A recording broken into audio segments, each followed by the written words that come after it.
Stephen King once wrote that nightmares exist outside of logic, and there's little fun to be had in explanations. They're antithetical to the poetry of fear. In a horror story, the victim keeps asking why, but there can be no explanation, and there shouldn't be one. The unanswered mystery is what stays with us the longest, and it's what we'll remember in the end. My name is Alan Wake. I'm a writer.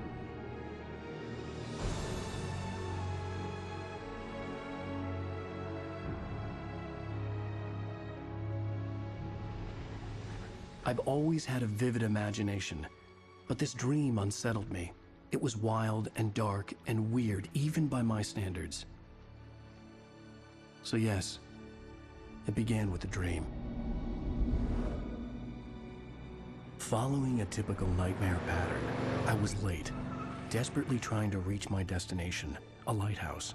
For some urgent reason, I couldn't remember. I'd been driving too fast down a coastal road to get there.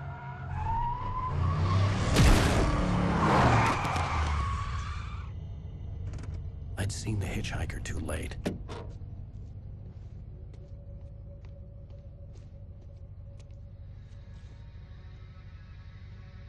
He was dead. I was convinced they'd put me in jail and I would never see Alice again.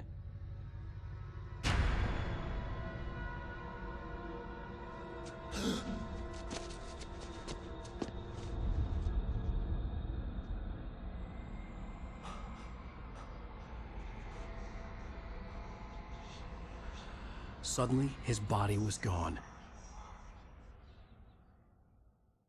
I was in shock from the crash. I could hardly stay on my feet.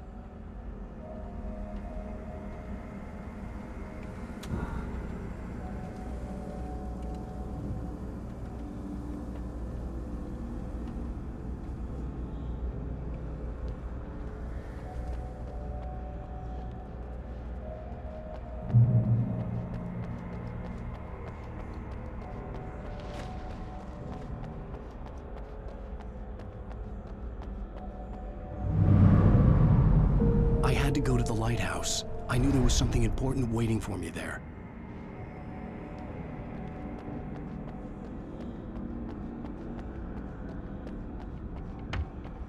The bridge had collapsed.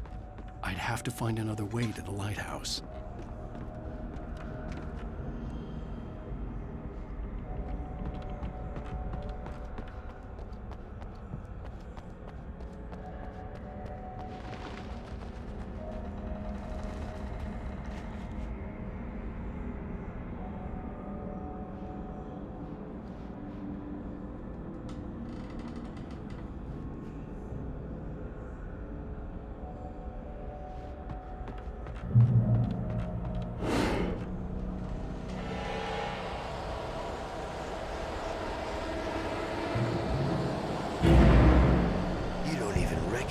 Me, do you, Ryder? You think you're God? You think you could just make up stuff? Play with people's lives and kill them when you think it adds to the drama? You're in this story now, and I'll make you suffer! You're a joke. It would be a single readable sentence in your books if it wasn't for your editor. You'll never publish another one of your shitty stories, cause I'm gonna kill you. It's not like your stories are any good. Not like they have any artistic merit. You're a lousy writer. Cheap thrills and pretentious shit. That's all you're good for. Just look at me. Look at your work.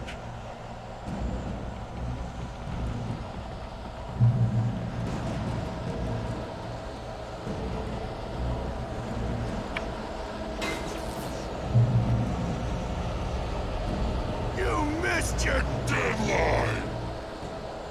Damn.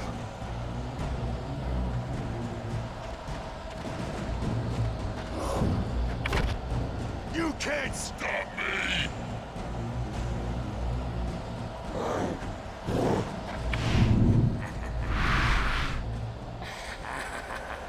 I realized that the hitchhiker was a character from the story I'd been working on.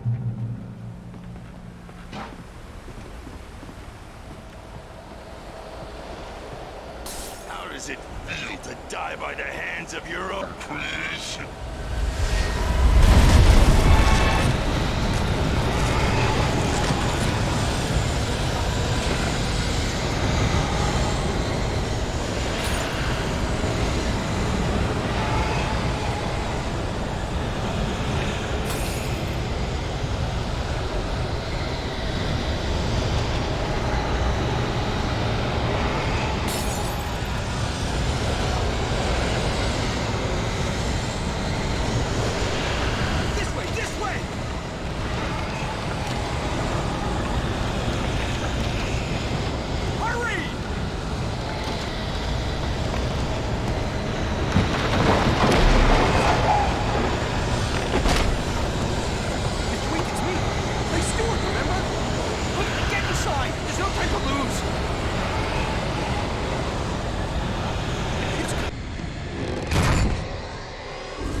Oh no!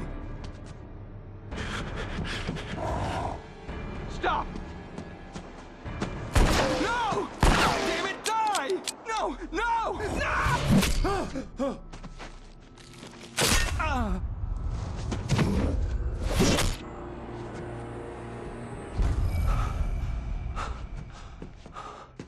I was trapped. There was no way out. Die, die, die, die, die, die, die, die.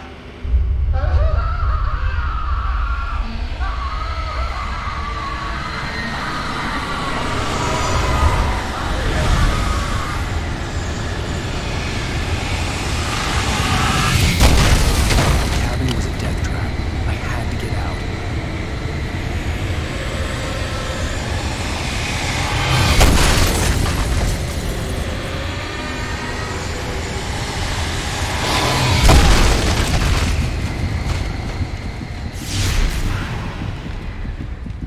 Follow the light.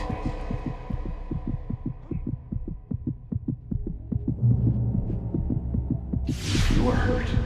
You should go into the light. You are only safe there.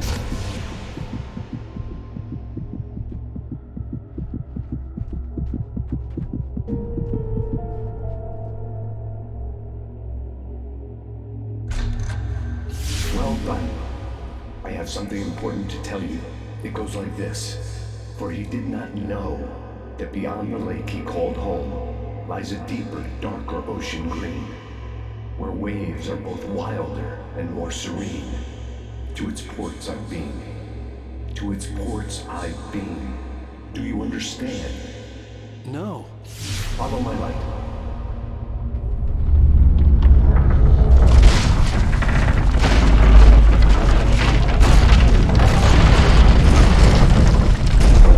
I entered your dream to teach you. The darkness is dangerous. It's sleeping now. When it feels you coming, it will wake up. There's no time. I can only show you the most important thing. The hitchhiker has been taken over by the dark presence. You can't hurt him now. The darkness protects him from all harm. Only light can drive the darkness away and make him vulnerable again. Here, take the light. Turn your flashlight toward him and burn the darkness away.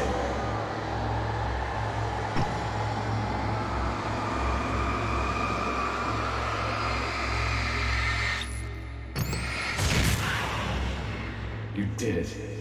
Now the darkness no longer protects him, but it's still inside, controlling him. He can't be saved. He's still a threat. He is still your enemy. Here, take the gun. Now you'll die.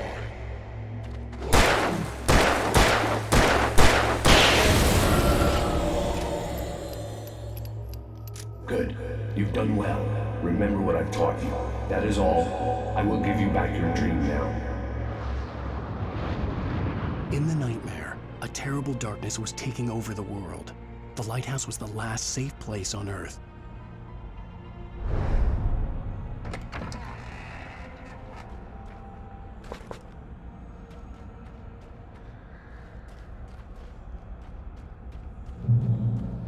You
keep this up forever!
Shh, baby. Just another nightmare. Everything's fine. You dozed off. Right. Anything more than dozed off would be news for everyone. Cheer up, handsome. We're here.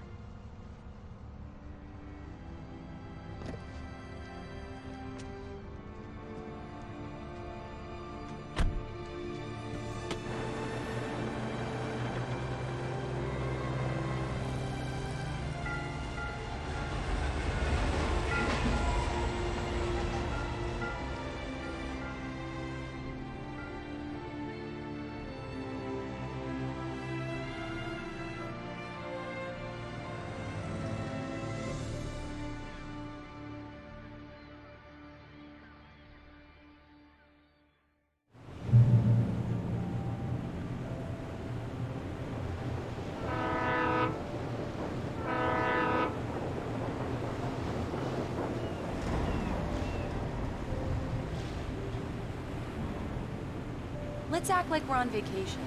Go stand next to that old gentleman there. I want a shot of you with the town in the background. Sure. I'll even give you a title for the shot. A city boy, moments before he got eaten by a bear. Hi. Hello there. You picked a good time to visit our town. Deerfest is just 2 weeks away. Deerfest, huh? Did you hear that, honey? You have a lovely wife. If you don't mind me saying. I'm Pat Maine, by the way. Nice to meet you. Yeah, I'm Alan Wake. I won't pretend I don't recognize a famous writer such as yourself, Mr. Wake. A pleasure. I'm an avid reader myself. I hope this isn't too presumptuous of me, but I'm the night host at the local radio station. Any chance I can get an interview? Look, Mr. Maine, I'm on vacation. In fact, I'd appreciate it if we could keep my being here just between the two of us. I'm sure you understand. Fair enough. You can trust me to be this. Not a hard man to track down if you change your mind, though. I hope you two have a lovely holiday.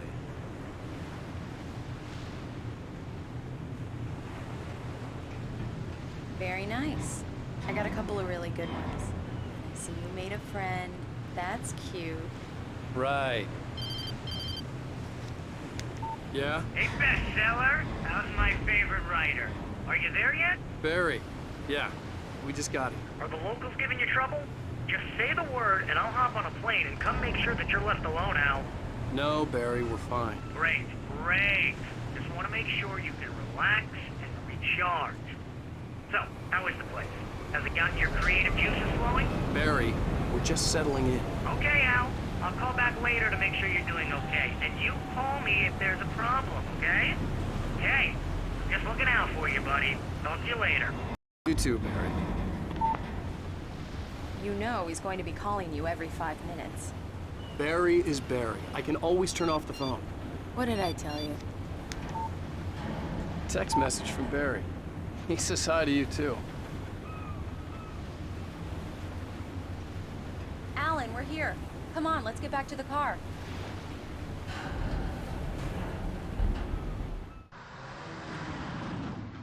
We need to stop at the local diner to get the cabin key from the landlord, a Mr. Carl Stuckey. He's waiting for us. I'll go fill her up while you get the key.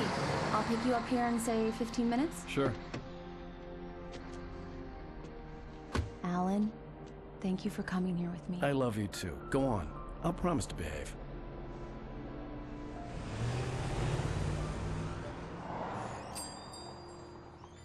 I'd forgotten there were still places like this. Towns where everybody knew everybody. Welcome to the Oh Dear Diner. Hi, I was wondering if you could help me. I'm looking for... Mr. Wake. Alan Wake. Oh, God! I am your biggest fan. I know people say that all the time, but I really am. I'm glad to hear that. Rose. Rose, I'm looking for Mr. Stuckey. Carl Stuckey? Carl? Oh, of course, Mr. Wake. He must have gone to visit the restroom. He'll be back in a moment. I can't believe it. I've got all of your books. I got the cutout from the bookstore when they took it out of the window. And you keep it here. Well, okay. Good for you.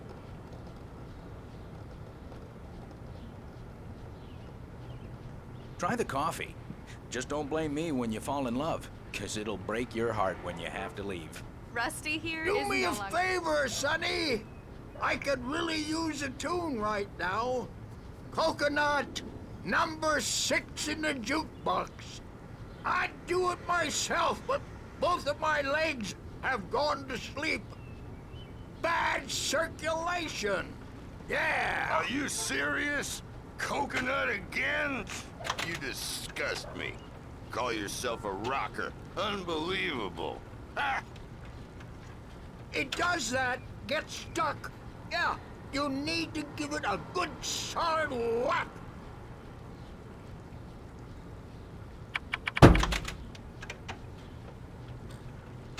Now that's what I'm talking about, yes! This is it. I've died. Don't go in there, young man. You can hurt yourself in the dark. I think I can handle it, ma'am. I didn't want to wait. I wanted to find Stuckey, to get the key and get out as soon as possible. The waitress was giving me a headache. Overeager fans always did.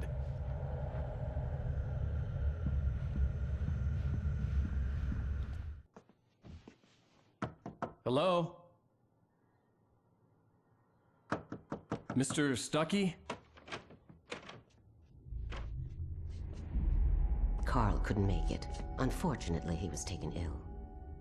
But I have the key for you and instructions on how to get to the lake. Okay. I wish you a good stay in my cabin. I'll come by later to check how you've settled in. And to meet your wife. I insist. Thanks.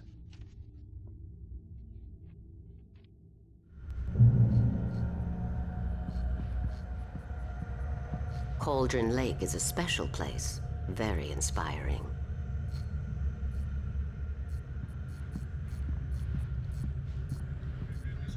You got lucky this time, young man. You can hurt yourself in the dark.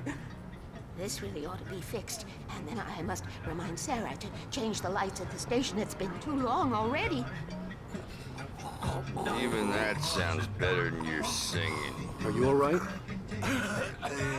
The Andersons, they're, local musicians. We're waiting for Dr. Hartman to come pick them up. They wandered off from his clinic at the Cauldron Lake Lodge.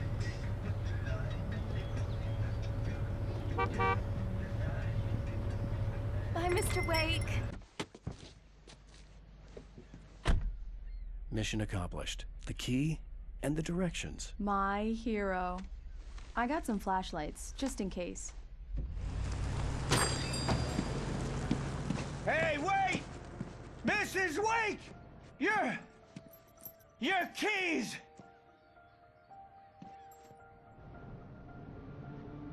That diner was a real nut house.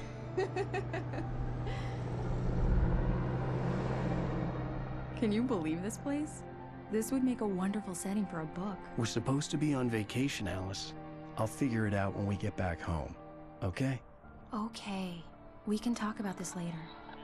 Pat Main here on KBFF. I didn't want to talk about it. I wanted to bury my head in sand. Here's another one of my favorites to go with it. Once upon a time, I was a successful writer, but that was a long time ago. I hadn't been able to write a word in 2 years, not since my last book. And now the weather.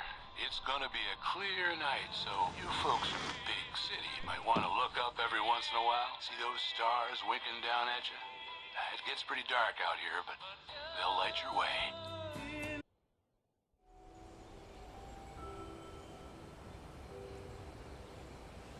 Wow. It's gorgeous, Alan. It's something, all right.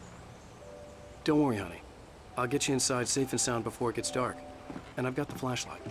I know. I'm okay. Alice had a phobia, the fear of darkness. I wanted to make sure we were inside with the lights on before sunset.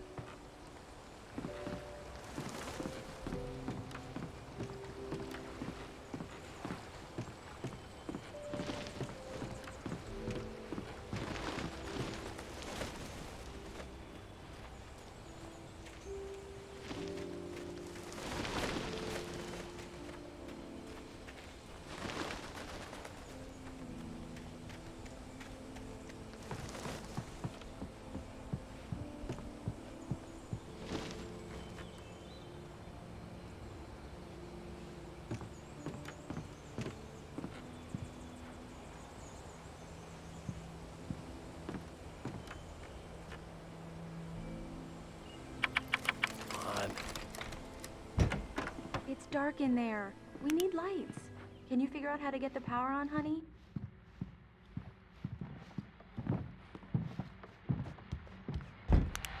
Hello? Anyone here?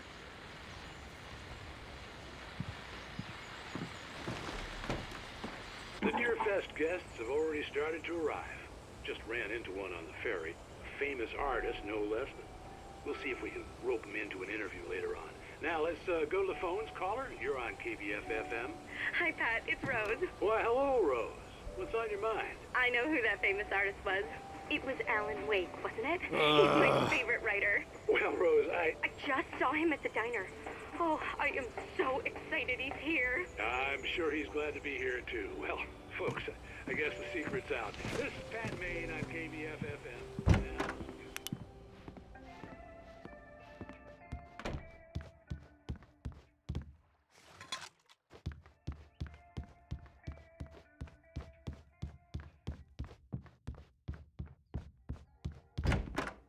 For a moment, the oppressive feel of the nightmare I had seen on the ferry returned. Damn.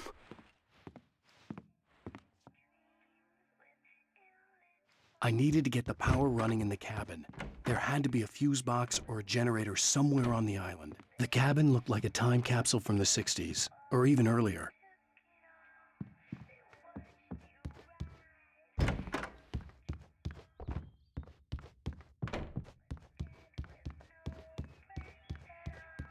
The power cable goes to that shed over there.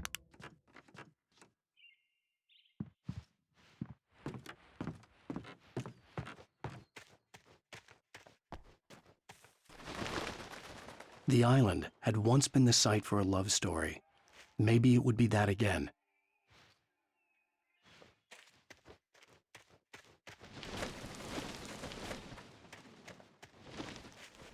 Alice had told me about Cauldron Lake Lodge. The old building used to be a hotel, but these days it was no longer open to the public.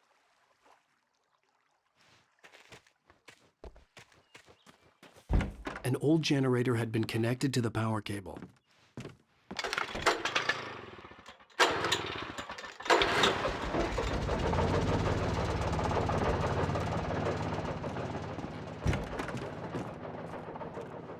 The lights are on! Good work, honey. I'll freshen up a bit and start settling in. Okay, I'll look around a bit. Sure thing! Have fun!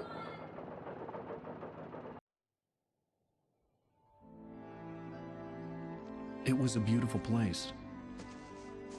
I told myself I could rest here, sleep here, and forget about my work. I thought we could be happy here.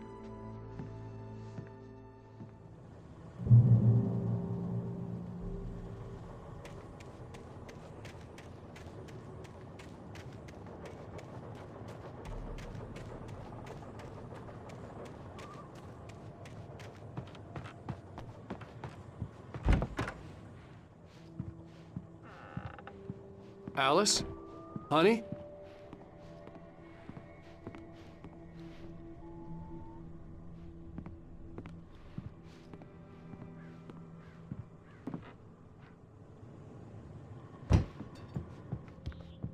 Alan, I'm upstairs.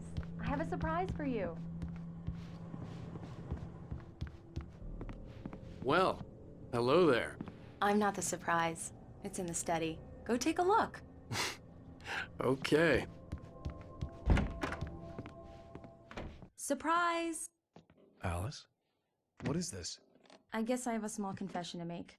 I thought maybe you could write here that a change of scenery would get you past... Damn it, Alice, everyone Hey, hey, just hear me out. There's a local doctor, Dr. Hartman. I read a book of his. He has a private clinic here. He specializes in helping artists. So now you want to get me committed? No, it's not like that. That's not... Alan? Alan? Just don't! I don't want to hear it! God damn it, Alice! God damn it! I knew she wouldn't follow me in the dark. I needed some time alone to think things through.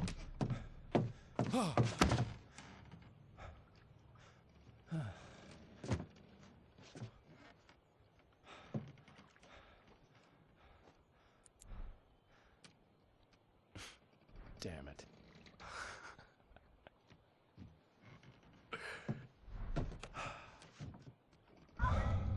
Alice? Alice?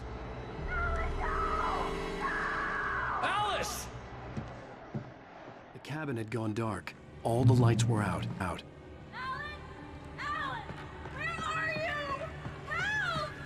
Alice, I'm coming! It's all right, I'm coming! What the hell?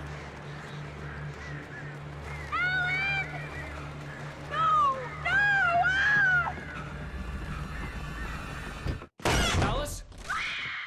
Alice?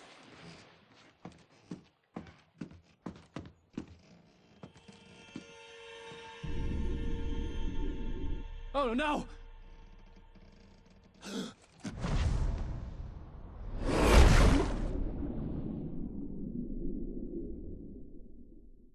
Keep going, Alan. Wake up. Alice?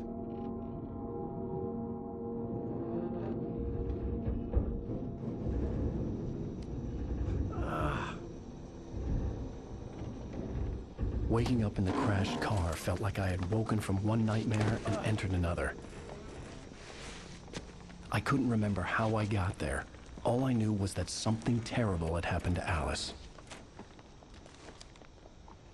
The phone was dead. I'd have to find help on foot.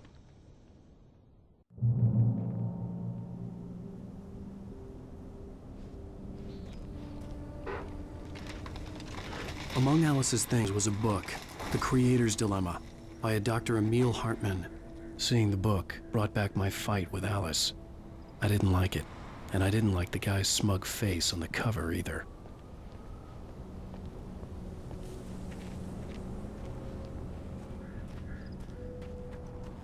The gas station was my best bet. They'd have a phone I could use. It looked like a long hike through the forest to get there.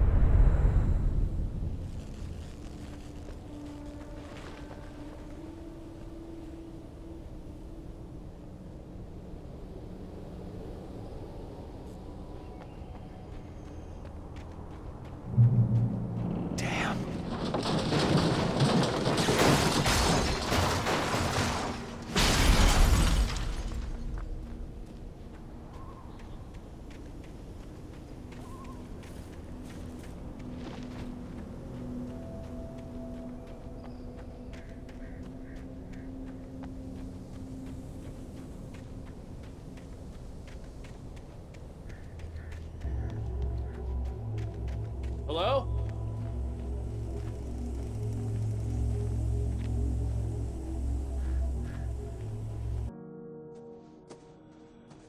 Hello?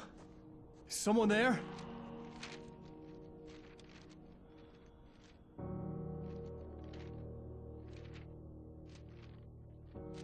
The loose sheets of paper were pages from a manuscript entitled Departure.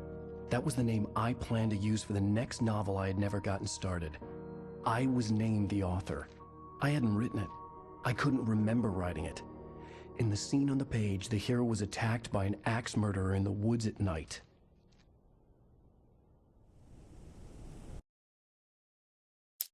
Departure by Alan Wake. The man turned to face me. His face was covered in shadows. It was hard to make him out in the darkness of the forest that surrounded us, but the axe he lifted was plain to see. It glistened with the blood of his victim. He grinned madly. The shadows were alive, distorting his features. It was a scene from a nightmare, but I was awake.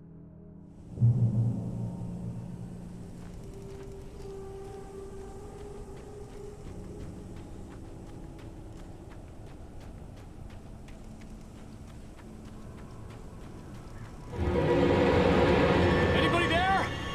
Please, I've been in an accident.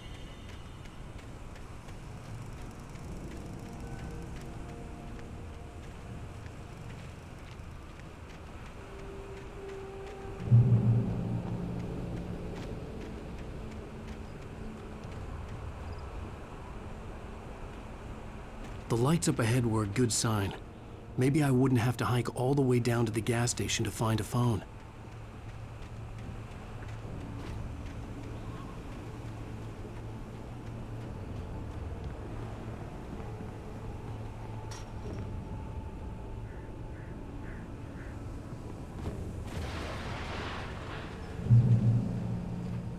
Anybody there? Please, I've been in an accident.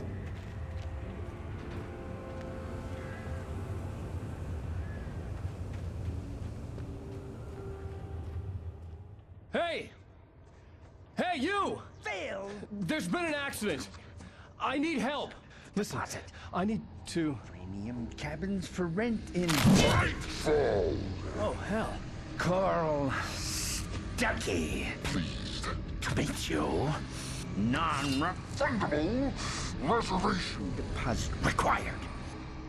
Fair and square. Fair and square.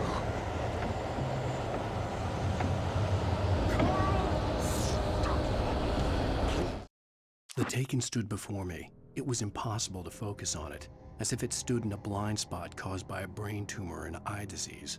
It was bleeding shadows like ink underwater, like a cloud of blood from a shark bite. I was terrified.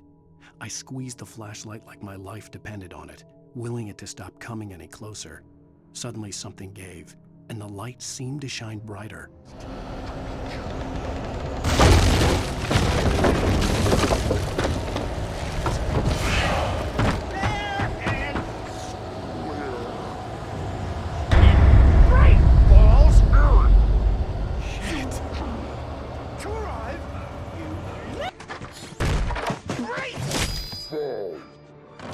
I had to figure a way out of this.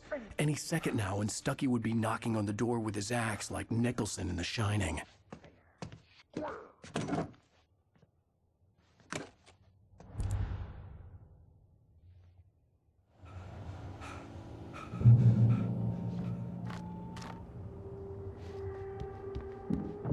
During your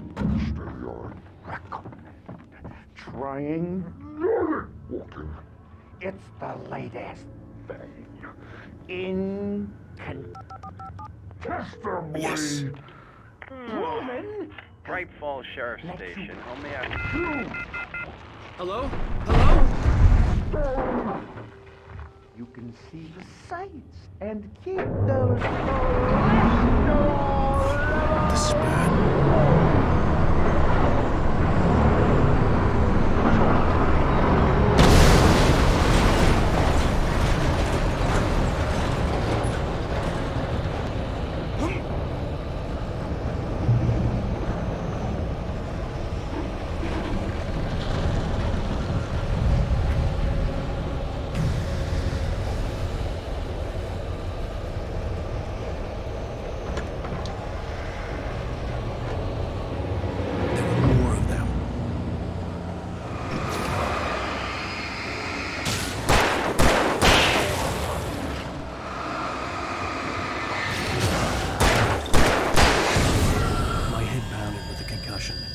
never fired a gun outside a shooting range, and now I just killed someone.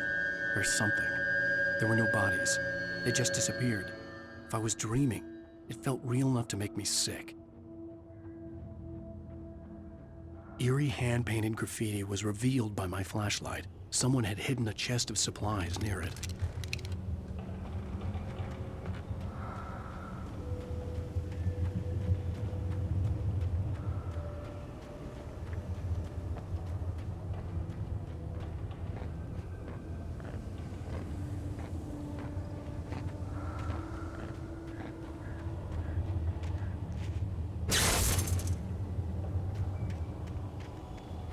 The dark forest was the last place I wanted to go, but I had no choice. I had to get to the gas station. It's rabbit season!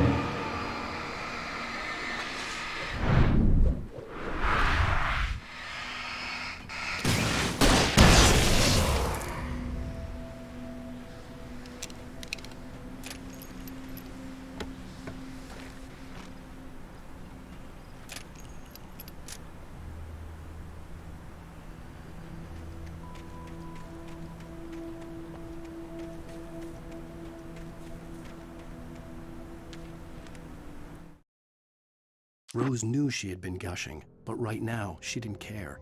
As far as she was concerned, her brief meeting with Alan Wake was literally the high point of her life. She watched as he got in the car with his wife. She was pretty, confident, at ease with Wake. Not like Rose. They were perfect for each other. She'd have given anything to be called their friend.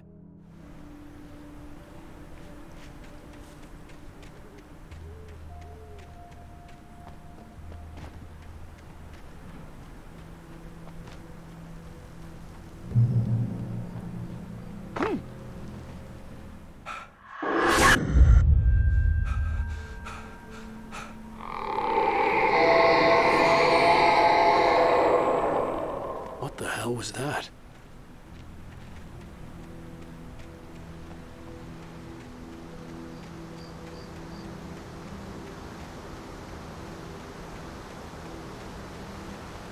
When I saw the river below, something uncoiled itself inside my head.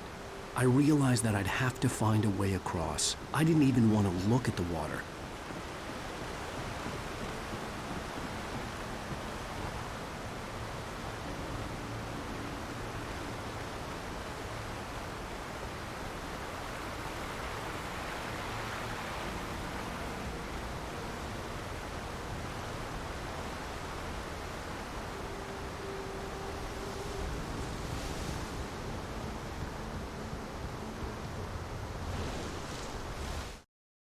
Barry Wheeler was bouncing off the walls.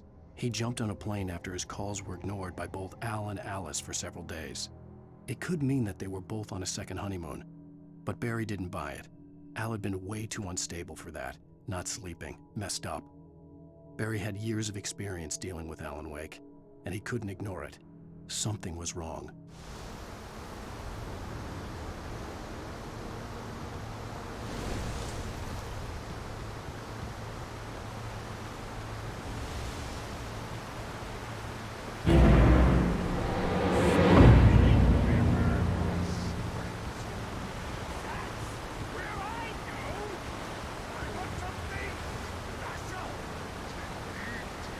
Stucky was still out there, in the dark, stalking me.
Taken. They're taken.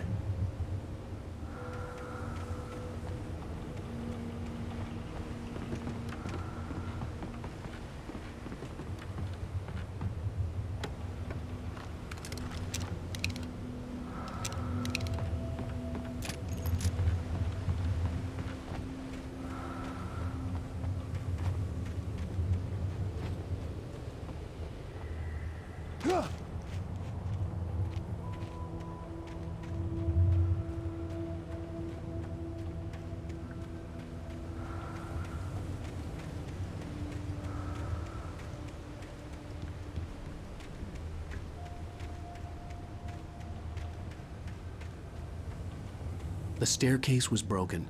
I had to make my way up some other way.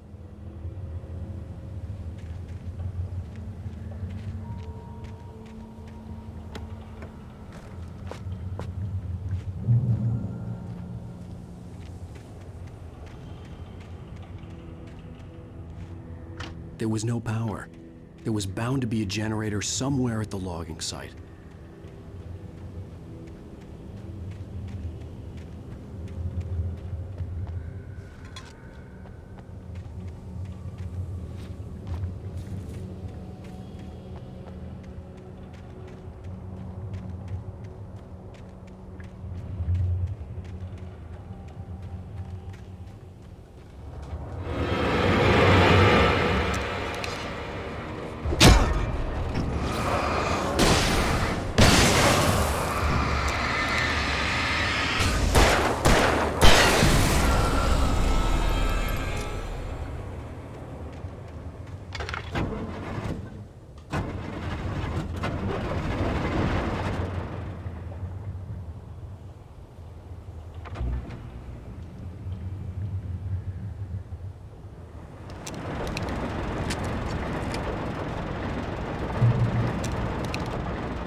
I heard them before I saw them, swooping down from the sky and screeching as they came. I spun around just as the cloud was upon me. For an instant, I stared into 100 dead eyes, black pearls glittering in the darkness. I raised the flashlight and the swarm exploded like fireworks. Feathers burned, turned into ash. I couldn't hear my scream above theirs.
Well, I was just outside for a breath of fresh air, and what a night.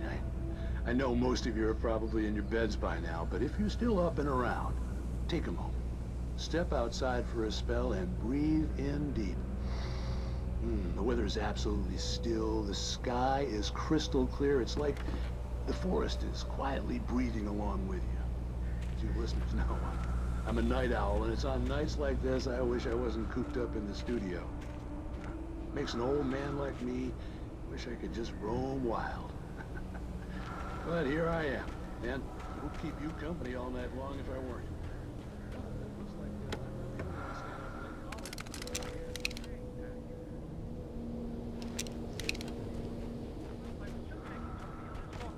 Oh, isn't it beautiful out there? Sure, but Pat, the reason I called is that Toby heard something from the underground.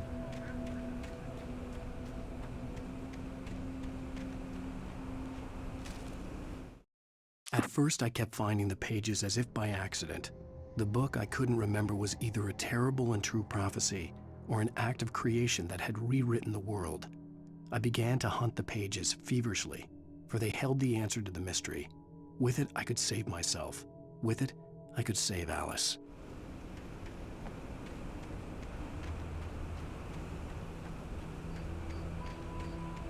The gas station was closer now, its light welcoming in the darkness. Paul makes the best dogs in the state. Belly Burster is the best with no contest. Monster Dog is second best. The famous dog is...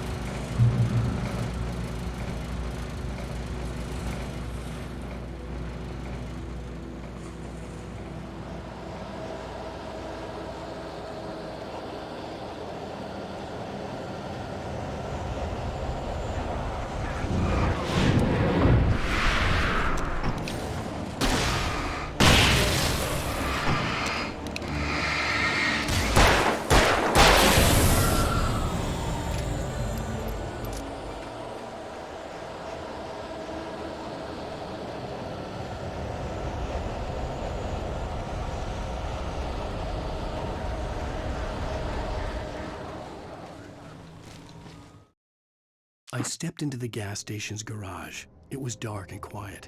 The place was a mess. It looked like someone trashed the place or that there'd been some kind of fight. Light spilled into the room through an open door at the back, and I made my way toward it. Without any warning, I was blinded by a bright light. An old portable TV on the shelf had come alive by itself. Impossibly, I could see myself on the screen, talking like a madman.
Salad, though. A man like me needs a 15 meal. That's what it is.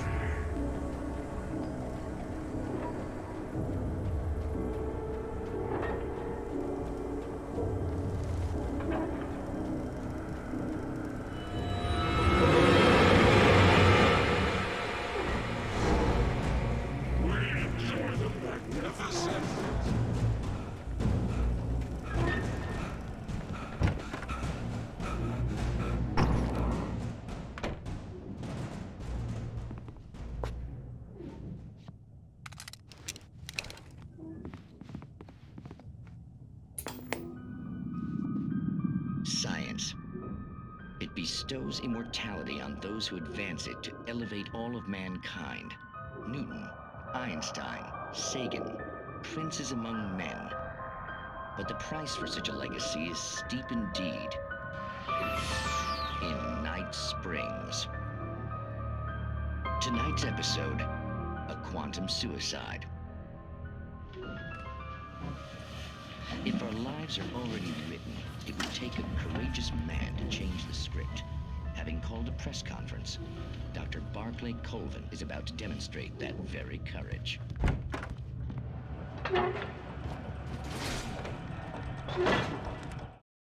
The cabin on Cauldron Lake? She asked. The sheriff looked at me suspiciously. The early morning light flooded through the office windows. I would probably never have gotten out of the woods alive without her help. but I couldn't tell her the truth of what I'd faced the previous night. She'd think I was lying or crazy. She'd lock me up, and she wouldn't help me find Alice.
Stucky's body vanished, leaving behind only a lifetime of nightmares to come, assuming I'd reached the lights of the gas station alive.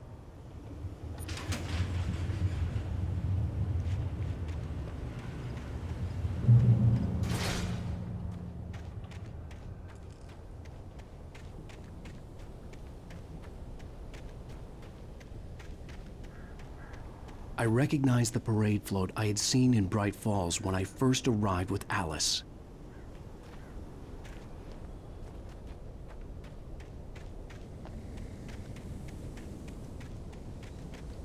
After the insanity I had just experienced in the darkness, the lights of the gas station felt comforting.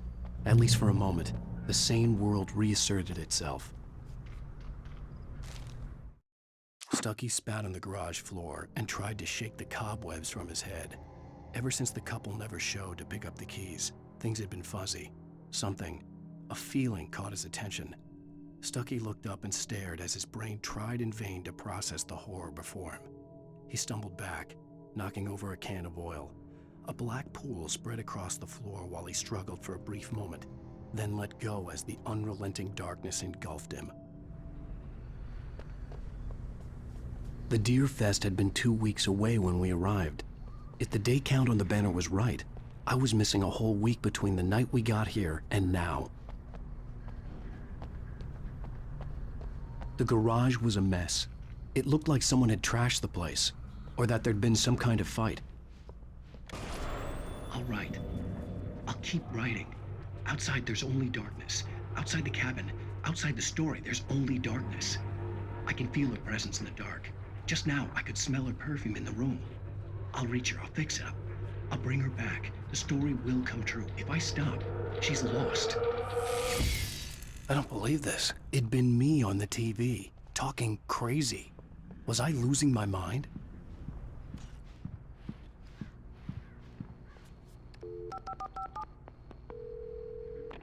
Bright Falls Sheriff Station.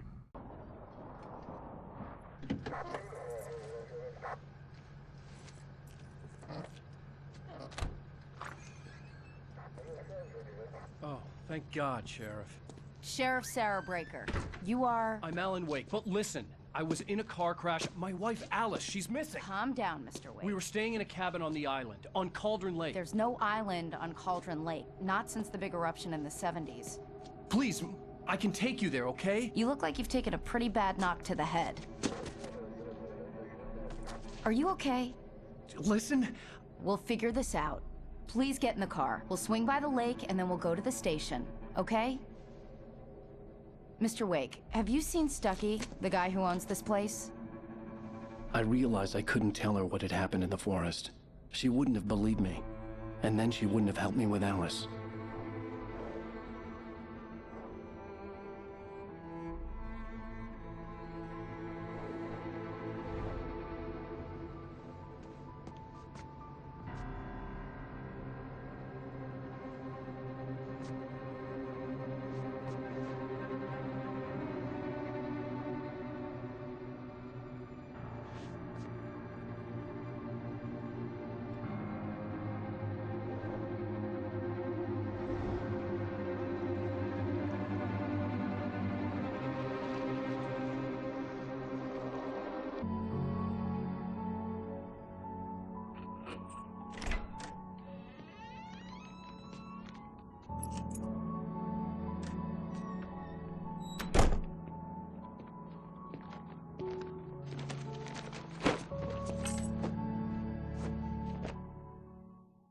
Honey, I'm home.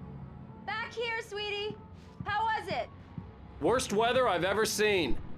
You should put some coffee on. It'll warm you up. Hey, handsome. This is gonna be a long night, but these shots are turning out great. I guess you're gonna need that coffee then. I'll go put it on.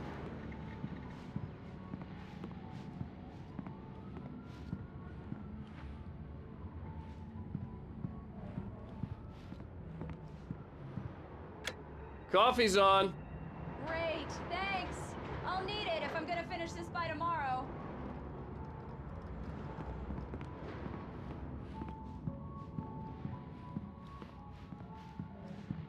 Oh, hey, I just finished those cover mock-ups. They're on your desk. Tell me what you think. No kidding. I didn't think you'd get them done this quickly. These look really good. Oh, sure, until Barry gets his hands on them. Which, by the way, will happen over my dead body. It's true what they say about the fall and the sudden stop at the end. I'd lain here in the snow while the lurid chain of scenes that had led me here kept playing in my head. A rerun of my own private snuff movie. A memory of my corpse. Alone at my own wake. Thinking in metaphors again. The femme fatale was gone. Only a sour taste remained of the kiss that killed me. Last time was the... This was a late goodbye. 13 years after I'd gotten my revenge, it had finally caught up with me. It had been a long time to bear the pain. My blood painted the snow red. A gruesome slushy dissolved all the scattered painkillers and leisurely dripped down to the sewer, mingling with the bile of the city, becoming one with it. I can see them now, my wife and my baby. Honey, I'm home. Last time. Oh, and speaking of Barry, he called. Alan! Alan, please check the fuse box. I'm right here. I'm on it, honey.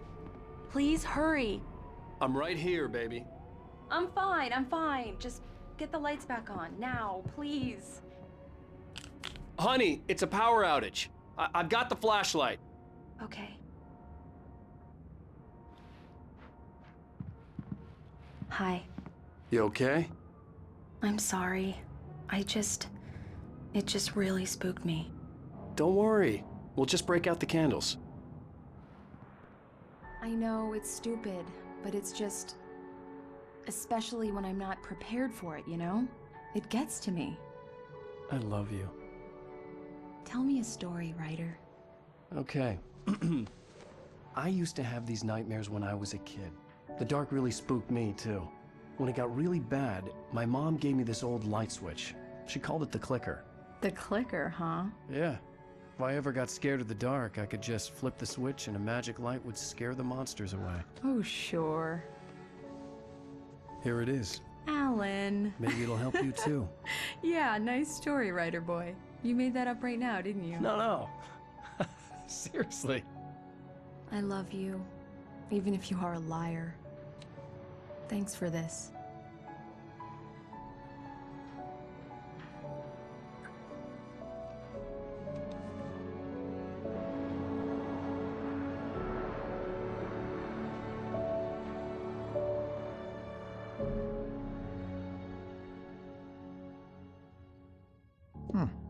How do you feel, Mr. Wake? Any nausea, disorientation, anything like that? Mr. Wake, how are you feeling? I'm okay. My head's fine. I had to lie about my headache and memory loss. He'd send me to a hospital for tests. I couldn't leave without Alice. Very well. I don't think you have a concussion, but you've obviously been through quite a shock. You should take it easy for a couple of days. Thanks. Well then, Mr. Wake, we're done here. If the pain gets any worse or you experience any other symptoms, you should come see me. I'll let you get on with it then. Sarah, Sheriff Breaker, is waiting for you. She's very good at her job. I'm sure she can locate your wife in no time. Doc Nelson was the image of a small-town doctor. Sheriff Breaker had called him to the station to take a look at the cut in my head. I'm sorry you had to cut your morning fishing short for this, Doc. Oh, she's a beauty, ain't she? Not the biggest I ever caught, if you can believe that coming from an old fisherman like me, but she's right up there. Now, she's a largemouth bass, which is what you're after if you prefer a lure. Now, if you want either trout or salmon, on the other hand, then it's fly fishing for you. You a fishing man, Mr. Wake? Oh, doesn't really matter, I suppose. But it can be very relaxing out there. You can't get me off the water this time of year. Closest thing to heaven. I'll take your word for it, Doc.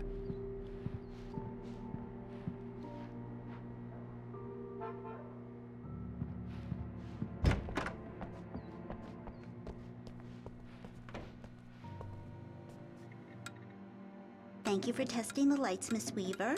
Everything seems to be fine. I don't have the luxury of being complacent, Deputy Grant. The bulbs will need changing soon. You can't change them in the dark. I'll be sure to take care of it, Miss Weaver. Have a nice day now. Very good. I'll come back later on to remind you, just in case. Mr. Wake, the sheriff is waiting for you in her office down the corridor. That was Cynthia Weaver. I guess you can call her the town eccentric.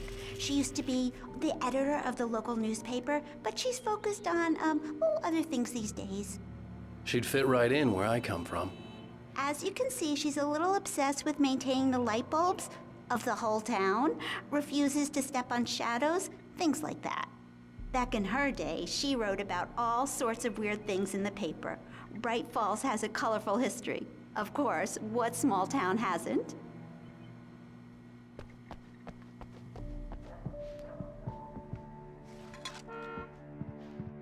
Yeah, it's Mulligan here. I'm at Stucky's gas station with Thornton. There's no sign of him. Over. Wait. Yeah, this is Thornton. Look, we've located the parade float. It's here. That's some good news, right? Stucky was supposed to be driving it at the rehearsals today. Over. Oh, give me that. Mulligan here. Looks like someone really thrashed the garage. Over. Okay, roger that, guys. Keep looking for Stucky. Jane's out.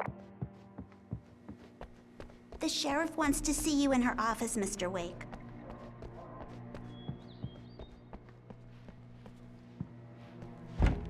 Come in, Mr. Wake. Your phone's on the desk. The battery was dead. It's charged now.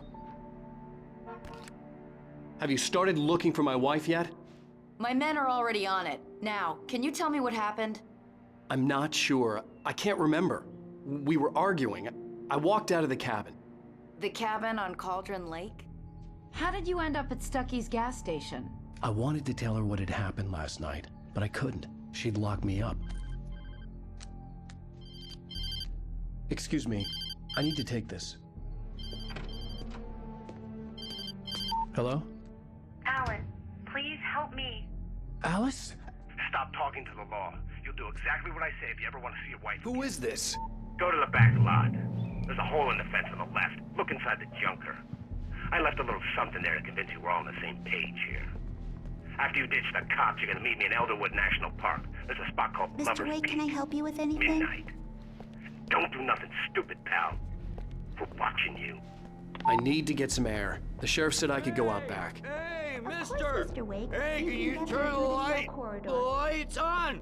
The deputies, they don't understand. They won't listen to me. I I need it to be bright in here! In spite of its human mask, to describe the dark presence as intelligent would have implied human qualities on something decidedly inhuman. Nonetheless, it found the one spot in the diner that was dark enough. Some light spilled into the corridor, ravaging it. But it took the pain. Horrible as it was, the writer would soon fix that. He would be coming to the one place where it still had power. Hey! The early morning light hurt my eyes and made my head ache. The man on the phone had said, "Go through the fence on the left."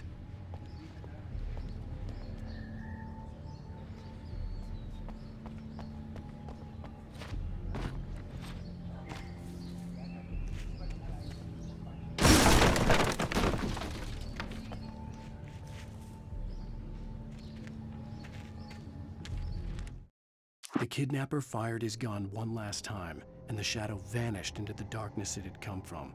See? Nothing to it, Wake. The thought of Alice in his hands was revolting.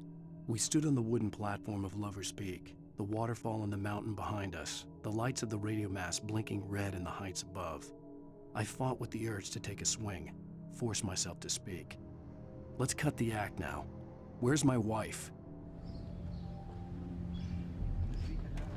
Alice's driver's license had been placed on the front seat. The caller meant business.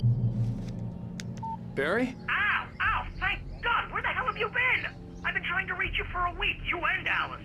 I've been worried sick. I flew out yesterday. I'm here in Bright Falls. Barry, listen to me. I'm at the sheriff's station. Come and get me. I can't talk now. Ow! What the hell is going on? I had to get the sheriff to let me go. I needed to get to Elderwood National Park to meet Alice's kidnappers.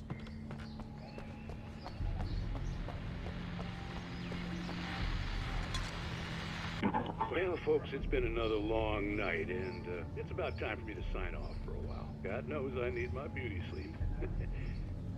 Just one more item before I go. It's been a busy night for the sheriff's department. We've had a few broken windows, even a report of shots fired on Main Street. Deputies Mulligan and Thornton had to deal with two intoxicated young men who were celebrating the completion of their Deer Fest float. Now, folks, we get this every year. I know it's exciting. It's a big day around here.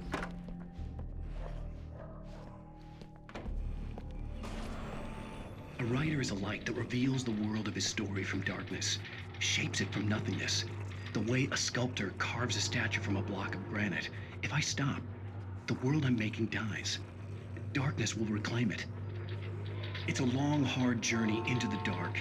Alice's life is at stake, but I can't think about that, or I'll lose it. The dread lingers at the edge of perception. I'll push on. Anything is possible here. I'll write the story. I'll save her.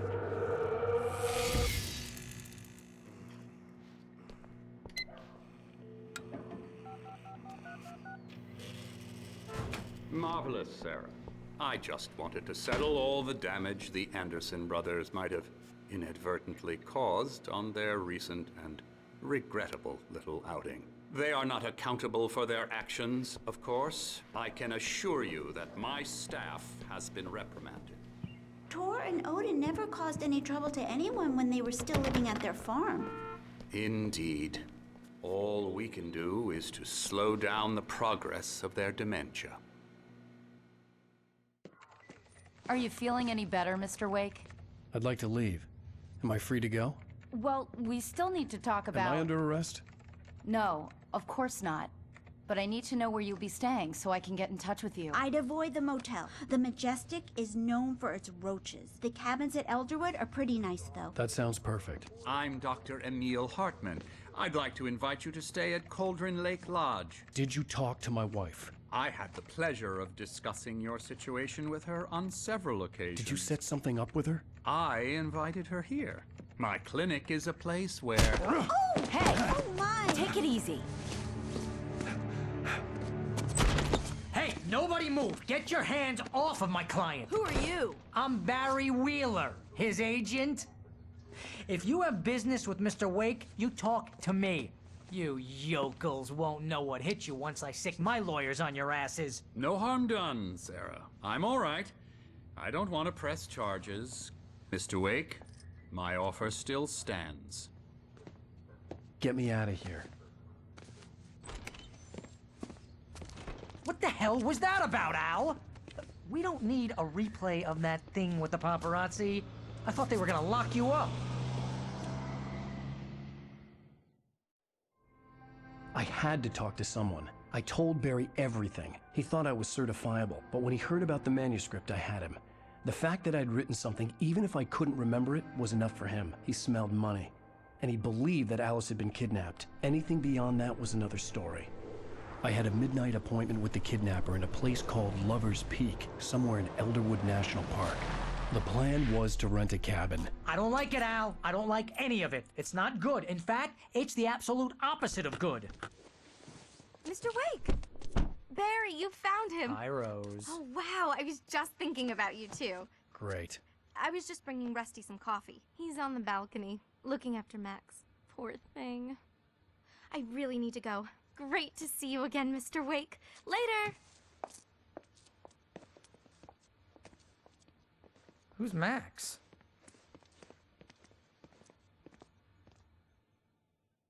What an airhead. Jeez, Mr. Takes a swing at everybody. This is not her fault. She's a very nice girl and, more importantly, a fan. She even has a fan site dedicated to you. And she was very helpful when I was looking for you. Seriously, Al, what you were saying in the car, just listen to yourself. What, you shot a guy and his body just disappeared? When was the last time you slept? What, are you high? Have you been drinking? No!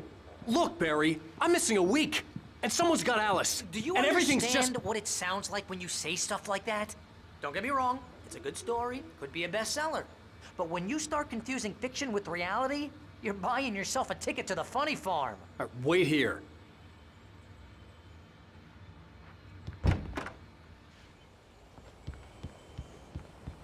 Easy there, boy. I'm almost done. Hey, Rusty, right? You rent cabins. Oh, Mr. Wake. I'd shake your hand, but mine are kind of full here. Actually, I'm sorry about this. Would you mind grabbing the registration form from the desk? It's just across from Bucktooth Charlie. Okay, sure. What happened? Seriously, Al, you can't just go and meet a kidnapper. Those situations always end up in disaster. You gotta talk to the cops. She's my wife, and it's my call. Can we talk about this later? No! This whole thing... Listen, you hit your head. I think this is the form you wanted. And here are the keys. Okay, you're all set, Mr. Wake. Glad to have you staying here. Thanks. Can you tell me how to get to Lover's Peak? Oh, sure.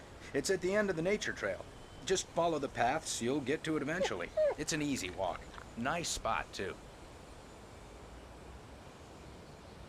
If you have any trouble finding it, just keep your eyes on the radio mast. It's right below that. Oh, and hey, if you take a walk in the woods, watch your steps so you don't end up like Max. I guess I'm a little worried. We got a bunch of campers out there we haven't heard from. It's not like these people are on a schedule, but with the traps, well, you know. I just don't want any trouble. Right, thanks.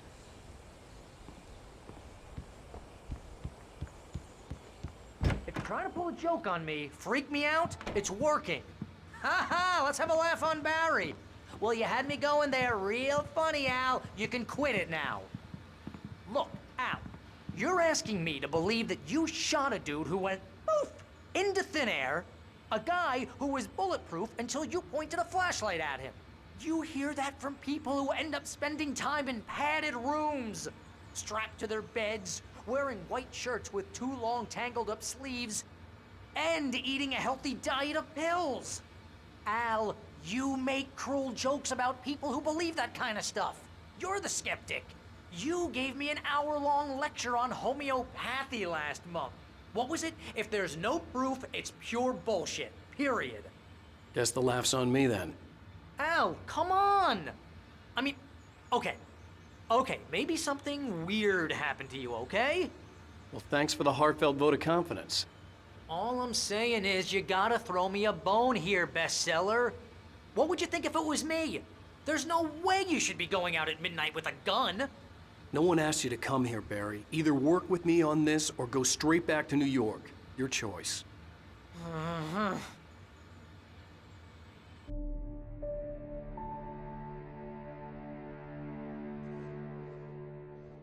That's just crazy talk, Al. Al? Al? We should go to the sheriff or call the FBI. Damn it, Barry, they'll kill her! This is not a goddamn debate, Barry. I'm going to Lover's Peak. He said to come alone. Okay then. I understand. But you're my best friend, and I'm worried that you're not right in the head. Tell me what to do to help, and I'll do it. You stay here, and if I'm not back by morning, call the cavalry. Achoo! Achoo! Just be careful with the natives, Al. These yokels are dangerous. Everybody hates a tourist, or it'll be Deliverance all over again. Achoo!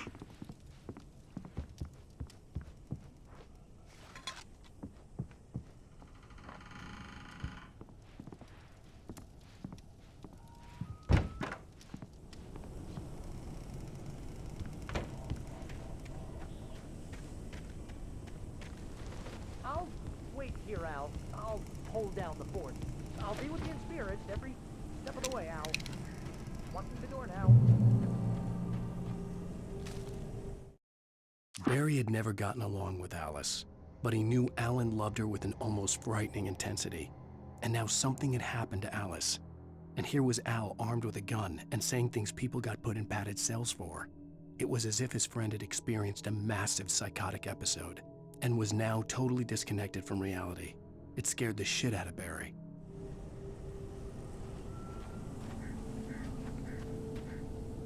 Barry had the keys to the car he rented.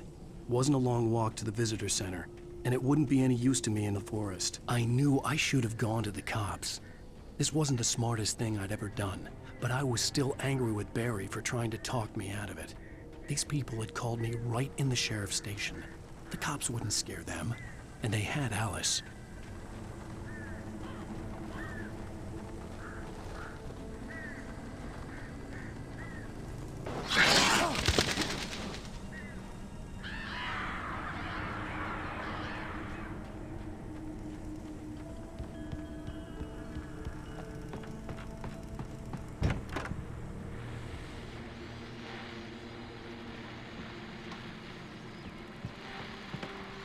Welcome back to the show, folks. As promised, our very own Dr. Nelson has just parked his rear end in the studio. Doc, what's your Deerfest plan like? My plan?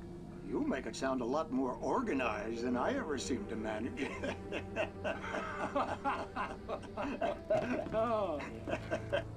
No plan, really. Just taking the atmosphere. I'm getting a little too rickety to do much more than that, you know. Oh, tell me about it. No sack race for us older gentlemen, huh? Yes, exactly, Pat. But I'm going to check out the parade, of course. And I'll be one of the pie contest judges, too.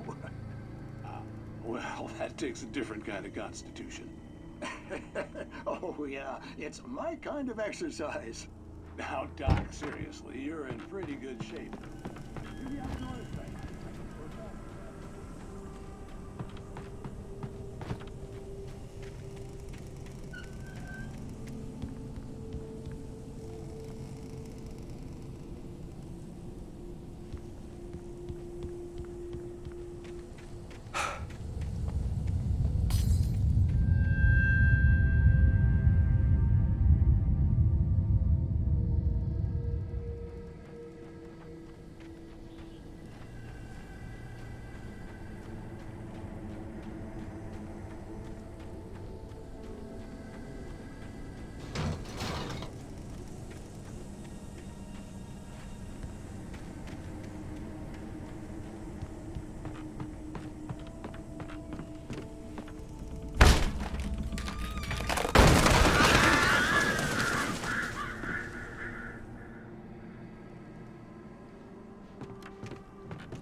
Crime and punishment.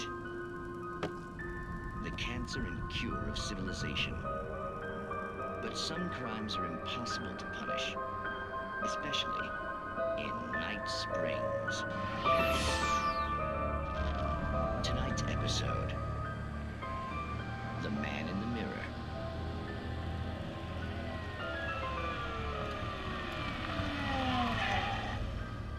inside, Agent. He's a weird one. So, you're confessing to killing that guy, huh? Why? Had it coming?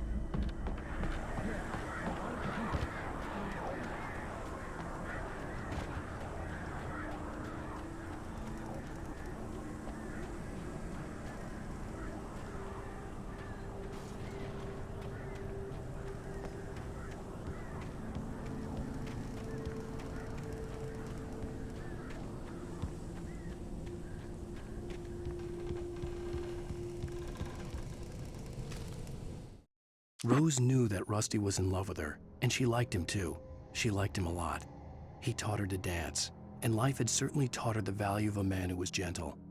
He treated her well, made her smile, made her feel good. But Rusty wasn't the prince of her dreams, and that tended to underline the unbearable truth. She was no closer to that Hollywood magic than he was.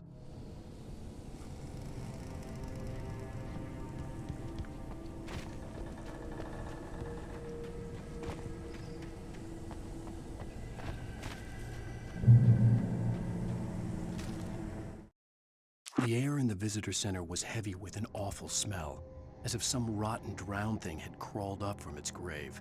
Rusty kept coughing blood. My eyes were drawn to the twisted shape of his broken leg. The attack had been vicious. Max whined in his cage. Rusty's eyes were wild with fear and terror. He gasped. "Mr. Wake, it happened just the way it was on that page."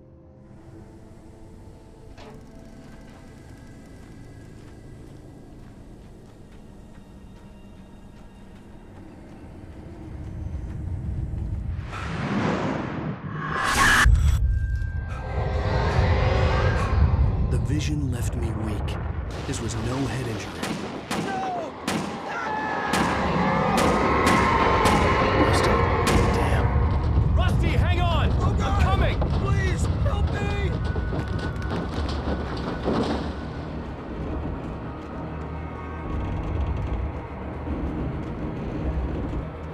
Anybody? Help me! Help me! Can you hear me?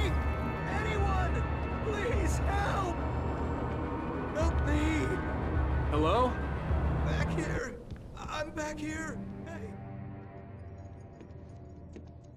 Mr. Wake? Oh, hell. It happened just the way it was on that page. I found. Came true. It knew. So dark. It'll come back for me. You must... The lights. In the office. I have the key. Okay, Rusty. Hang on. I'll be right back. Whatever did this couldn't be far. Rusty had found a page from the manuscript. It would help me understand what had happened.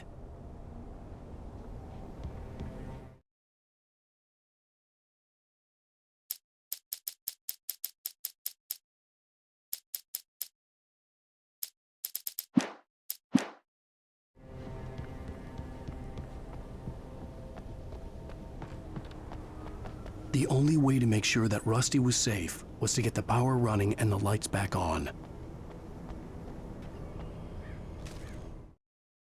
The visitor center was sturdy, but the impact turned the front of the building into splinters. Rusty was thrown across the lobby like a rag doll and hit the far wall hard. It didn't hurt until he tried to move and saw his leg bend the wrong way, felt the broken ribs stabbing him on the inside. Rusty howled in pain and fear, suddenly afraid to die alone.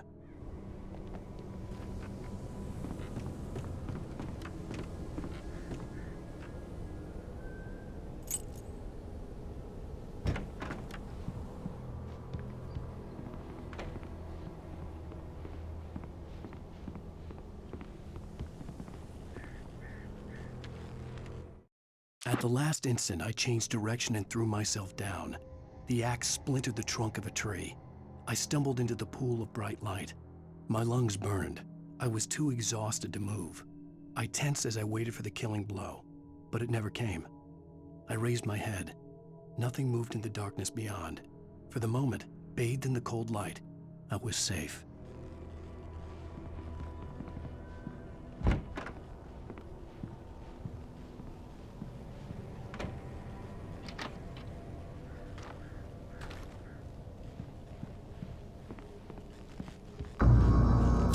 was too late. Someone had destroyed the circuit breaker. There was no way to get the lights back on.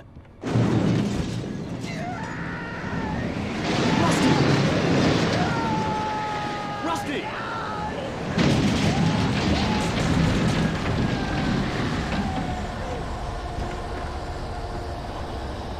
The ground was covered with oily patches that looked like liquid darkness.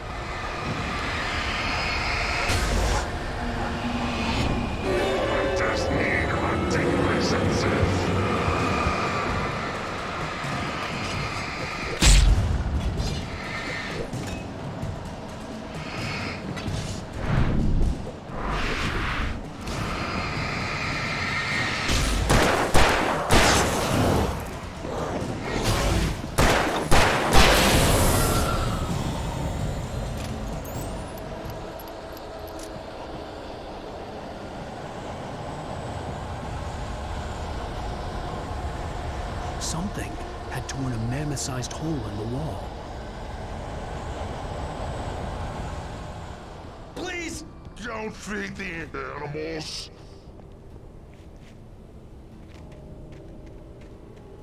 Fishing! For those visitors who purchase a park fishing license, obey Rangers' instructions. at all. Rusty! Rusty, no! Never. Don't go closer than 100 yards.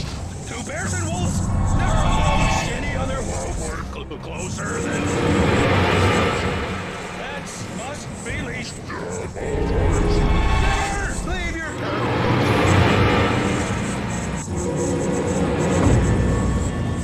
It is against the law to remove any natural objects or historical artifacts from the park.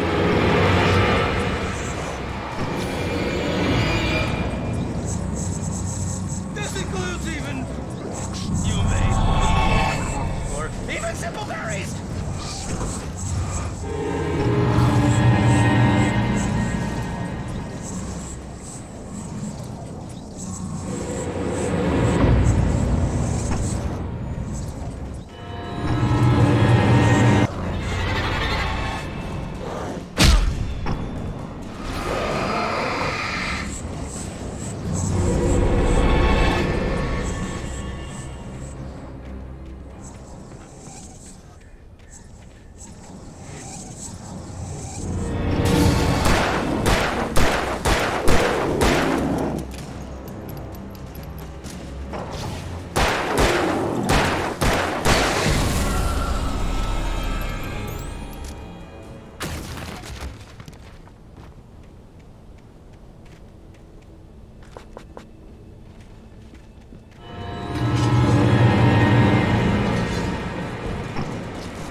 What the hell was that?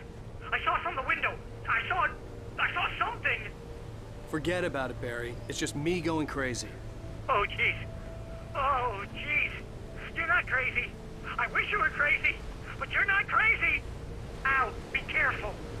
Stay in the cabin. Don't open the door for anyone. I mean it.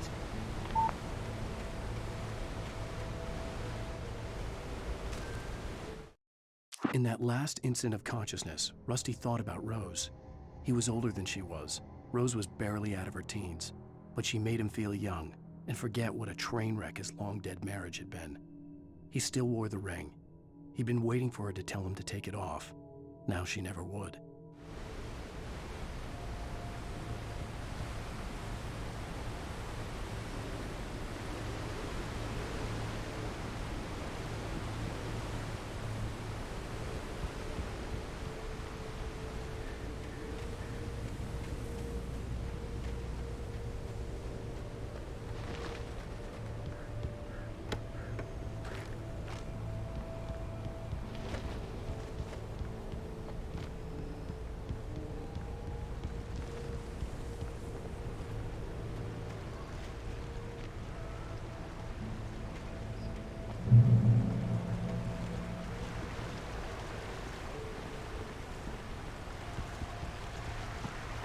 Lover's Peak was at the far end of the nature trail.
Nobody in Bright Falls seemed to know where Al was, but Rose, the waitress at the diner, had seen him. From what Barry could tell, Al pretty much fell off the face of the earth when he left the diner. Rose was just the kind of fan that Al hated, but she really tried to help. She was smart too, knew a lot about what was going on in the town, knew a lot about Al, even knew who Barry was. Barry liked her. That was no big surprise. When it came to women, Barry and Al rarely saw eye to eye.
turned the corner, afraid of what the flashlight's beam might reveal.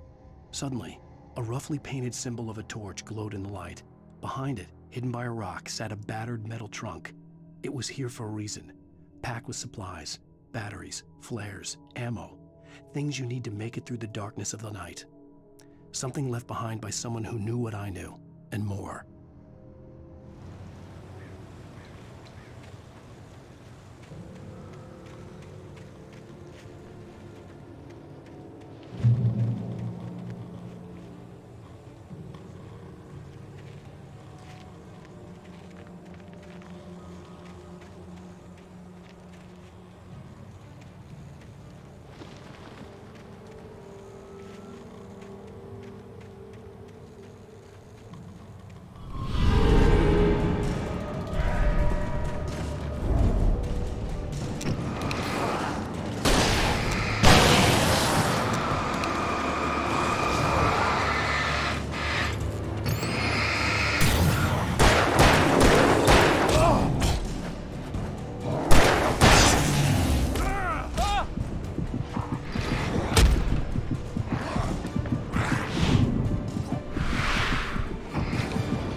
Agent Nightingale didn't want to be in Bright Falls. These little communities revolted him, and he didn't like the trees or the coffee. He now knew that impossible horrors lurked behind the storefronts and smiles. He desperately wanted to turn the car around and just drive until he passed out or ran out of road and booze. But he had a job to do. He had a rider to catch, at any cost.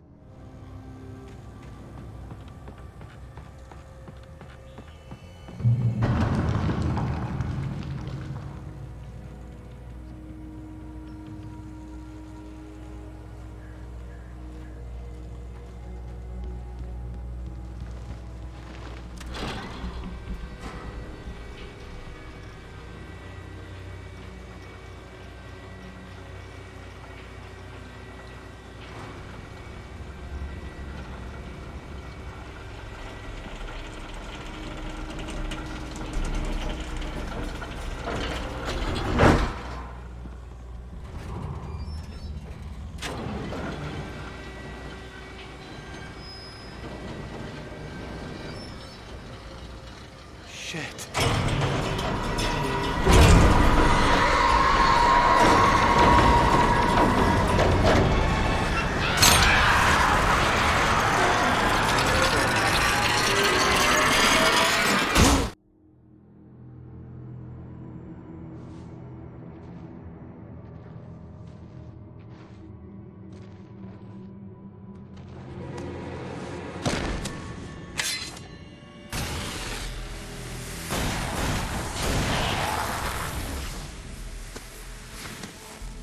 Come on, we gotta get moving. More of them coming.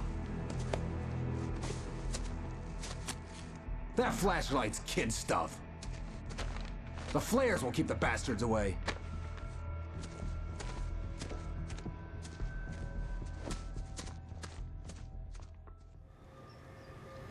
can see them too?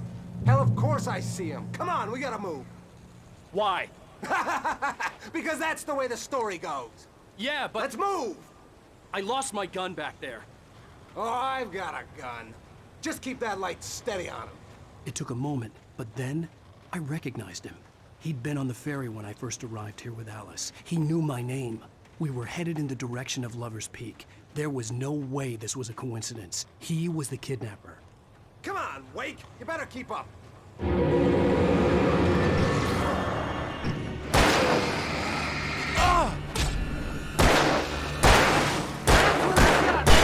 How's that, huh?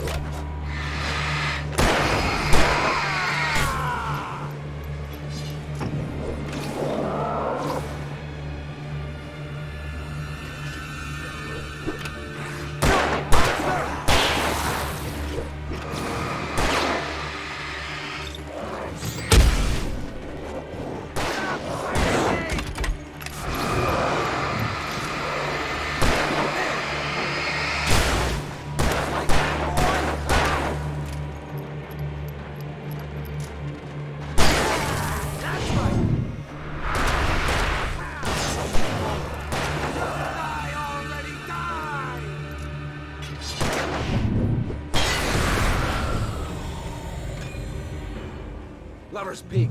Right up these stairs, Wake. Use the flares from the emergency box to hold them off while I get these boards off. Give me the gun. Yeah, no can do, Wake.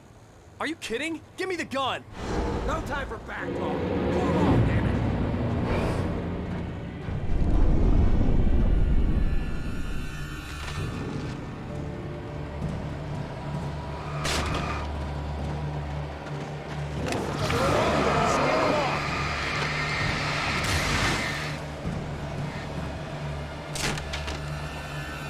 Get some light on those bastards. That'll keep them off us.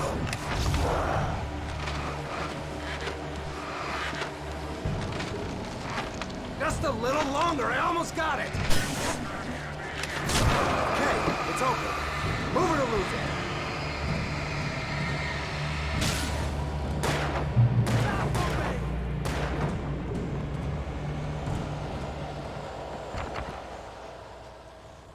Better get ready.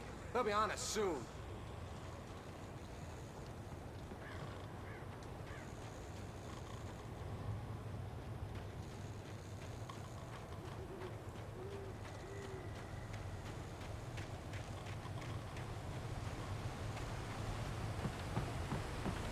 This is it, Wake. The last stand. There's more flares here. Get ready. We fight them as long as they keep coming. Give me the goddamn gun! They're coming! That's not how this goes. Get with the program, Wake.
Let's cut the act now.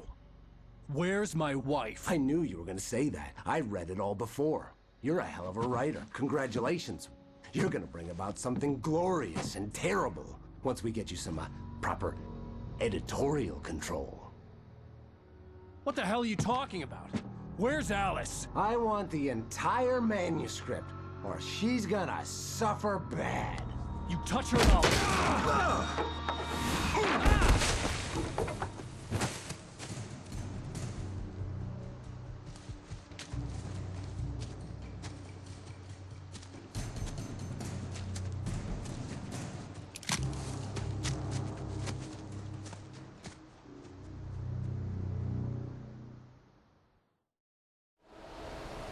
You're gonna give me the manuscript or you'll be sorry!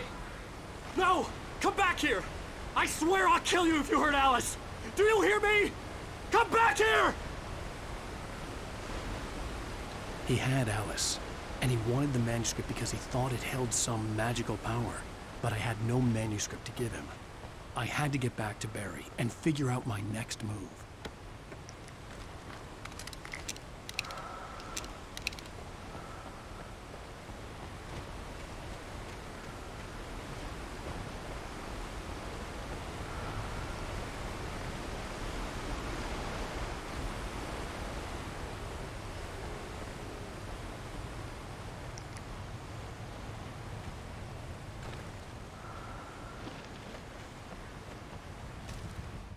On more than one occasion, Alice had tried to explain to me how it felt to be afraid of the dark. To her, darkness wasn't simply the absence of light, but something more tangible than that. It was something you could touch and feel. Worse than that, it was something with a mind of its own, something malicious and malign. For her, things changed when they were wrapped in darkness. They turned into something else, something foreign, and nothing was safe or innocent anymore. I'd never really understood what she meant, until now.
Sarah didn't care about the legal threats Wake's agent had made.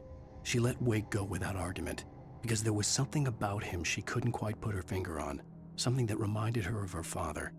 She didn't think Wake would hurt his wife. Then she thought about the way he waded into Hartman, that hair-trigger rage flaring up without warning.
The night had been one desperate situation after another.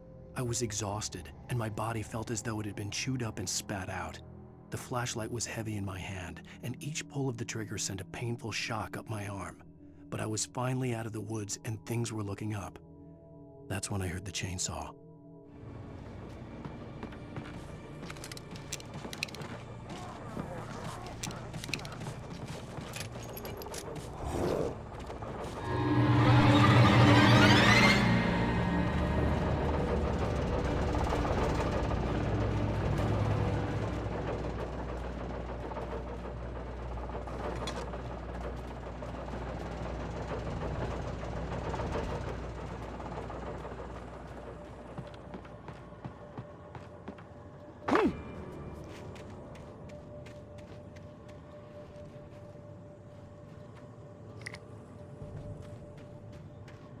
I had heard the plane fall.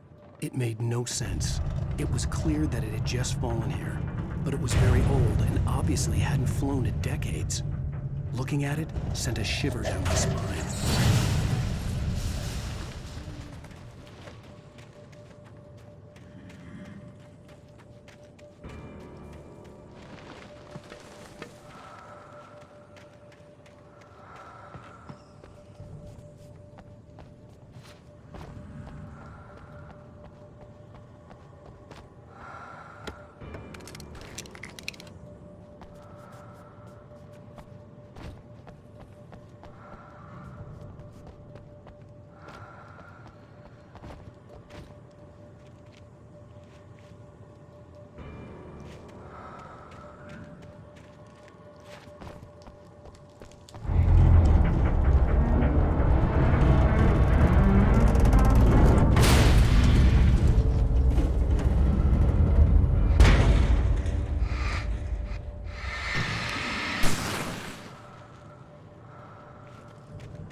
logging site was a mess. The modular office had been pushed off the cliff. Deputy Thornton climbed up from the wreckage excited, breathing hard from the exertion. Nobody there. It's weird. Don't you think that's weird? Bored, Mulligan let out a mighty snort. Hell, it's always weird, Thornton. Just a question of sorting out what kind of weird it is this time around.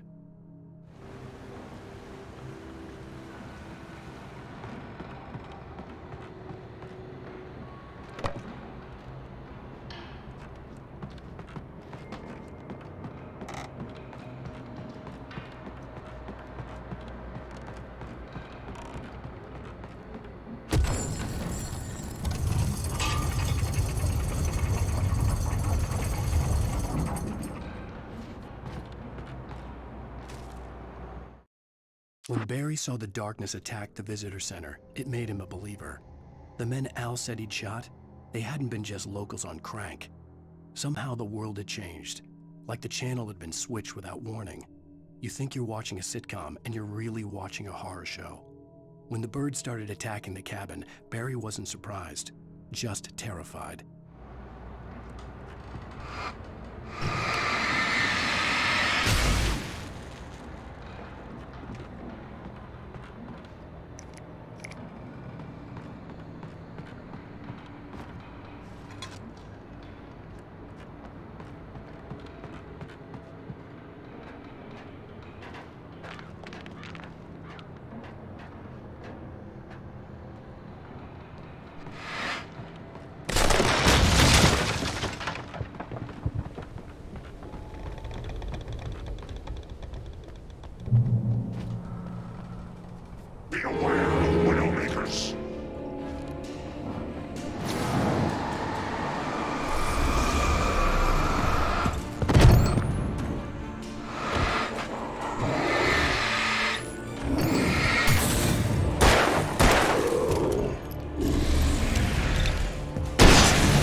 Shadows stirred and the wind picked up as I ran through the forest.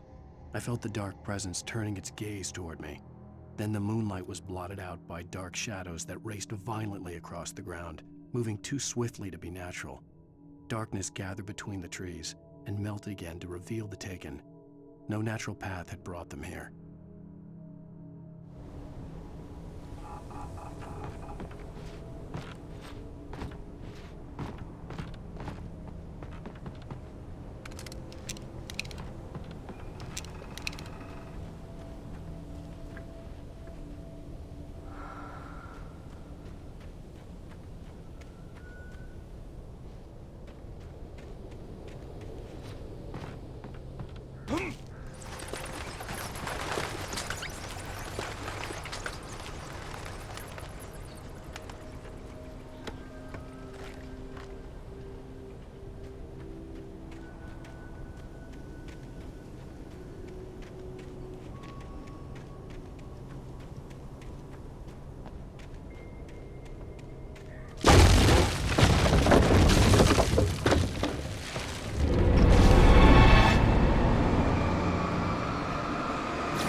Logging is a hazardous occupation.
Stay out of sight.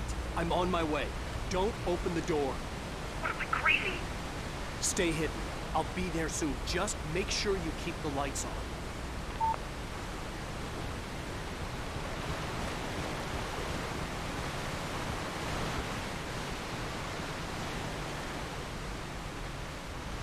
I still had to reach Barry at the cabin, but at least I was out of the woods.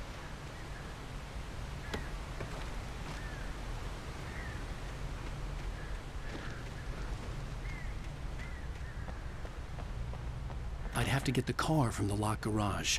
It would get me back to Barry faster, and the headlights were a welcome bonus.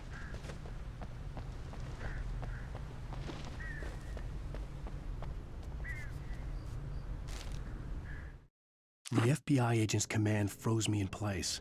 I considered surrender. It was all falling apart anyway. I could give in, let someone else deal with it, but it felt all wrong. Call it instinct, his posture, the way he held the gun. He was no friend. Shots ringing in my ears, I leaped for the hole in the fence and stumbled into the darkness beyond.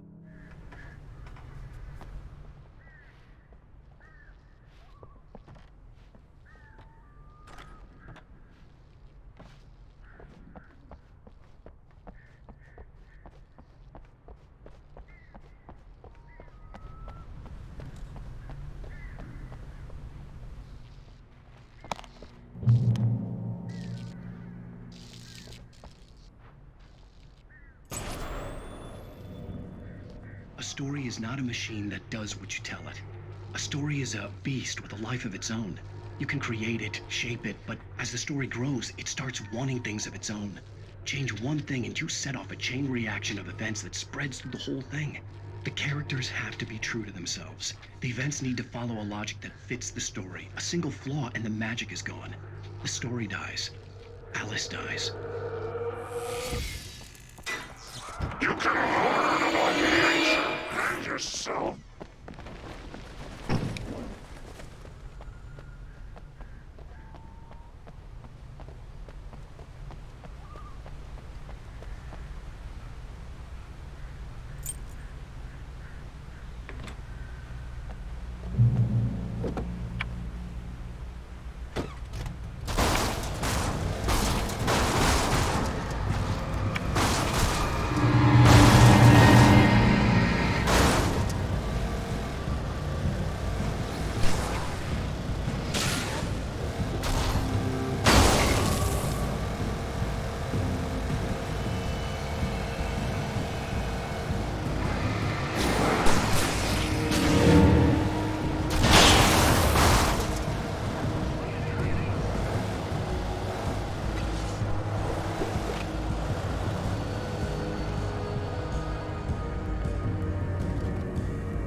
flare gun was probably the best weapon I could imagine against the dark things I was facing.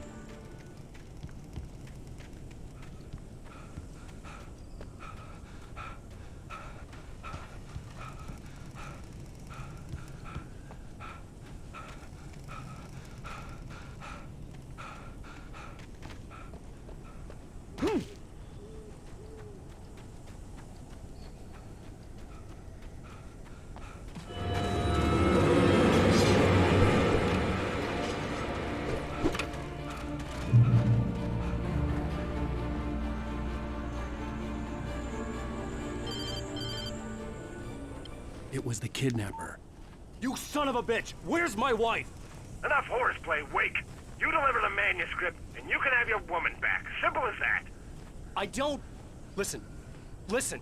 I'm gonna need time to finish it. I still need to write the ending. I need a week. It's not done? I need a week. 2 days. The old Bright Falls coal mine is nearby. You can find it easy, city boy. The main building, there at noon. You bring the manuscript, you'll get your wife. If not, well, get me? Yes, I get you.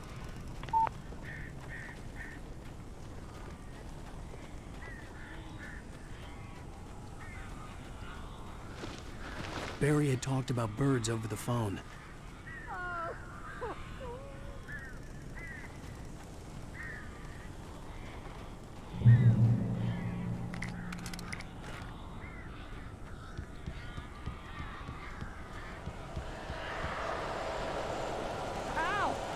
I am so glad you're here. A couple of them got in here before I blocked the chimney. This isn't normal. These birds are weird.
Hey, Al. I'm sorry for thinking you were having a psychotic episode, man. I sent Barry to the town to ask around about a man fitting the kidnapper's description. He'd go through the archives of the local paper. Perhaps he could learn something. Anything about the island and the cabin that had disappeared. The man wanted a manuscript. I had to try to write him one to get Alice back.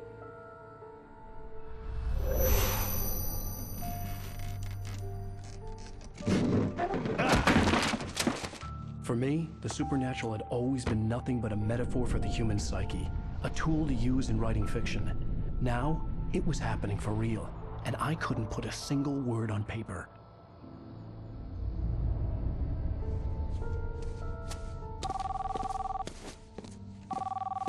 Barry Wheeler speaking. This is Rose. Rose? I found Mr. Wake's pages. Oh, you sweet, brilliant girl. Could you and Mr. Wake come get them? I live in the trailer park outside the town. We'll be there in less than an hour. Bye now. See you soon. Have a great day. Hope you come back soon. Welcome to the Oh Dear Diner. Good girl.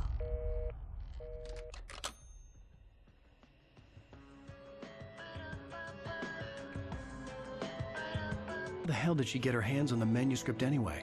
I don't know. She's resourceful. I told you you were too hard on her.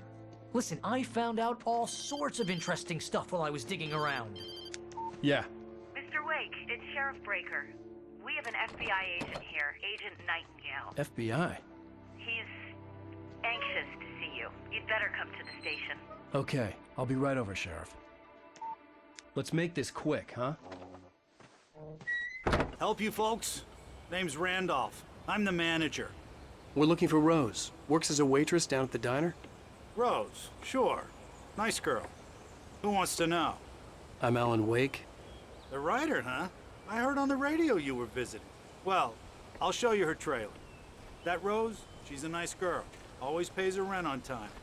As I was saying, Al, I found all sorts of weird stuff from the local newspaper's archives. This place is crazy. Disappearances, mysterious deaths, urban legends come true, and get this, most of this stuff takes place around Cauldron Lake. Well, you ain't wrong, mister.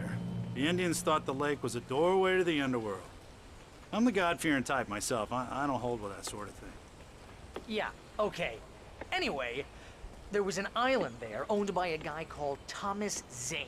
Now, some of the articles I found about him make him out to be a famous writer, but I ran a bunch of searches, couldn't find a single thing he wrote. Zane was heavily into diving, so much so that the place came to be called Diver's Isle.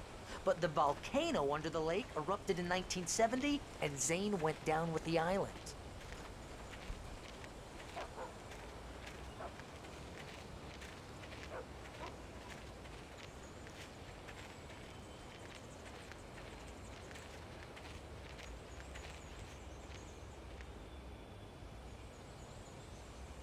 It gets better.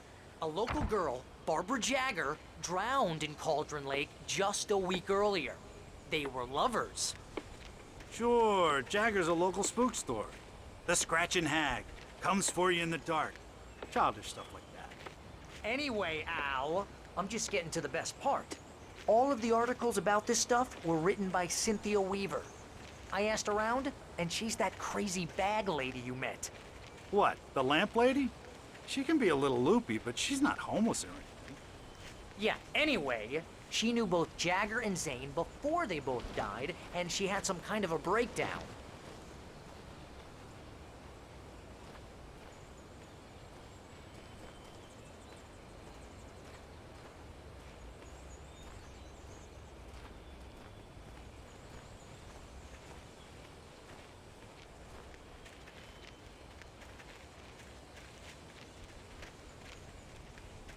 Well, mister, this here's Rose's trailer.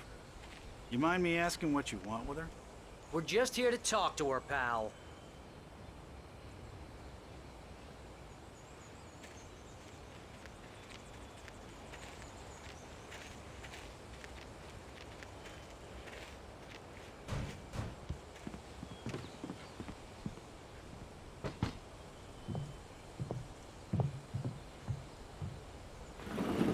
Welcome to... Oh dear, Mr. Wake. I'm so glad you're here. Rose, you have my manuscript?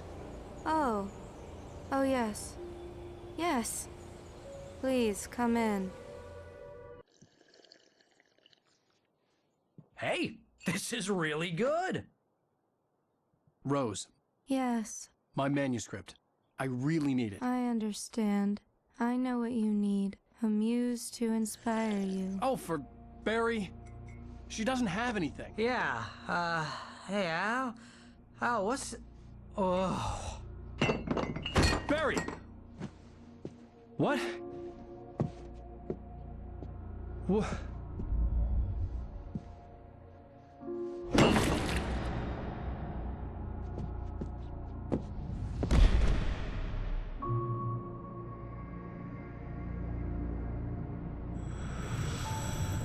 It's coming for you, hiding in my barber's skin.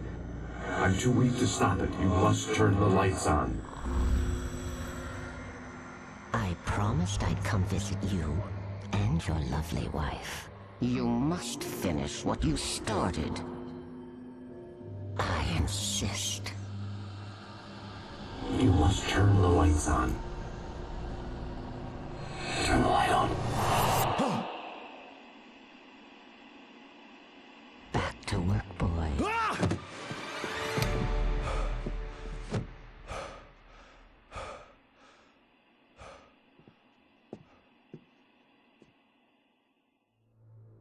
I felt nauseous, hungover. Only anger kept me going. I can't tell reality from dream anymore, but it seems I have an imaginary editor to help me. She's an old woman in a funeral dress. I call her Barbara Jagger. She's very strict. I'm writing faster and faster. My manuscript is being heavily revised. The edits are getting very aggressive, and each day there's less of me and more of her. I hate it, but I know she's right. She promises me I can save Alice this way. She knows more of this than I do. About the complex incantation I'm attempting. About this place. She's worked with another writer under similar circumstances, Thomas Zane. The genre of the story seems to be shifting. It's turning into a horror story. I'm getting close. I can feel it. Rose took a day from me. I had less than 12 hours left to meet the kidnapper. All I could do was get Barry into the car, work something out once I got on the road. Welcome to the Oh Dear Diner. What can I get you today? Coffee? I couldn't work up much hate for Rose. Something had used her to get to me and left its mark. First refill is free. Milk and My sugar. gun and flashlight were gone. I'd have to find a way to get Barry into the car as quickly as possible. There was no time to waste.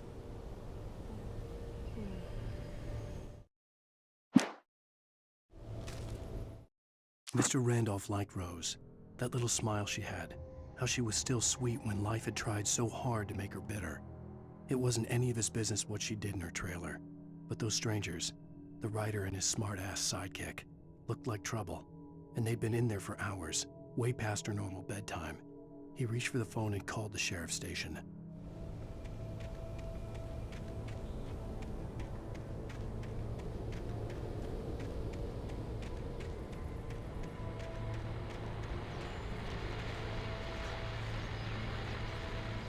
I just stepped outside to catch a breath of fresh air. Let me tell you, the weather's getting heavy.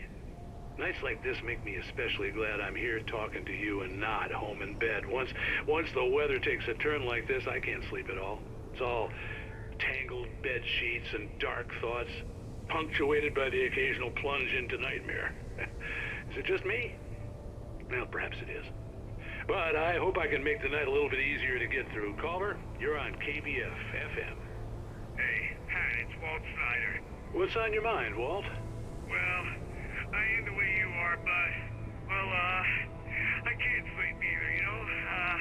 I just been staring out the window here, trying to make sense of it all, but, I ain't been drinking either, you know? I just... Well, you sound like a man with a problem, Walt.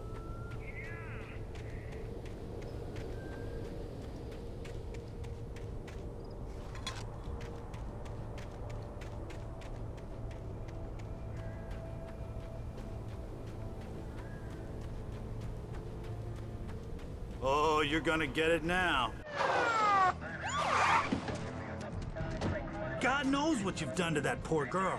This is Agent Nightingale, FBI! Get him up, Hemingway! You're under arrest! You move a muscle, I'll unload right in your goddamn face! Stay right where you are, Spillane!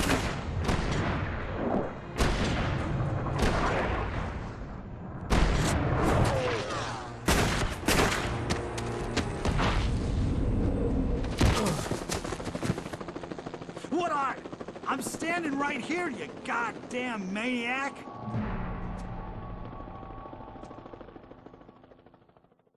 I hated to leave Barry behind, but there was no way I'd miss my appointment with the kidnapper. Give it up, Mr. Wake. Come on. Take it easy on him. Get after him. Don't let him get away.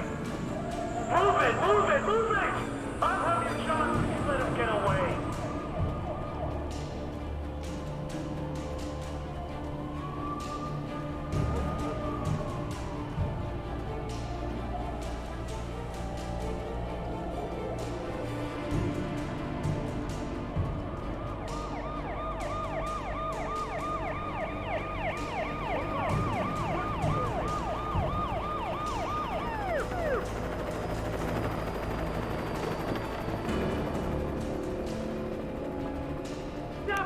We have the suspect in sight.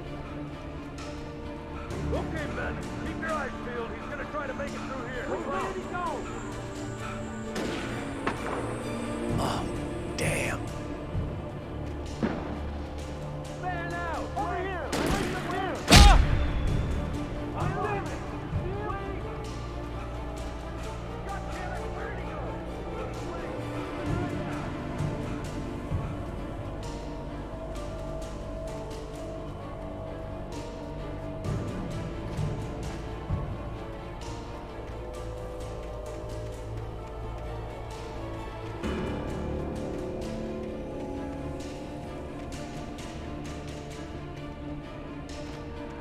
Gone. Come on, guys. We need to head him off. For decades, the darkness that wore Barbara Jagger's skin slept fitfully in the dark place that was its home and prison. It was hungry and in pain. It dreamed of its nights of glory when the poet's writing had called it from the depths and given it a brief, terrible taste of power and freedom. The rock stars had stirred it from the deep sleep the poet had sunk it back to in the end. When it sensed the writer on the ferry, it opened its eyes.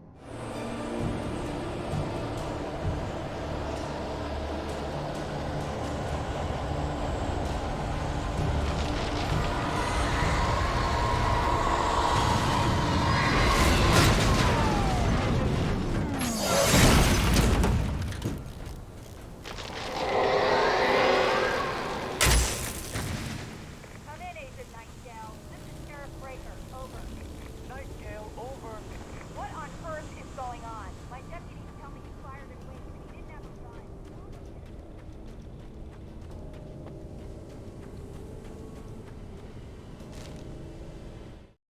Rose didn't know how the strange old lady got in her trailer, and she looked wrong somehow.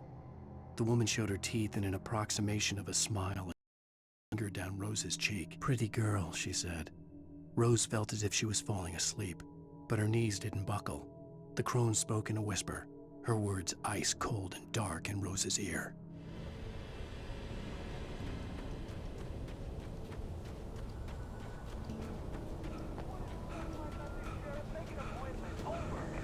Stay right where you are, Agent Nightingale. I'm on my way. Out.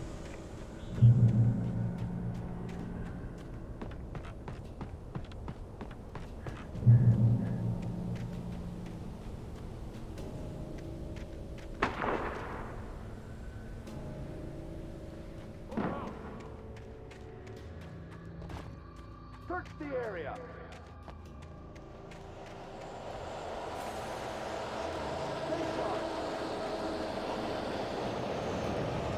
This way. Over here.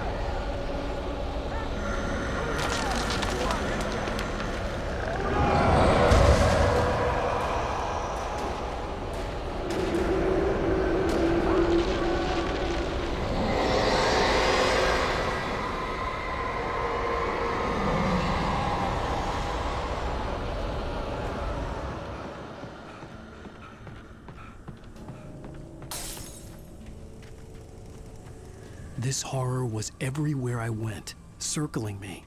The cops didn't stand a chance. They were after a writer, not a monster. Agent Nightingale. I've lost contact with most of the men you assigned to me. It's Wake's doing. Wait, are you seriously telling me that these writers are taking out my deputies?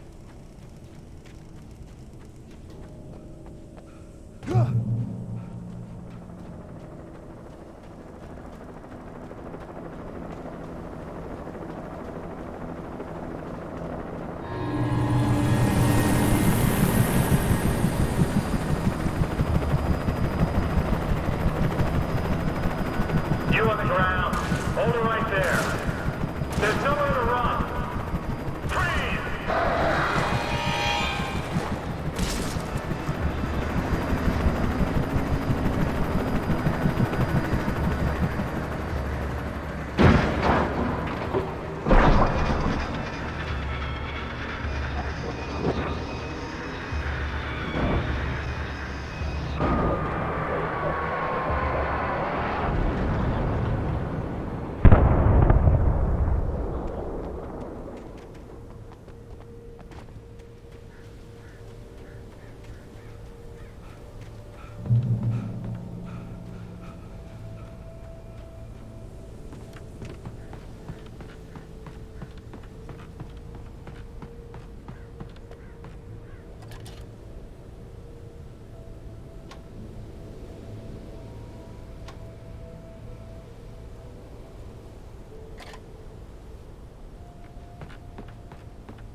This is James. Mulligan, Thornton, come in. Over.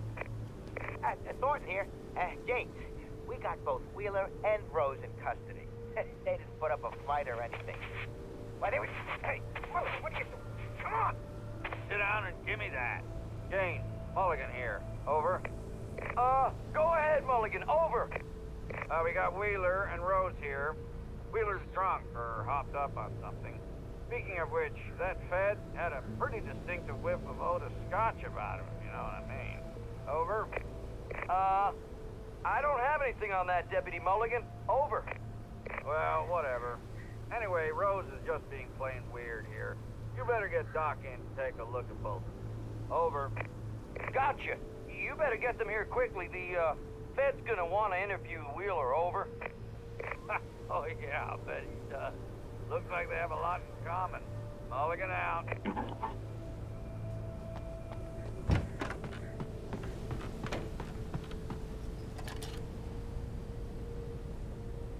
I could see the lights of the radio station in the distance.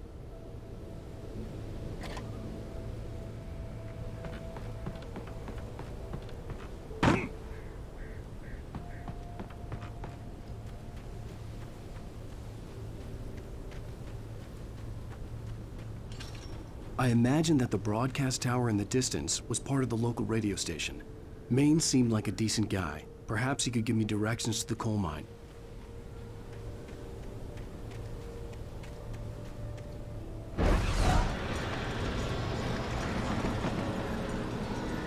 Unnatural shadows clung to the gate.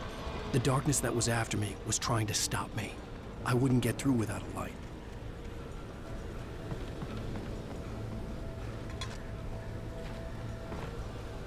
There was no power to the searchlight.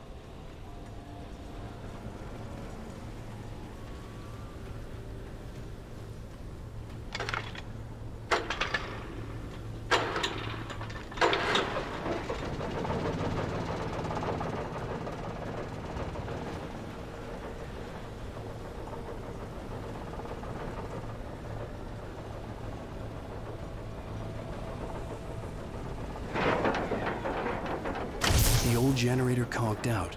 I'd have to see if I could fix it and try again.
It took me a moment to recognize the flashbang grenades. They were an ideal weapon for my situation. Team 1, come in. Over. Team 1, this is Sheriff Breaker. Report. Over.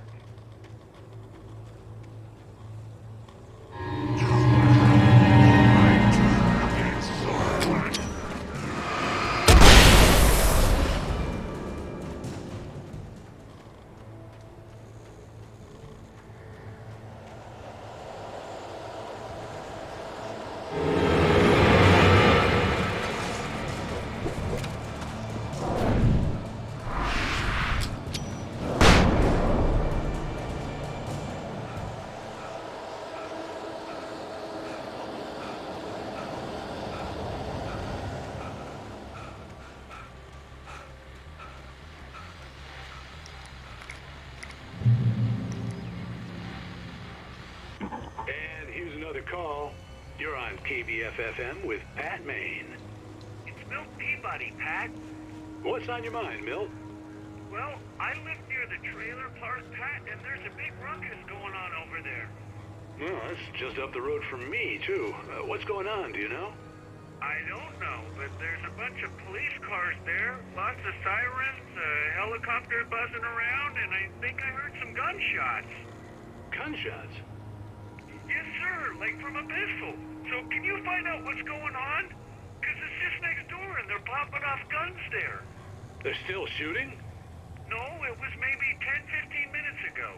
It sounds serious, Pat. I'm telling you, it don't sound like no party. I'm certainly going to give the station a call, Milt. Okay. You'll hear it here as soon as I hear from them. Okay, thanks.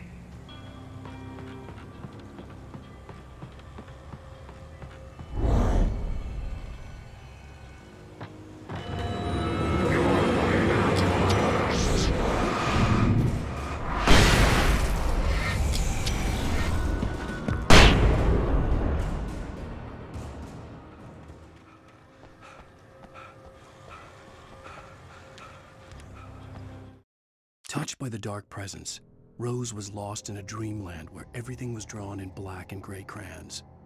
The old lady had promised her that all her wishes would come true. She would be Alan Wake's muse. She was smiling so hard it hurt her face.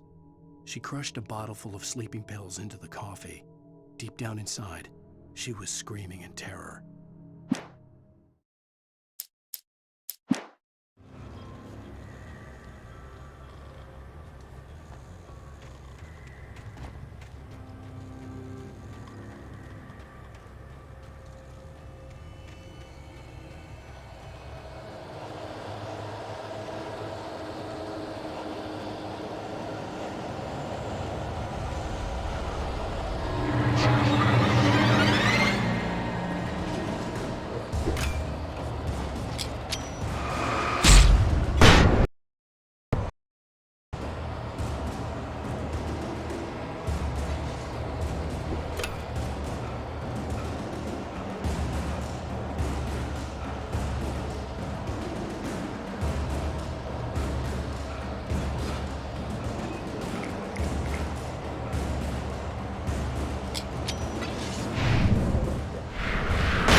I hoped Maine could lend me a car to get to the coal mine. Oh, bother with the trailer park. What do you mean? It's a trailer park. Of course you're going to have trouble in a place like that. I mean, what do you expect? The sheriff should be helping us normal citizens instead of wasting resources on those people. Well... Let the trash sort themselves out.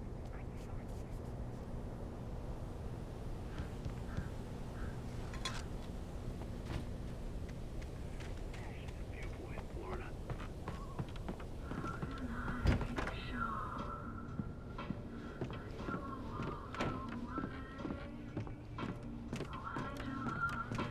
Oh, here's a little surprise. The famous writer Alan Wake just walked in. Folks, I'm going to see if I can talk him into an interview. Come on in, Mr. Wake. Oh, I'm so glad you could find the time to do this, Mr. Wake. Nowhere to run now, Dan Brown. You back away from me. Don't hurt it. Whoa, whoa, whoa. Everyone calm down. Put the gun down. We're all friends here, right? Cool your jets, Nightingale. We got him. Judas Priest! What the hell's the matter with you? There's a civilian in there.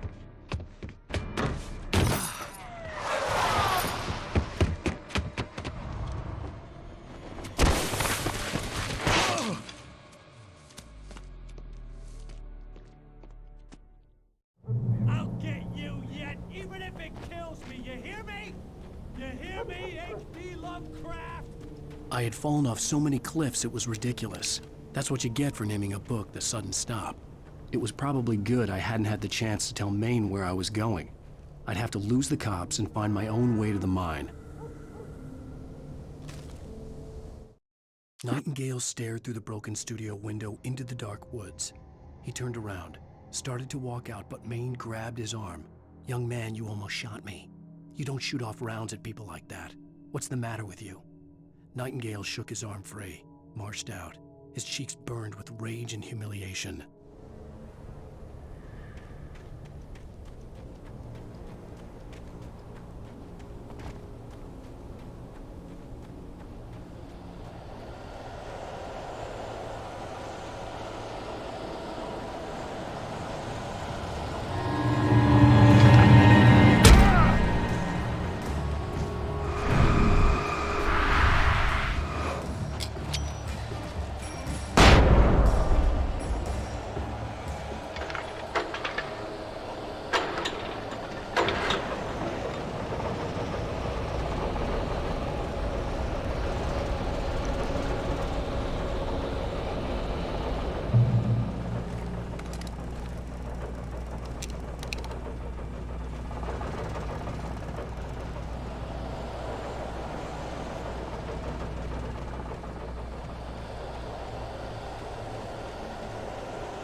There was no sensible reason for the power company work lights to be here. It was almost as if they'd been left for someone like me to use.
The bulldozer's engine roared to life. Mud and rocks flew as it fought for traction. It crashed through the concrete wall and landed heavily in the yard. If it were an animal, it would have shaken its head after the impact, fixed its eyes on me, and charged. Of course, it had no head, nor eyes. Shadows crawled on its form, twisting it into a monster. Then, it came for me.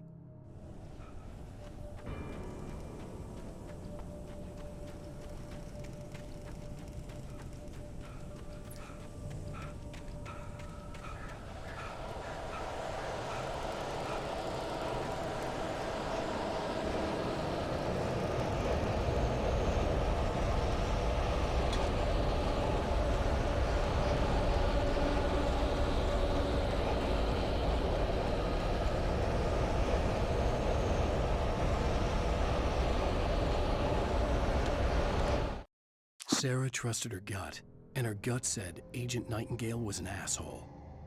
He felt wrong, and it wasn't just the smell of stale booze. It was in the way he flashed his badge, pulled rank, the look in his eyes when he wanted answers. Where was Alan Wake? What was this about an accident? Where was his wife? And most importantly, why did she let Wake go? He wouldn't answer her questions. Federal business was all he'd say.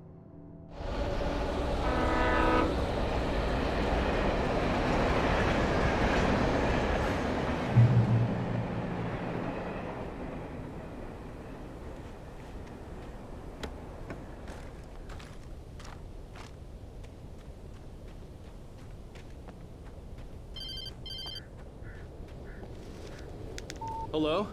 The most stubborn man I've ever met. Alice? Alice? Alan. I'm so afraid. It keeps me in the dark. Please help me. I look at you, Alan, and it's not you. Something else. Looking out from behind your eyes. Alice, I'm here. I'm so alone here. It's all gonna go to hell. You need to be careful. Cooperate.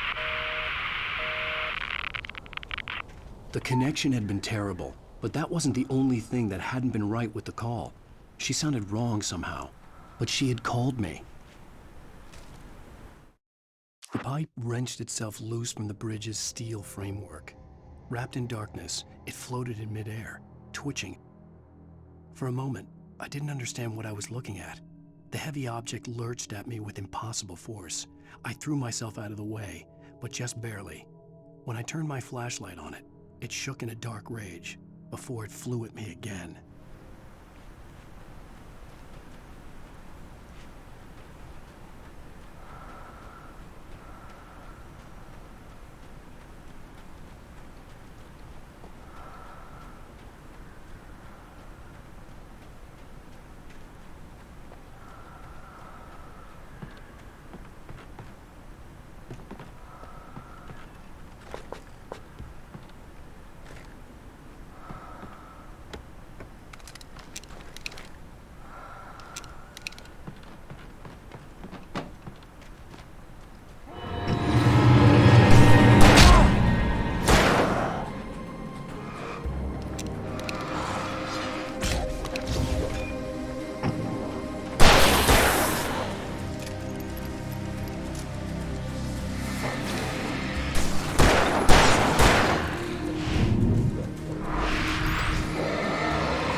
I could see a railway bridge up ahead, and a warehouse of some sort on the opposite shore.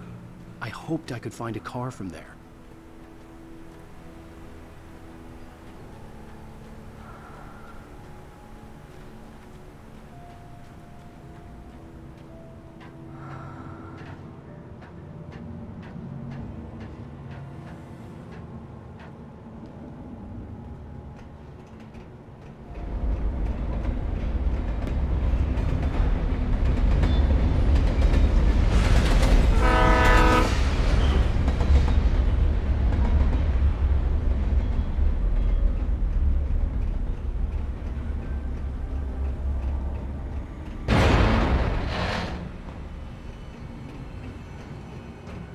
The darkness that was pursuing me was growing stronger, and it was taking over everything in its path.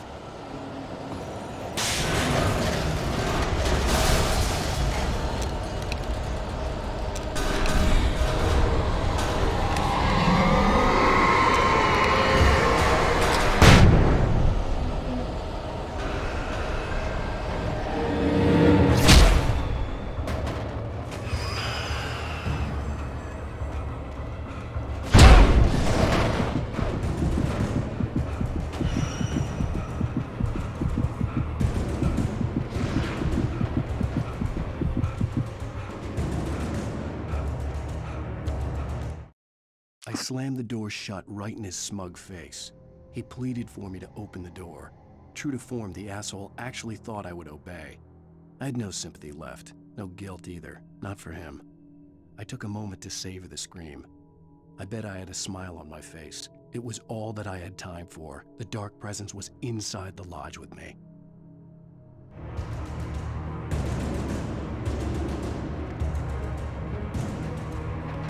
As a teenager, just starting to get interested in writing, Stephen King had been a source of inspiration to me. I thought about all the inanimate objects that had come to life in his books. No one is safe in a good horror story. Certainly not the protagonist. That's what makes them fun. This was anything but. The darkness could possess anything, and it was getting closer.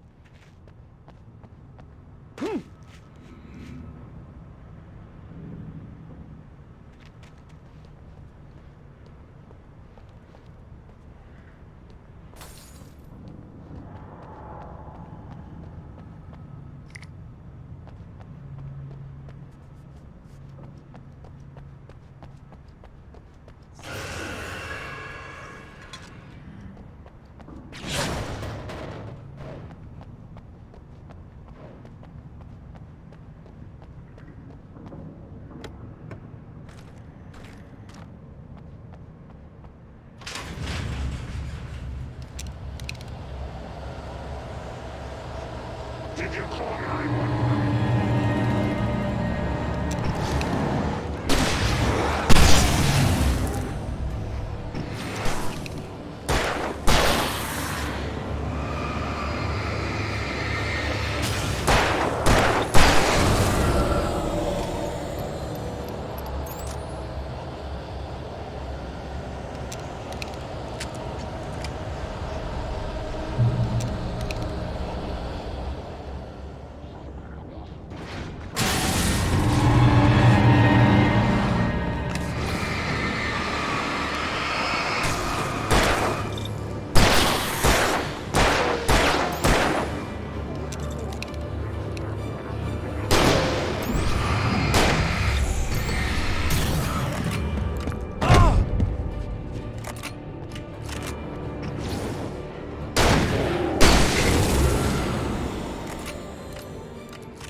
We take the facts of our existence for granted, unaware that they are merely a thin veneer of desperate self-delusion, covering a vast cosmos of madness and horror. All too often, the stars are right. In Night Springs. Tonight's episode, a family occasion. Journalist Alvin Derlis' trip to study the local customs of an insular community in Night Springs has been less than successful. Until tonight. Well, I'm glad you changed your minds about this. Ancient customs, local mythology. My editor loves this kind of stuff. Well, Mr. Derlith, we don't want to feel like we're on exhibition. But you have demonstrated the seriousness of your intent. Oh, I am serious. Really, just do your thing. I'll stay out of your way and observe. Actually, I thought you could assist us. I'm afraid we are a man short. It would provide you with an intimate perspective. Could I really? Of course, Mr. Derlith. Well, I guess that's the least what would I have to do? Oh, here. The darkness surged towards me, sucking everything loose from the ground into its depths, tugging at my clothes. I saw the flare the kidnapper had dropped and threw myself towards it just as I felt my feet leave the ground. The darkness embraced me with the force of a tornado. Somehow I managed to light the flare. The darkness roared and cast me away. I fell toward the dark waters of the lake far below. Let me show you with a kiss.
never been this glad to see the sunrise. I had a couple of hours to get to the coal mine.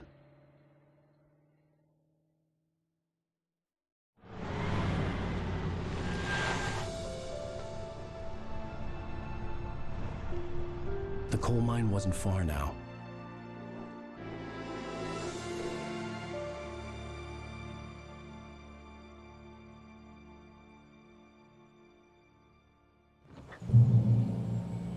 Today, I would meet the kidnapper, and he would give me Alice. I wouldn't give him any other choice.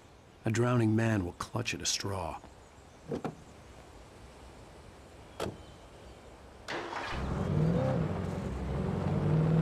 Little by little, without realizing it, I'd come to believe that the story in the manuscript was coming true. The current of its narrative had taken me deeper and deeper into dark waters. Alice had been taken from me. Barry was probably in jail. I was a fugitive from the FBI. The whole world taken over by the dark presence was trying to destroy me. It all felt real, but it matched a textbook case of insanity.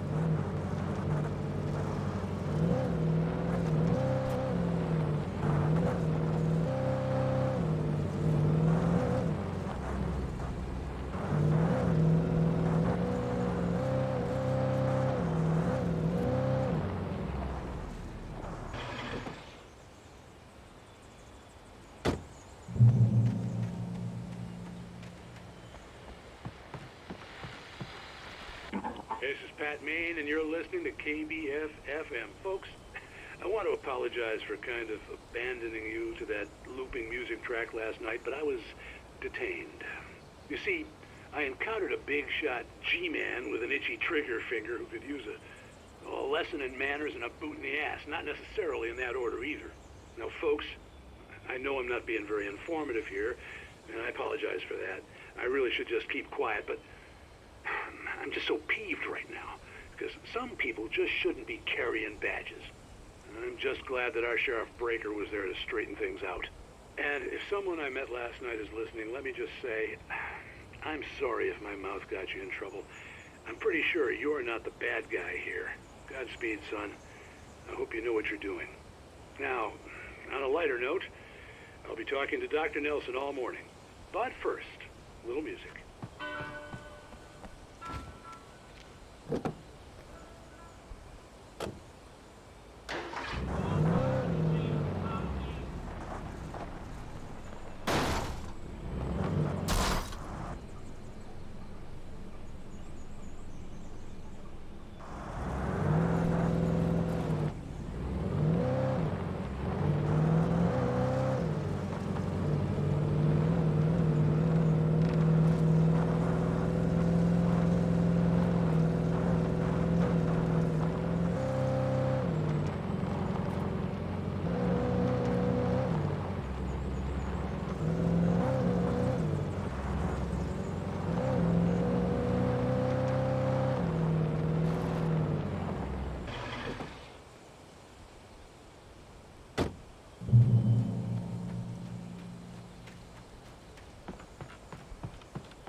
Welcome back to KBF-FM. Hope you enjoyed that tune. Now, Doc, you were talking about life and finding that special someone, that soulmate. Well, you were talking about that. I was saying I don't buy it. Well, see, to me, that's strange, because I always pegged you as a hopeless romantic. You got me there, Pat. But I think love's where you look for it. And you need to do a lot of looking, sure. But the idea that there's that one special person out there for you, and if you miss that chance, it's gone forever, and you're forever incomplete. I mean, isn't that depressing? Or heck, childish even? There's plenty of fish in the sea. And apparently a fisherman has a fishing analogy for everything.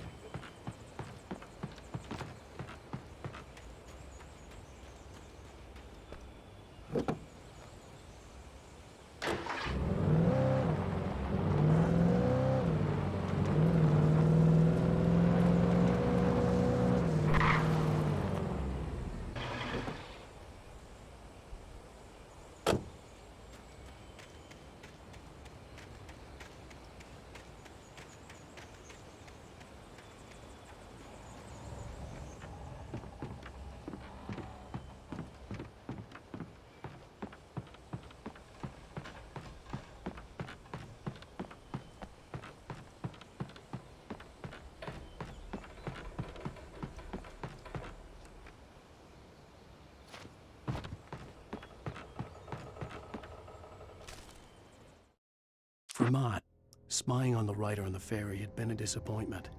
His boss had made Wake out to be something special, but Mott hadn't been impressed. He'd gotten a good long look at the wife, though, and he liked what he saw. Mott had fantasized about goading Wake into a fight, but it hadn't happened. Still, he'd get his chance to see if the writer had anything in him. He'd been promised as much.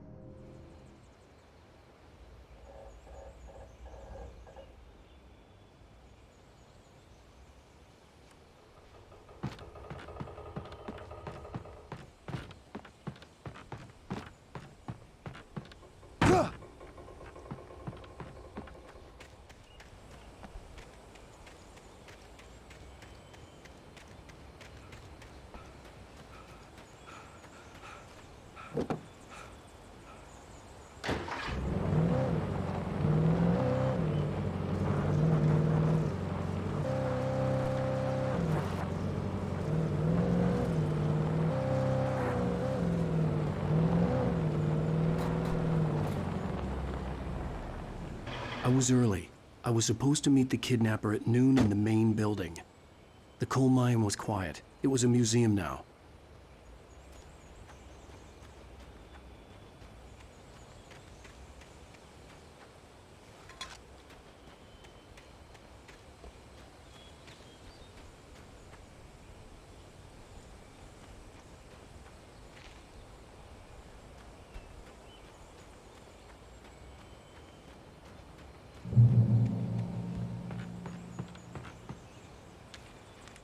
With Nightingale gone and the night wind blowing in through the broken studio window, Maine stared at Sarah.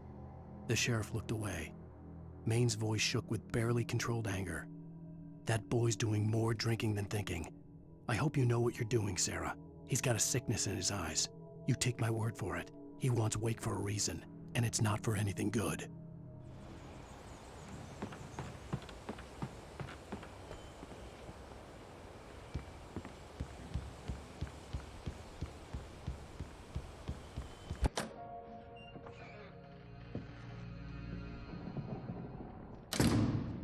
I didn't want to go outside. Cops had to be looking for me. The noon sun turned the place into a sauna. The day dragged on. Different scenarios ran through my mind. Ways of how I'd torture the kidnapper to get Alice back. Or the different horrible things he could have done to her. I imagined her dead. I had no way of knowing she was still alive. It was killing me. I was running on blind hope. It was all a waste of time. The bastard never showed up.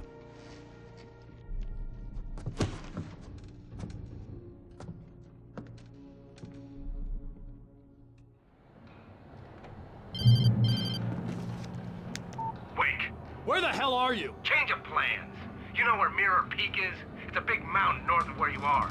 You follow the path from the mine, you can't miss it. There's a lookout point there. I'll be waiting. I'm through being jerked around by You you. want to see your wife alive? Because if you do, you better watch what you say to me. Do we understand each other? I want to talk to Alice.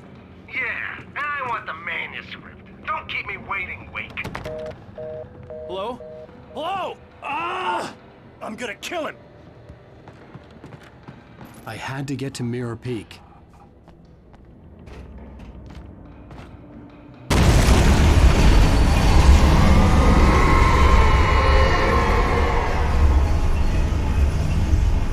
It was close. Maybe closer than ever before.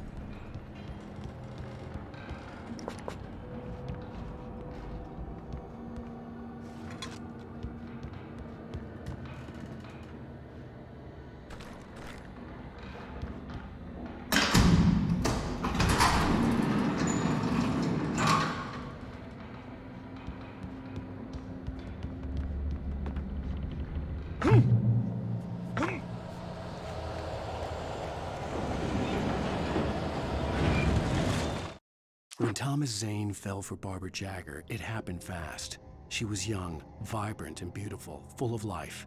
He had never been a very happy man, and without any seeming effort, she had changed all that. Zane felt good for the first time in his life. Everything she did was another piece of a jigsaw puzzle he hadn't even known he'd been missing. And best of all, She made the words flow, strong and sharp. She was his muse.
The only way to reach the hillside ahead was to go through the building.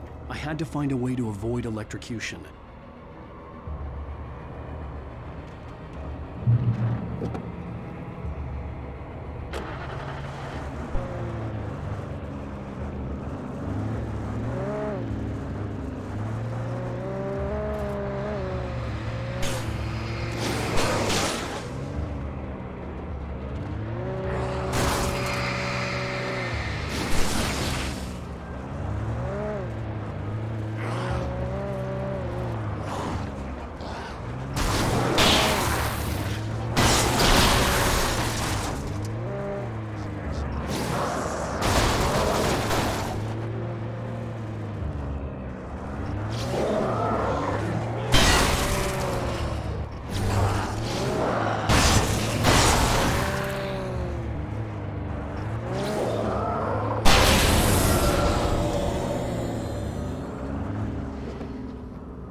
Some of the taken retained echoes of their former selves, but these were just the nerve twitches of a dead thing.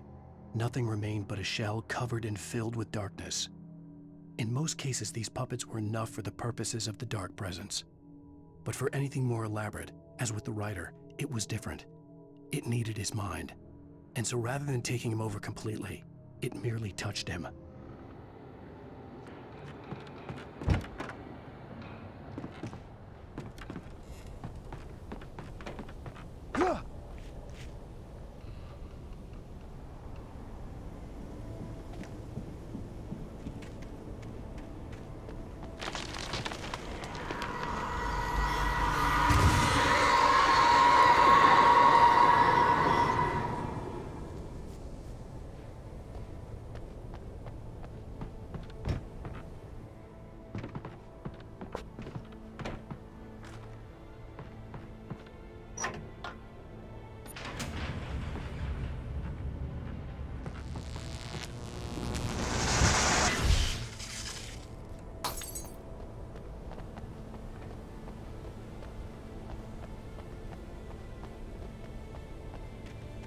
There was no way the flashbang grenades were standard power company equipment.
I stared through the bars of the jail cell.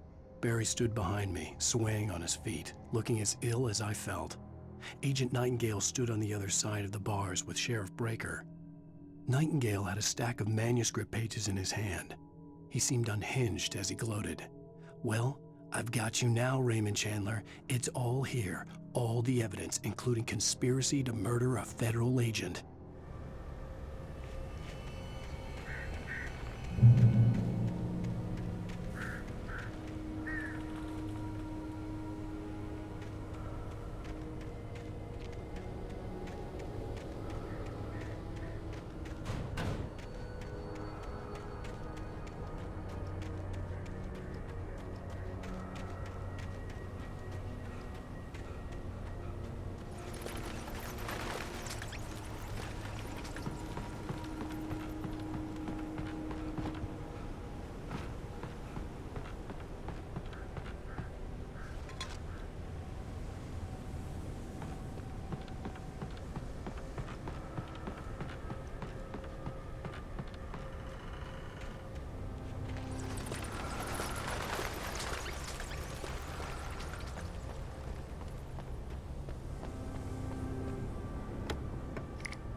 I had no real plan.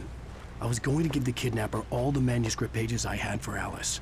If that wasn't enough, I'd hold him at gunpoint and make him talk.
The dark presence was moving ahead of me in the same direction I was going. A cold feeling settled itself in the pit of my stomach. Was it going for Alice?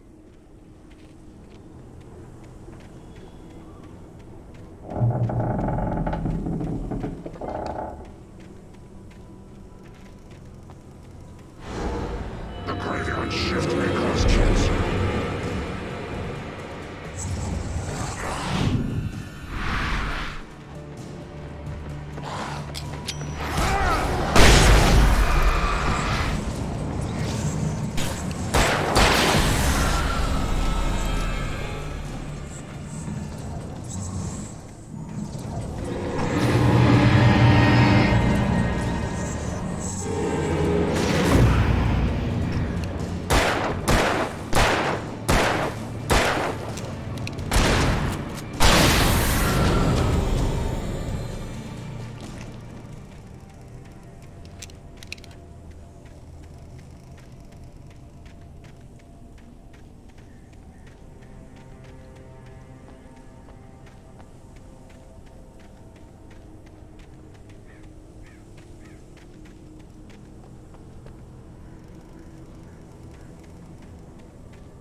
The place was dead, a ghost town.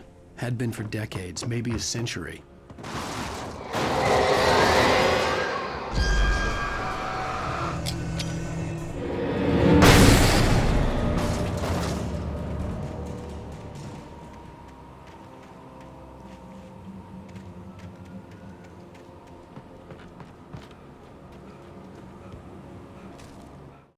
Things were never as simple in real life as in fiction. I had lost count of the times I had wished there'd be a clear reason for my writer's block. Something to fight, something to lash out on. There wasn't.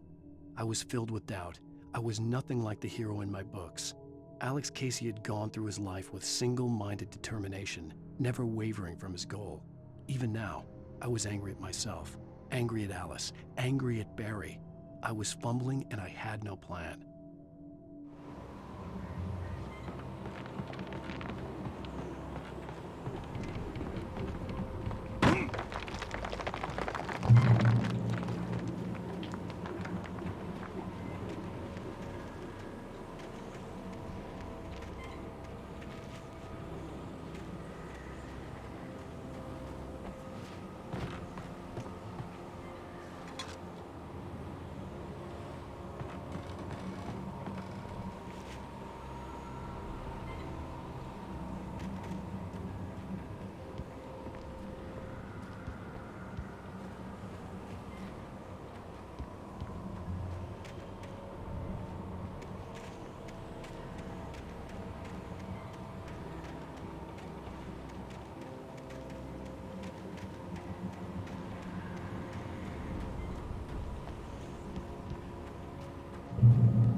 I needed a key for the door.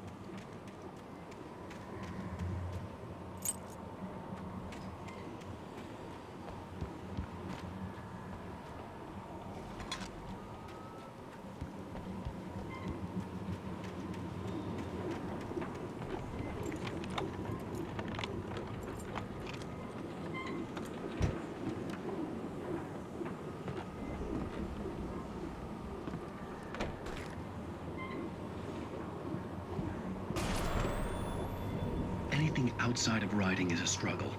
I feel ill. I managed to make my way downstairs. There's a shoebox filled with books and papers by Thomas Zane. It's very hard to focus, but I managed to read some of it. He's a poet, and a good one. He writes of muses and creators summoning fabulous things from a magic lake, using his powers to shape the world of a realm of gods and dreams and demons, dark things that wait for a chance to slip through, wearing the flesh of men as disguise. Zane writes about himself, his girlfriend being taken over by a dark presence, about growing scared of the lake. Zane believes it's a mirror to the gaping void of darkness above, where some Lovecraftian presence lurks. I crawl back upstairs. I'll borrow these things for my story. They ring true. They fit.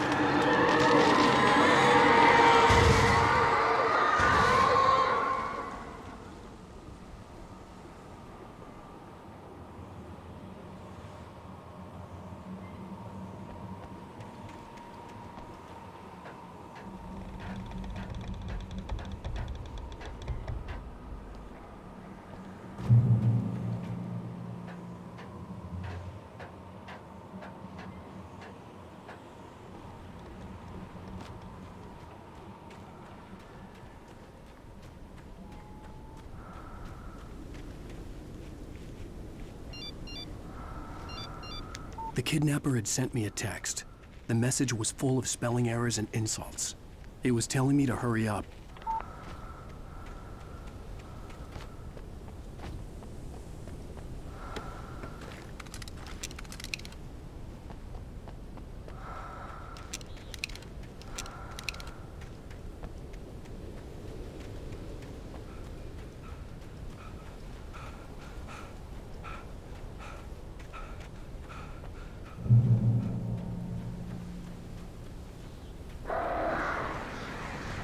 Birds.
Without warning, the headache stabbed at my brain.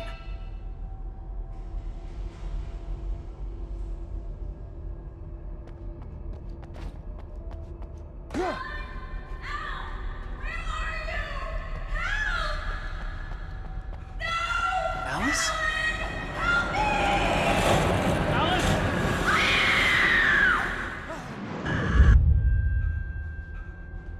I'm losing it. I gotta get out of here.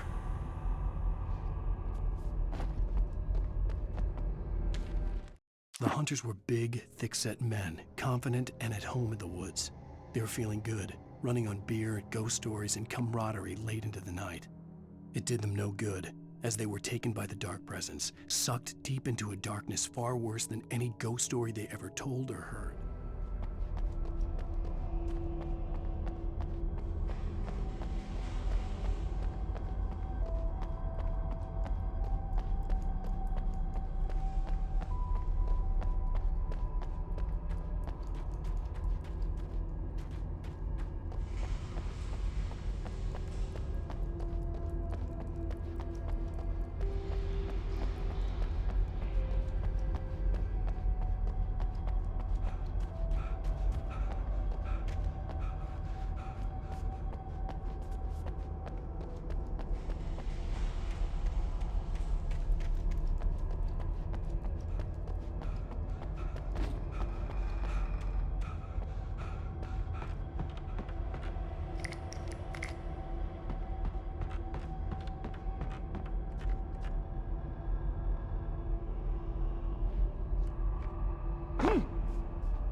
Even behind the closed doors and curtains of his grimy room at the Majestic, the local motel, Nightingale could feel the locals' eyes on him, the unrelenting pressure of their judgment.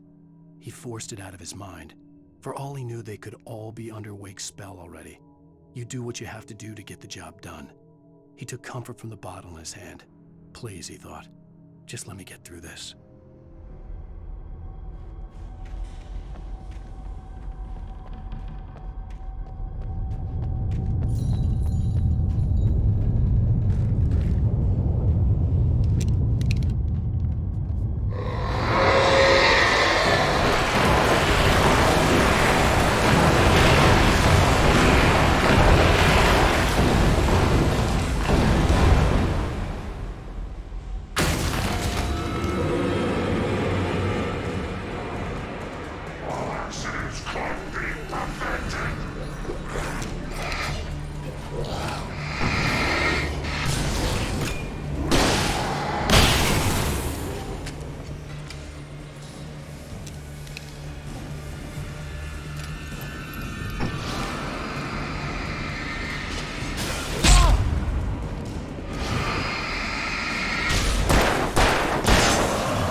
I'd have to make my way up this mine shaft in order to go on. Maybe the machinery could help me with that.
Lightning flashed behind the windows of Cauldron Lake Lodge.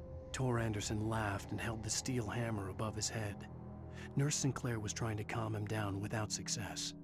Tor grinned madly and shouted, "My hammer's up. Here's a friendly poke from Molnir, wench." He brought the hammer down with all his might on Sinclair's head. We're on a comeback tour, baby.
Maud had checked all of Stucky's rental cabins.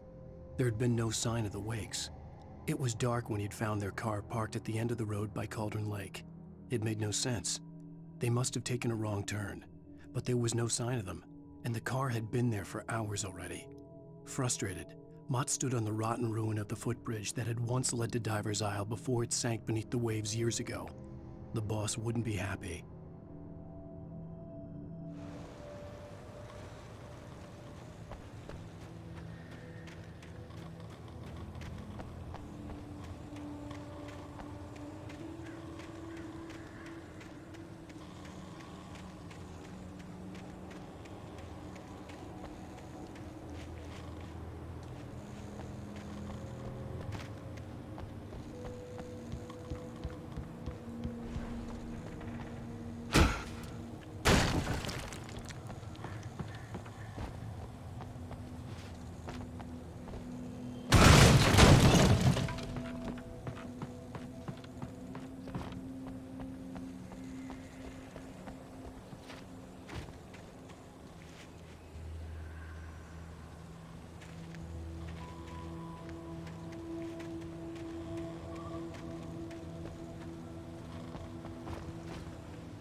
I could see Cauldron Lake. I thought I could make out the spot where the island and the cabin had been. There was a light near it. It had to be a boat.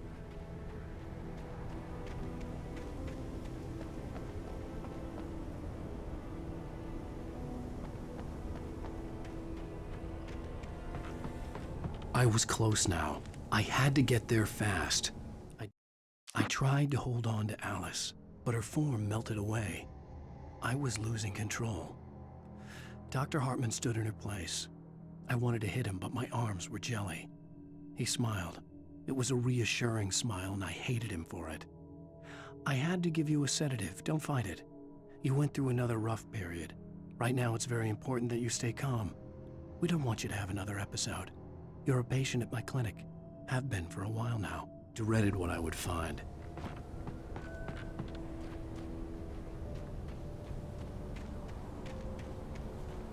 Wait! Are you? Wait! Hey, I'm here! I'm coming! No! Get away!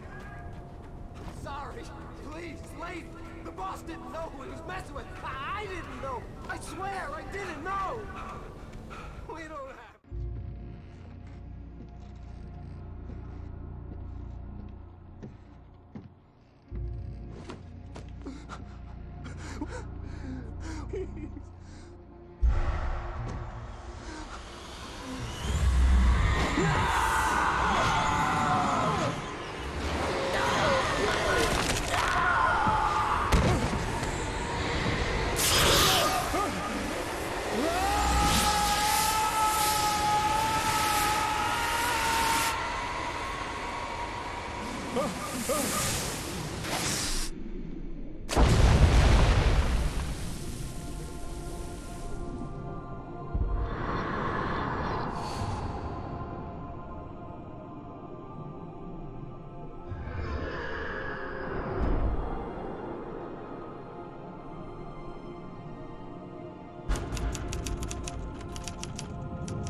Baby, it was just a nightmare. Alice. There you go, Alan. Hartman, I fell. I had to give you a sedative. Don't fight it. You went through another rough period. What? Right now, it's very important that you stay calm. We don't want you to have another episode. You're a patient at my clinic. Have been for a while now. The shock of your wife's death triggered a mental illness. No, you lie. You're suffering from various symptoms of undifferentiated schizophrenia. Bastard. It's okay, Alan. Just let go.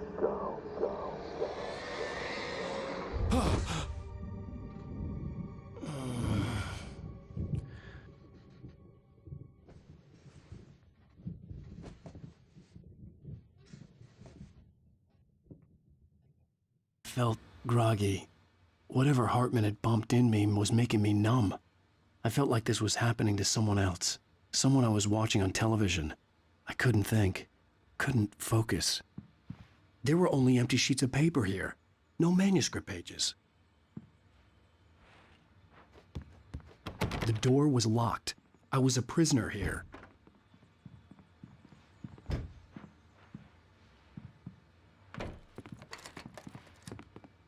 Good evening, Alan. Are we feeling better now? Feeling calm? Yeah. I see you brought your pet gorilla with you. So sure, I'm calm. I get the message. Loud and clear. Quite right. That's the spirit. You're being very brave, Alan.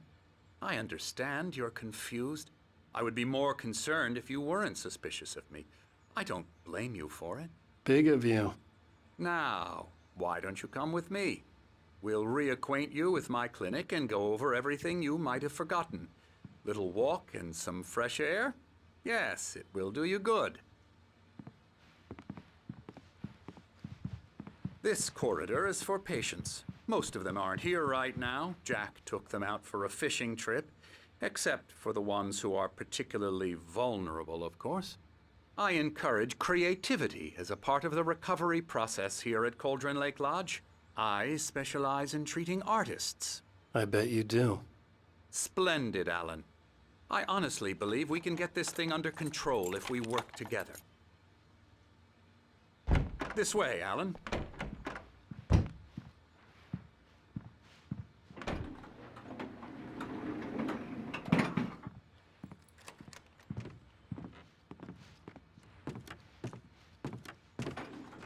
Now, Alan, from past experience with you, I know I need to get right into the heart of the matter as quickly as I can after an episode. So I'm just going to say this. Alice is dead. No. You're in a very vulnerable state until you understand and accept this. Alice drowned, and you couldn't face that. You're suffering from hallucinations, paranoid delusions, unusual thinking, an obsession about light and darkness, a feeling that everything revolves around you, your thoughts and dreams. Your mind has constructed an elaborate fantasy scenario in which your writings are affecting reality. She has been kidnapped and supernatural forces of darkness are trying to stop you. We go this way, Alan. I wasn't ready for another shot, so I went along with it. He had to be lying. But under the influence of the drug he had given me, I had to fight not to believe his words. It's all in your head. You've been making it up.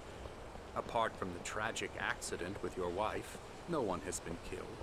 Your delusions are just a manifestation of your subconscious mind trying to protect you from the too painful truth. Unless we fight the fantasy, it will return.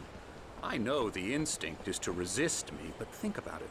Doesn't this make far more sense than the insane supernatural conspiracy you have concocted in your mind?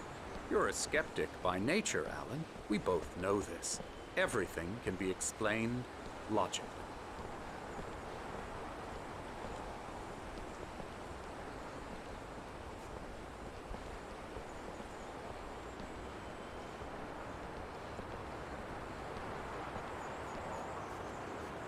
I never get tired of this view. Very inspiring, isn't it? Cauldron Lake spread below us. I could see Mirror Peak on the other side of the lake. I thought I could make out the spot where Diver's Isle had been when I arrived with Alice. Now there was nothing but waves. It seems there's a storm coming. Funny, I don't recall there being a mention of that in the weather forecast. Well, no matter. This way. Follow me. Alan, what I'm telling you is good news. Right now, we're in control. Every time you have a relapse, it gets more and more difficult to resurface from the dark depths of your imagination. Not surprising, considering your profession. Imagination is what you work with. After all your nightmares, this should come as an immense relief to you. If it doesn't, why is that? Because I'm lying? Or because you don't want to admit that you're not well? It's very natural for you to think of me as your enemy. It's part of the illness. I let him talk. After all, Hartman obviously loved his own voice. His words echoed madly inside my head. I dug my nails into the palms of my hands to stay focused. You need to work with me. Once you accept that, we can begin the journey towards your recovery. Come along. Let's go inside.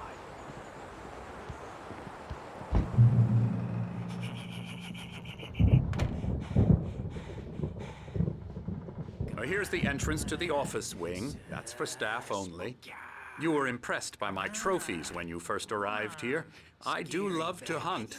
The great outdoors, man versus nature. It's wonderful stuff. Pretty damn wonderful, yeah.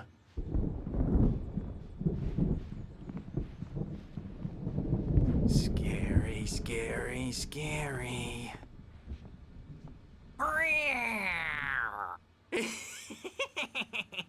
Emerson.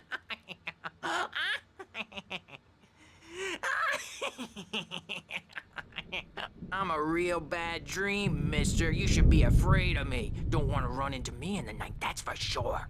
Please, Emerson. Mr. Wake is confused enough as it is. Yeah, you'd like me to go away so you won't be scared. But you can't just decide what kind of dream you have or when you have it. Emerson. Okay. Sorry. Boo. That's Emerson.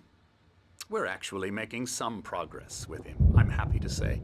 He works on video games. Ooh, yeah. It's trash, of course, but it does involve some small creative effort, which makes him receptive to my therapeutic methods. No kidding.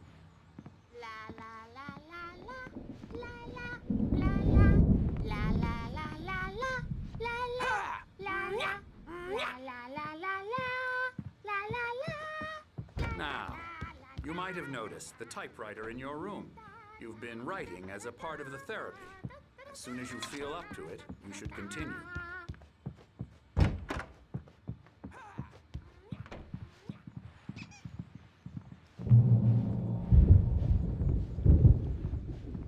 My rheumatism's killing me.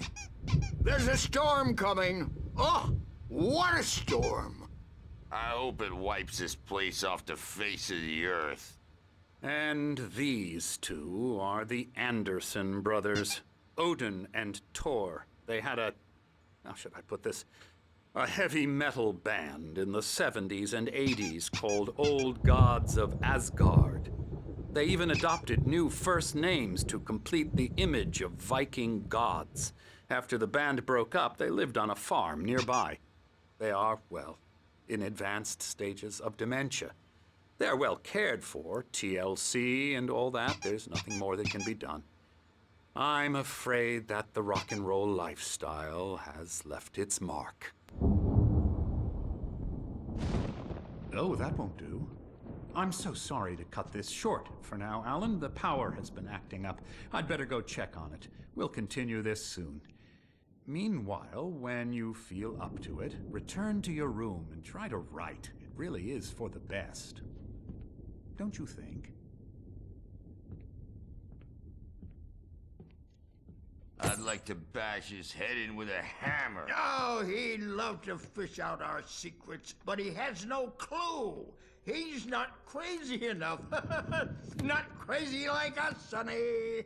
Yeah! Being crazy's a requirement, Sonny.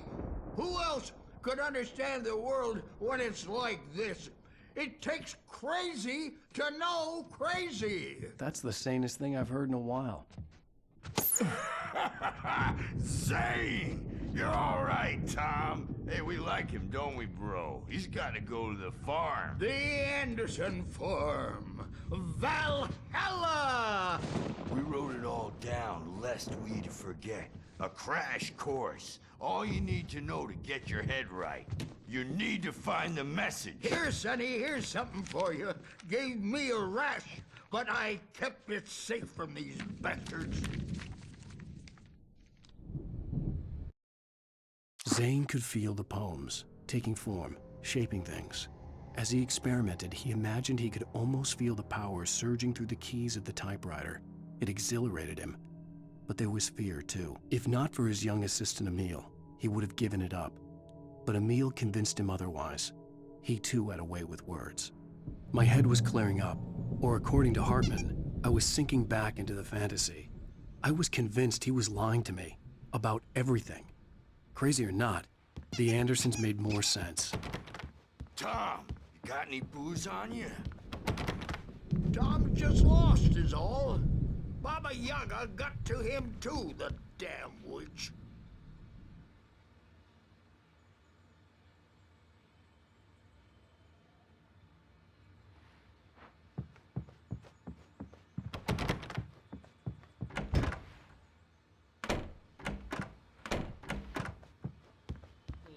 Good thing he's not overreacting or anything.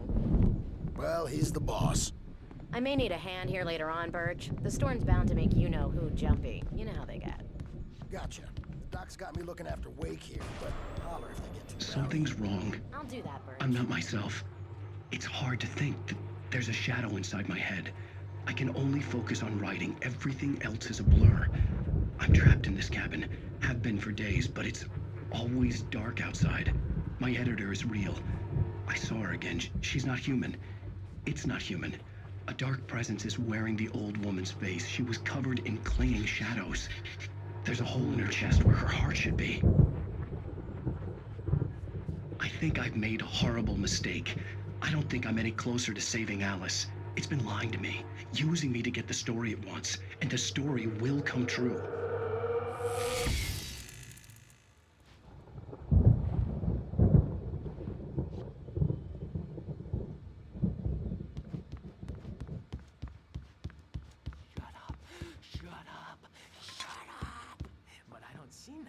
Anymore because I'm too scary for them.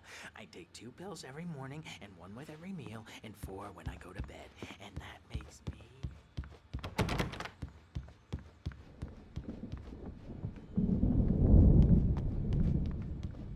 Hartman had mentioned that the power had been acting up. Maybe that was the reason for the generator and the work light on the balcony.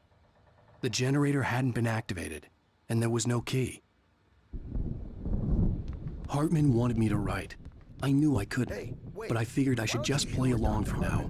It was the only thing I could do with Nurse Birch watching me like a hawk.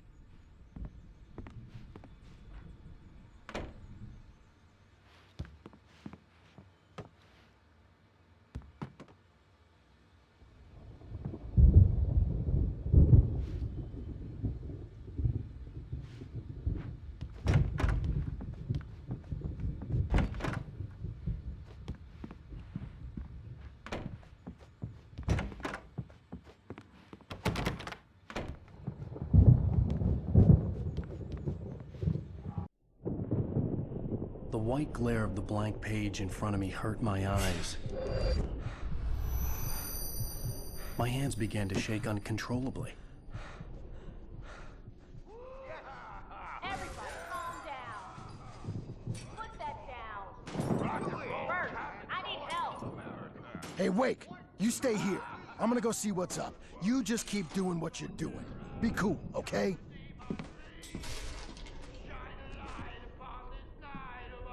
I didn't know what the chaos was all about, but it could be my only chance of getting out of here. Where the hell did he get a damn hammer? I don't know. Here's a friendly poke from Mjolnir, wench. Oh, afraid of the crazy brothers, are ya? Not so weak now, are we?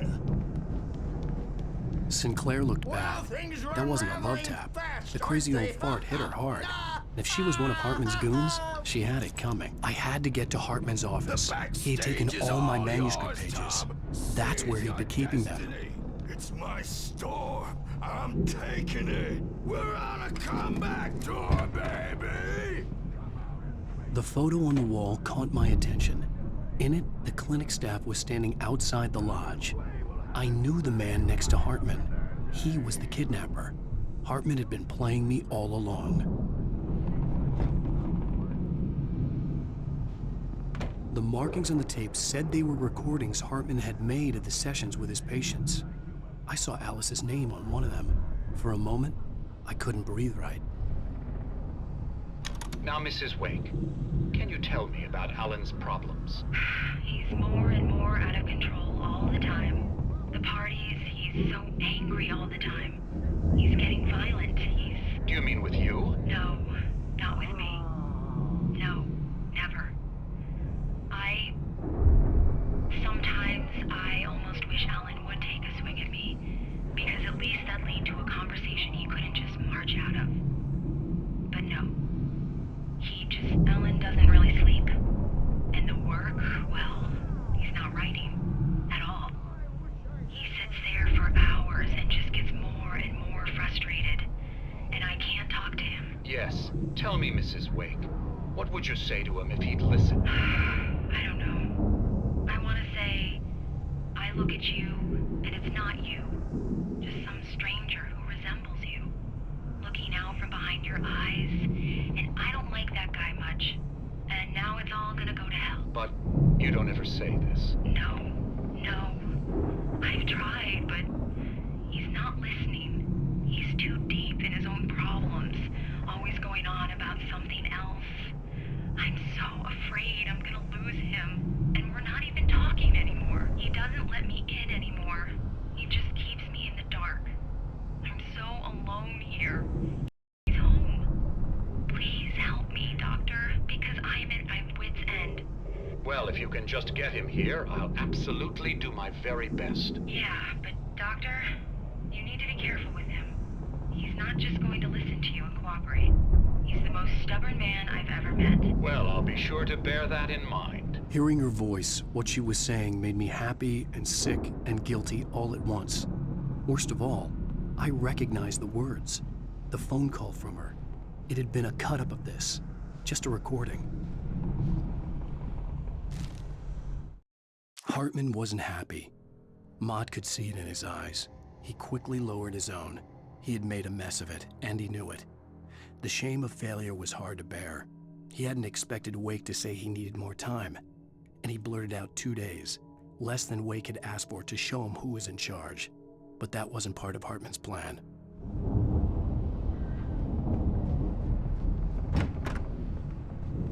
Let me out of here!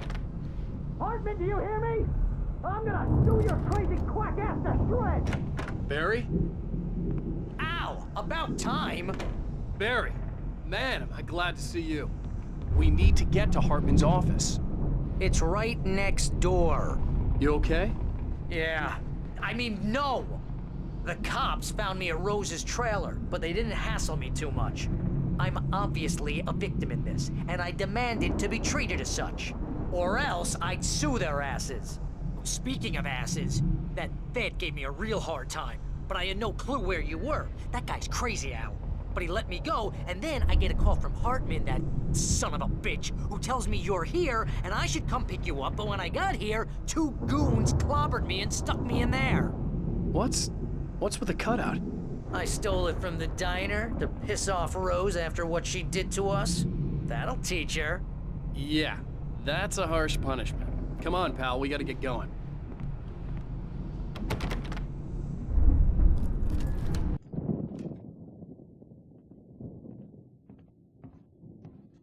These were all the pages I had on me.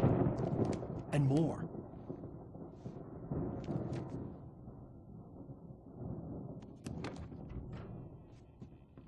Alan, please. You're sliding back into the... Tell me one more lie and I'll shoot you in the face. Ah, well, it was worth a shot. Really, Wake, come on. Let's work together on this. You have no idea... Hartman, shut up! Barry, get out of here. I'll catch up with you. Get a car. Oh, Al, let's just... Go! Wake, listen to me. This is a mistake. Don't you see? Together we can create something absolutely wonderful. With your ability and mine.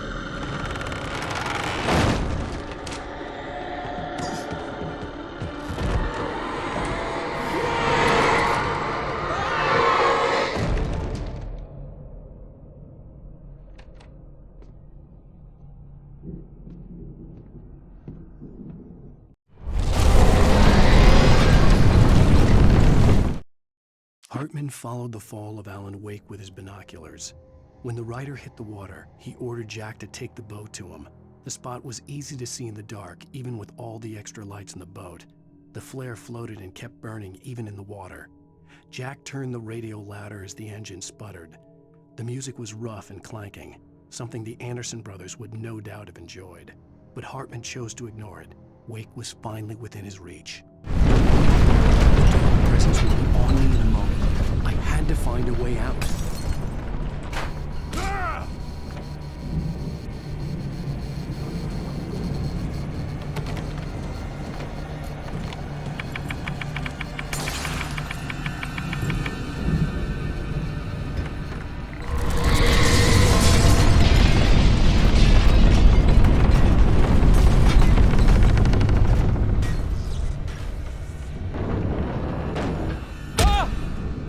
I needed light to get the possessed bookshelves out of my way.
Hartman knew he was no creator. He had no ambitions on that front, and he certainly didn't want to end up like every artist he had worked with here, damaged in ways that were hard to describe, or worse. It was enough for Hartman to maintain creative control and provide direction, to be a producer. That was what most of these people were in need of anyway. Of course, suitable subjects were few and far in between.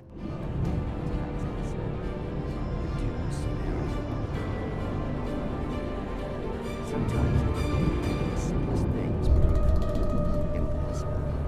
Consider, you get in a car and leave a life behind. Easy.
Found the car, but the gate's locked. You're gonna have to go through the hedge maze over there. Barry, I don't have a light. Take this, Al. Oh, God! Look at the house, Al! Look out!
I stared at the Viking paraphernalia that littered the area, surrounding an unlikely centerpiece. A full-size stage complete with an impressive sound system with all the trimmings, including a dragon. It took a special kind of crazy to build something like this in a remote field. When the sky split open with a deafening boom and the music started blasting, it felt strangely appropriate.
Hartman hurried down the corridor. He had disliked leaving Wake when he was surely at his most susceptible to therapy.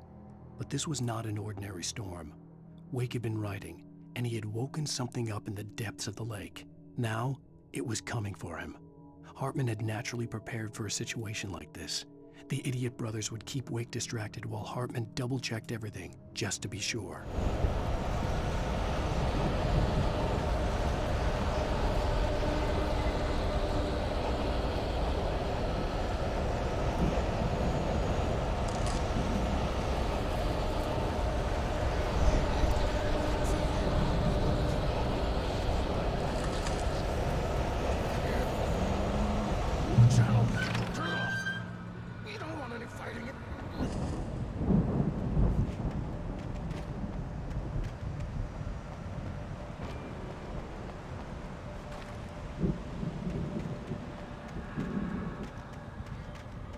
You get 2 pills in the morning, and then you'll be nice and calm.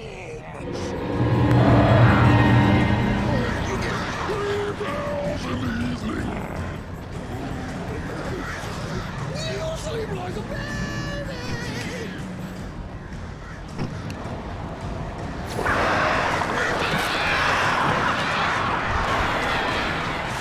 Like seems to be yours.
Mott knew that Wake was smarter than him.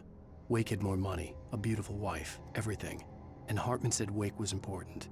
That made him better than Mott. But Mott was calling the shots now. He'd expected Wake to whimper and grovel, but instead, he seemed willing to fight. Mott knew he'd gotten under Wake's skin. If only Mott actually had his wife. The thought made him shiver.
For the moment, Barry was just glad he had survived the fall.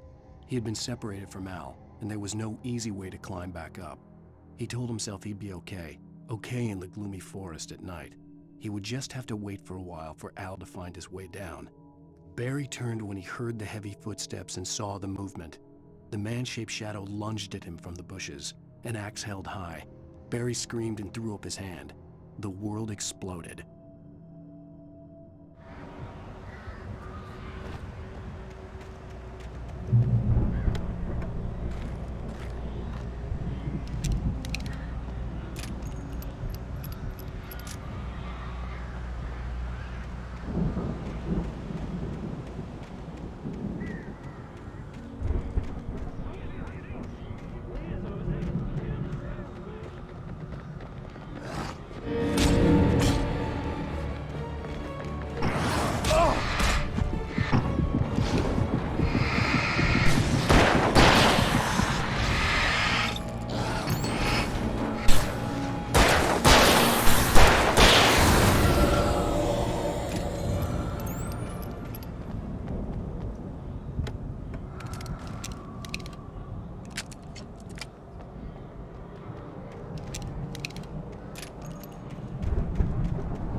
Hartman watched as Wake's features slackened.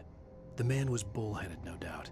Even lying on the bed, he'd almost broken Hartman's nose the second time. But with a little time, he could break Wake down, give him proper direction.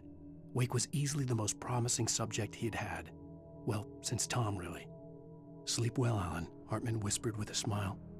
"Let me take care of you." He sniffed hard to clear his throbbing nose, swallowed blood, and barely tasted it.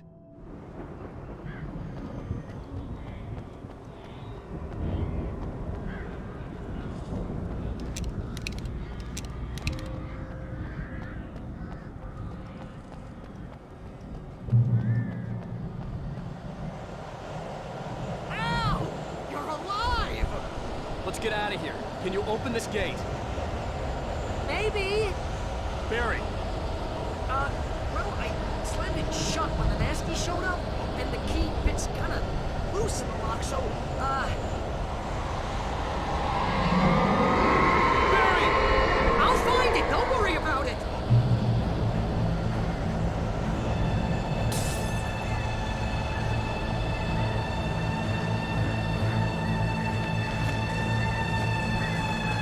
Hurry up, Barry! I'm on it! I'm on it!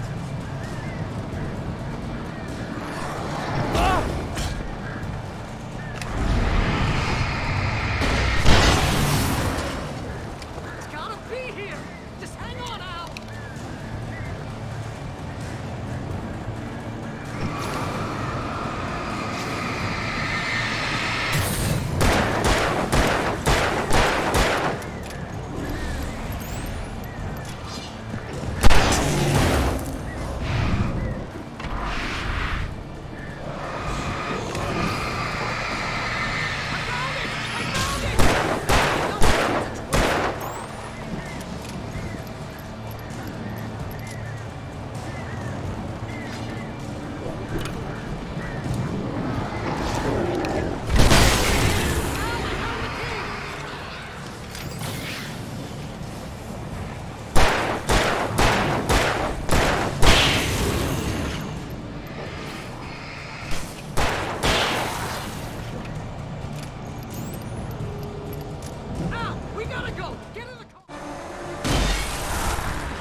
me we're headed for the nearest "You're now leaving Bright Falls. Come back soon" sign. We're going to the Anderson farm. I knew you were gonna say something like that. You know what? You owe me big time for this. When this is through, if we make it, I don't care what anybody says, I'm done with darkness. You're gonna buy me a tanning bed as a gift, and I'm gonna live in it.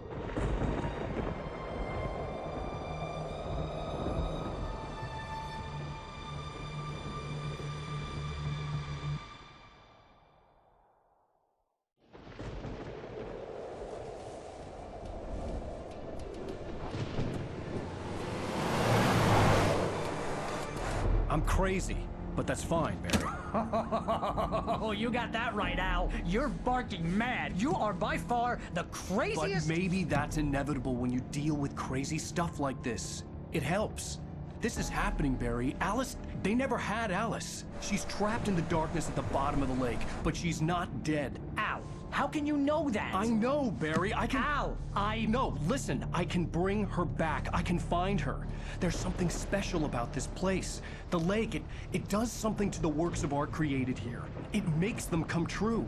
But there's a catch. The dark presence, whatever that thing is, twists it to its own ends. That's why all of this is happening. It's using my manuscript to take over everything. Al, I believe you. It happened to Thomas Zane before, it happened to the Andersons. I believe you. Crazy or not, you're not delusional. Weird shit's going down. That's a fact. I'm on board, man. I'm with you. The Andersons knew about it, but they were too far gone to tell me with all the drugs they were on. But they wrote it down. There's a message somewhere at their farm, Barry.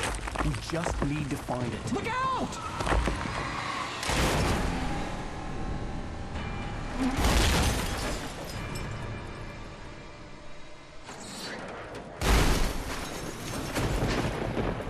Al! God damn it, Al, talk to me!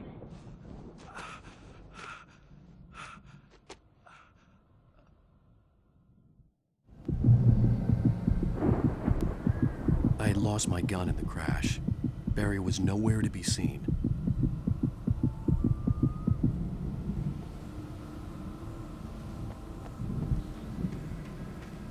Barry! Barry! Oh, man, you're okay! Jeez, it's good to hear your voice! I was trying to get out of the car, but the ground gave way! Man, what a drop! Don't worry, your cutout is fine. Forget that! Are you okay? I hit some bushes, didn't get a scratch. There's no way you can climb down, though. It's like a sheer wall.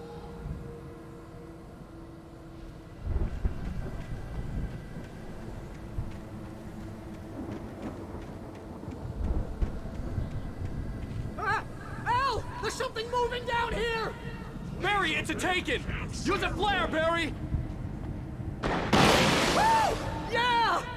Barry, are you alright? I'm good, Al! I'm great! Guess you never messed with anyone from New York City before, huh?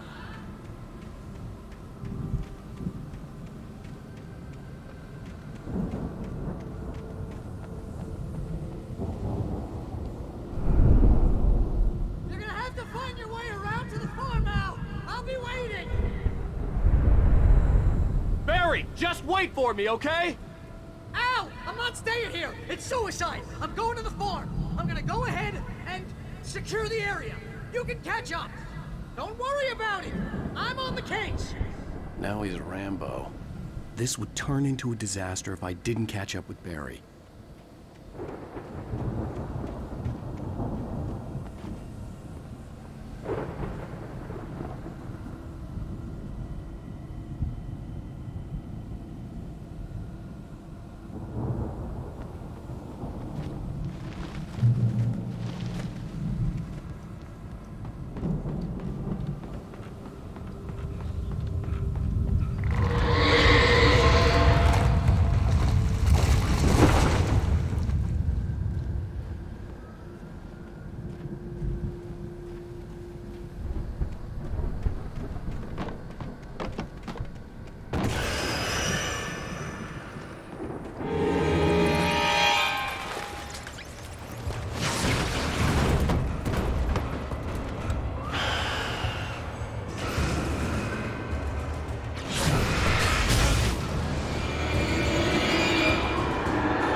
stopped the car at the Anderson farm, Walter felt relieved.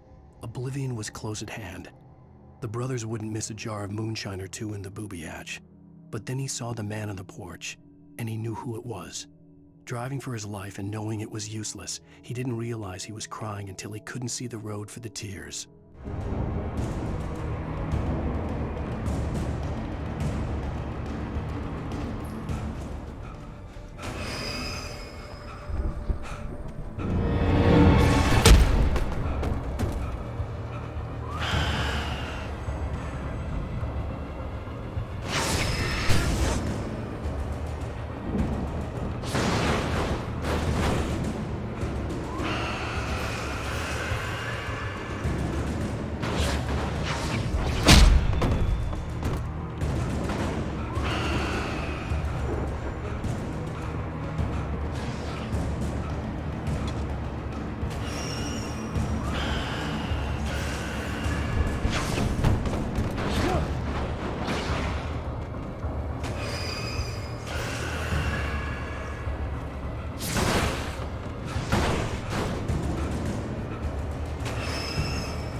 Shadows crawled over the gate.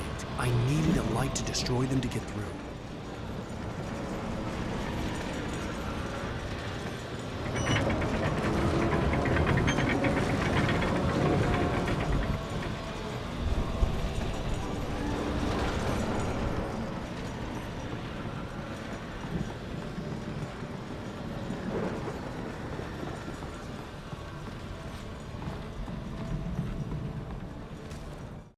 Agent Nightingale stared at the passed-out rider. The man was sleeping off one hell of a night. Nightingale felt a stab of envy at Wake's oblivion, but he had a job to do. He put the gun to Wake's head and almost became a murderer. His hand shook and his throat felt tight and dry. Biting his teeth, he tried again to pull the trigger. He lost the nerve. Wake stirred. Nightingale would have to settle for an arrest.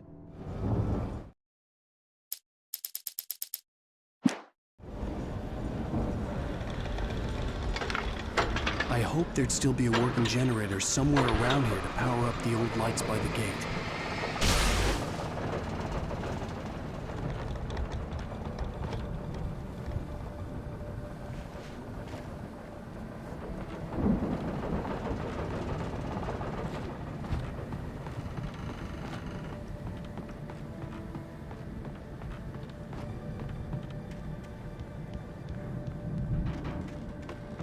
I could sense the movement in the woods ahead. Facing the enemy without a weapon was dangerous, but I had no choice.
car was driving away from the farm, headed in the same general direction as I was. For all I knew, it was Barry, caught in the consequences of leaping before looking.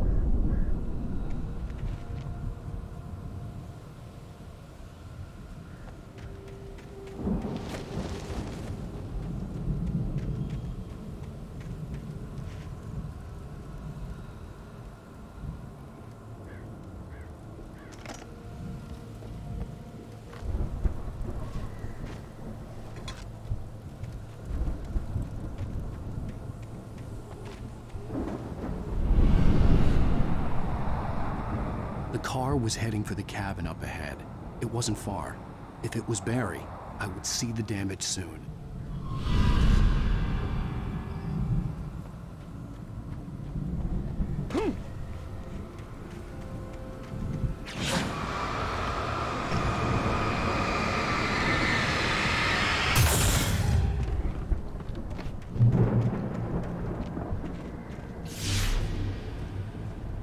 I'm trying to deliver each page to the right time and place.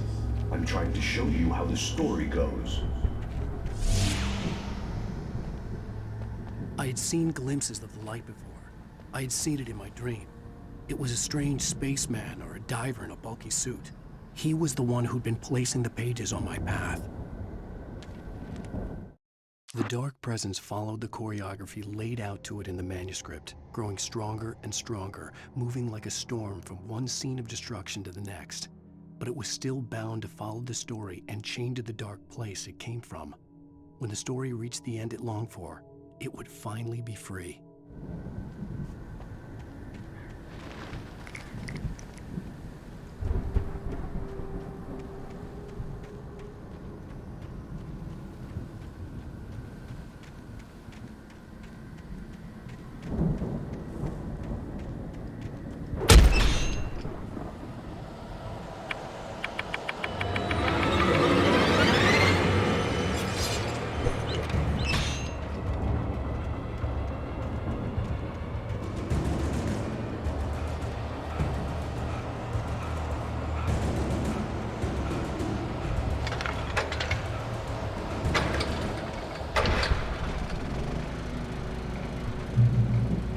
Someone had left a gun behind.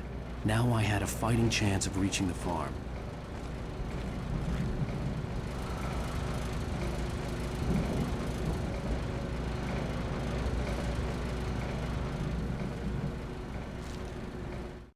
The storm raged on as the Anderson brothers walked unsteadily away from the clinic with the other patients in tow, knowing that this time they wouldn't return. The darkness around them seethed with horrors, but Tor and Odin were unafraid. Their eyes glinted with guile. They knew every secret path, and there was blood on their hands. They had fought these shades before.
I could see the car, but there was no sight of the driver.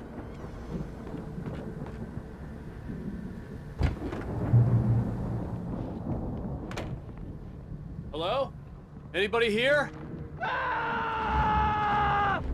Barry! No! Danny, you're not! Please! What are you? No! Don't! I'm sorry!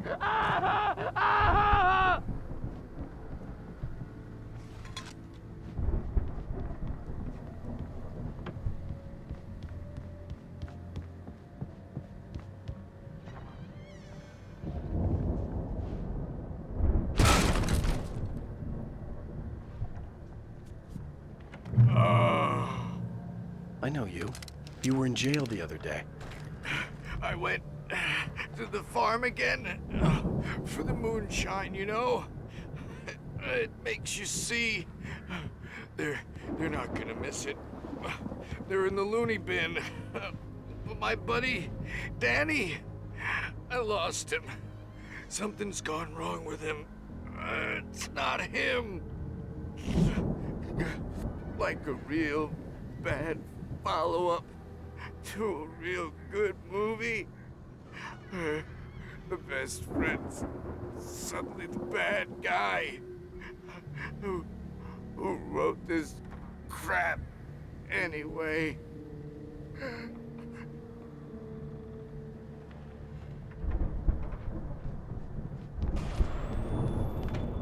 I've run through every possible course in my head. If I continue like the Dark Presence wants me to, the story I'm writing won't save Alice. It's a horror story, and it's going to kill her, and me, and everybody in this town. No one will survive. Darkness will consume everything. This is what it's wanted all along. It will be free, unstoppable. It used Alice to get to me, dangled her in front of me to keep me going. It was never going to release her. I'm going to change this. I'll escape. I've written myself into the story. I'm now the protagonist. This feels like a terrible risk, but it's the only way to save Alice. I'll be bound by the events of the story just as much as anyone else who's been woven into it. The story must stay true for this to work. There have to be victims along the way, near escapes, cliffhangers.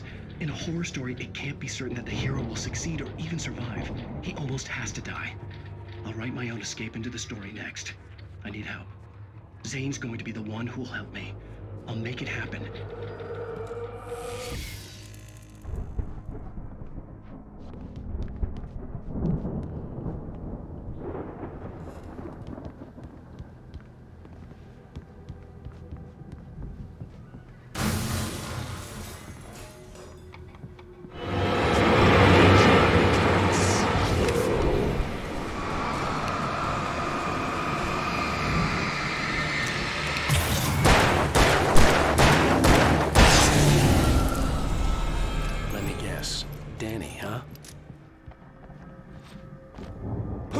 Still a good distance away. I'd need a car to get there fast.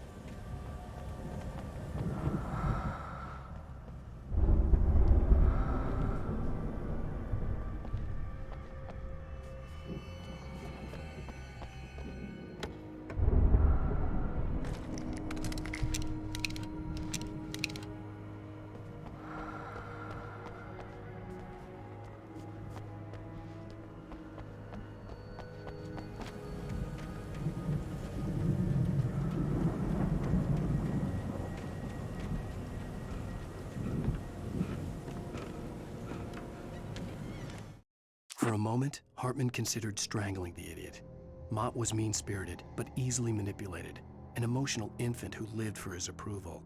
Wake, by contrast, was a far more difficult subject. Mott had given him too much leash. In 2 days, who knew what could happen? Hartman would have to find a way to rein him in, and quickly.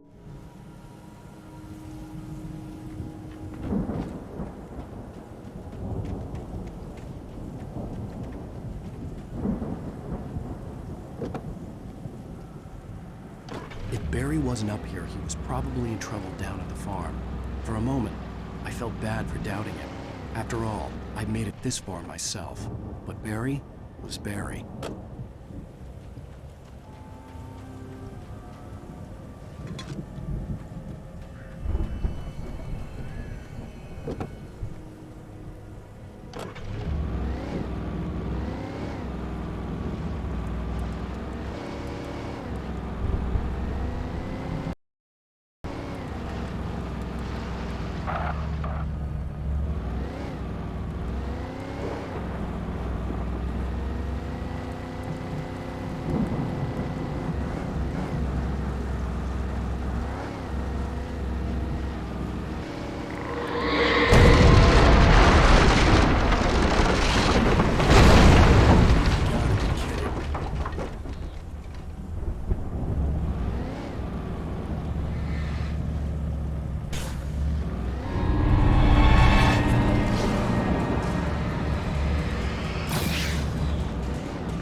I'd known the brothers used to be some kind of rock stars, but it hadn't really sunk in until I saw the stage.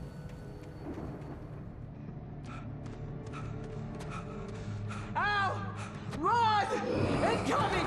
There's too many of them!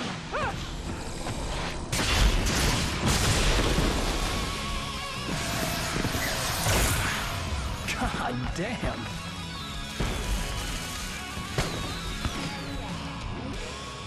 I'm so glad you decided to go it alone, Mr. Bronson. Shut up and shoot! Al! We have to fight them off! I can set off more of the fireworks from here and help you out!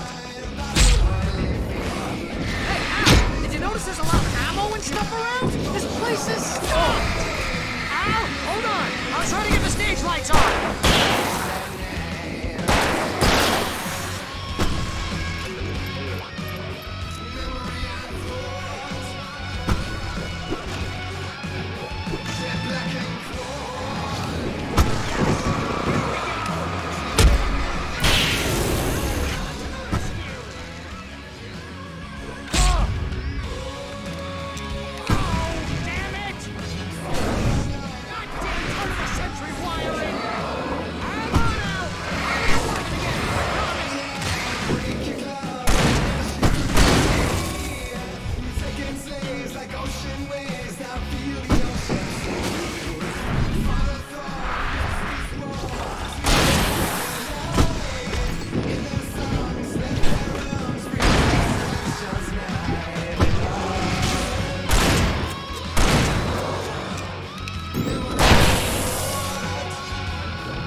Please, please, please!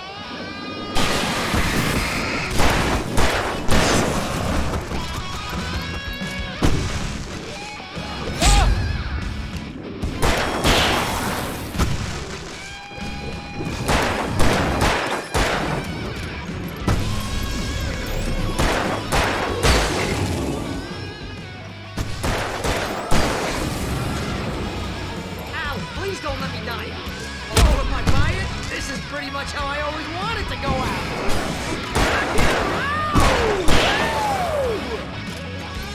Ow! This may be the most awesome moment of our entire lives! They are trying to kill us. That's the point of my life? Really? Children of the Elder God! Enjoy it! God damn it!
That was awesome! Bright Falls, rock and roll capital of America.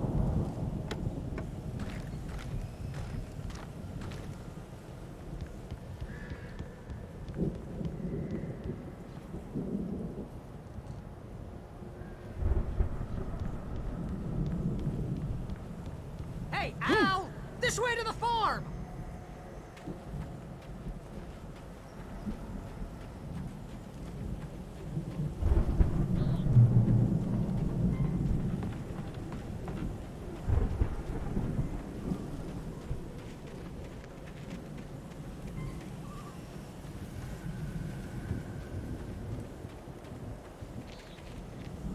see, bestseller. No reason to worry. Your cutout's good as new, right where I left it. I'll come back for it once we have the place secured. Yeah, that's been my biggest worry all this time. We need to get this thing moved out of the way. This is as far as I got before they ambushed me.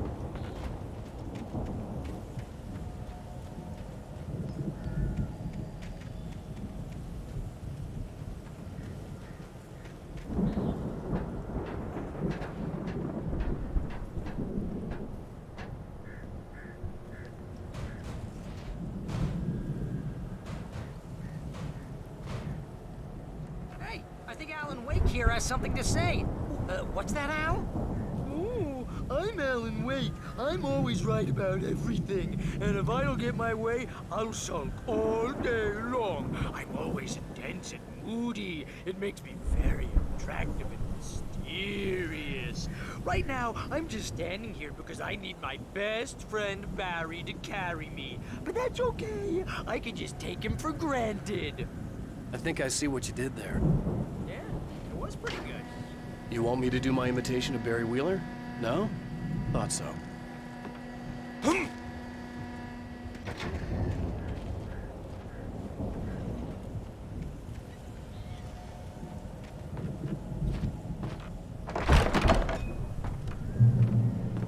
Wow! You look at that thing, Al! They really went all out with this Viking crap, didn't they? Look at all this stuff. They must have done okay for themselves, so how come I never heard... Sleep. We all spend Oh, night dreams in springs. soft embrace, Man, somewhere brings back between memories. fantasy and Hey, oblivion. remember when I got you that gig? Your Dreams first have a real way of writing forcing job. What got you started? Oh, is this one of your episodes? In night springs. Tonight's episode. The Dream of Dreams. That's by someone else. We join Mr. Jones as he explores the endless dreamscape, only to be brought to a sudden stop by a decidedly mundane situation. A long line of people. Hey, Jones, right? Listen, we're gonna have to wait until His Highness over there is good and ready. Oh, wow. Who's that? You don't know him? What are you, new? He's the guy dreaming us. Well, not just us. He dreams everything. All of this. But wait. It's 1976. Madness reigns at the Anderson farm. Contrary to all logic, the headiest ingredient of their moonshine is unfiltered water from Cauldron Lake. The Andersons feel like gods. Odin can't stop laughing. He contemplates cutting his eye out. Tor runs across the field, naked, shrieking, hammer in his hand, trying to catch lightning. Their songs have power. Something ancient is stirring in the depths, coming back.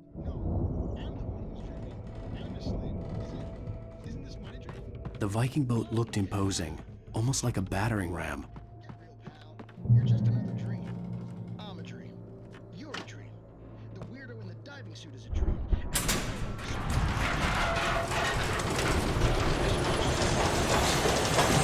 Oh, good going, Al!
think we can make it through here, Al!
Those geezers had quite a production going on.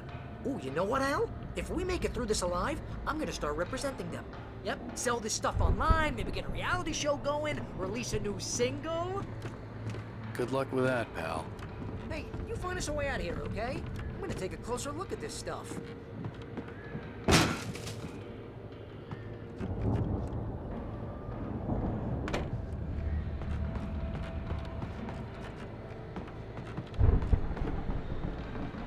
Be careful, Al!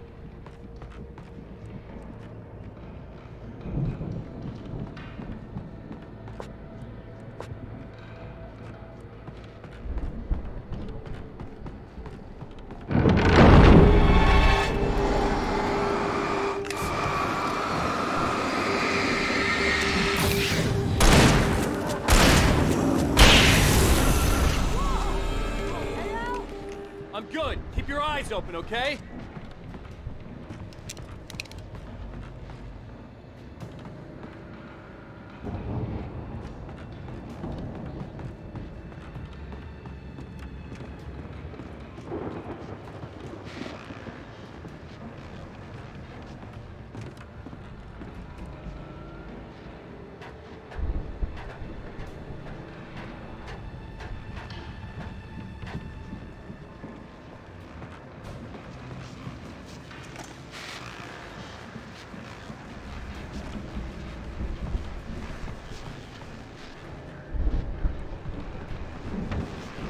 As you regular listeners know, I tend to work through the night, but I'm not the only one. Deputies Mulligan and Thornton are taking a couple of moments off their busy schedule to join me here in the studio. Boys, how busy are you now? Deerfest is almost here, isn't it? I bet that keeps you in business. Pretty busy, yeah. Actually, Pat, we've been real busy with other stuff, which concerns an ongoing investigation. We can't talk about that, Thornton. I wasn't gonna say anything. I was just saying we got, you know, other irons to fry. And how would you compare your workload to last year's? Things have seemed relatively peaceful to me, but people do tend to get a little wild this time of year. Oh, it's wild, Pat. It's pretty wild. There's been all sorts of trouble this year. Vandalism, fighting, public disturbances. A lot of people gone missing, too. Yeah, it's pretty much the usual stuff, Pat. Just, you know, a lot more of it. Now, is it just me, or does Deerfest get wilder every year? People seem to be more drunk, at least, or they start earlier. Oh, it's definitely not just you, Pat, but definitely, Pat. Hey, I'm talking here, Thornton. I could see the building that had to be the Andersons' home on the other side of the field. It wasn't far now. I wasn't worried about trusting the ramblings of two burned-out geriatric wrecks. They had the goods.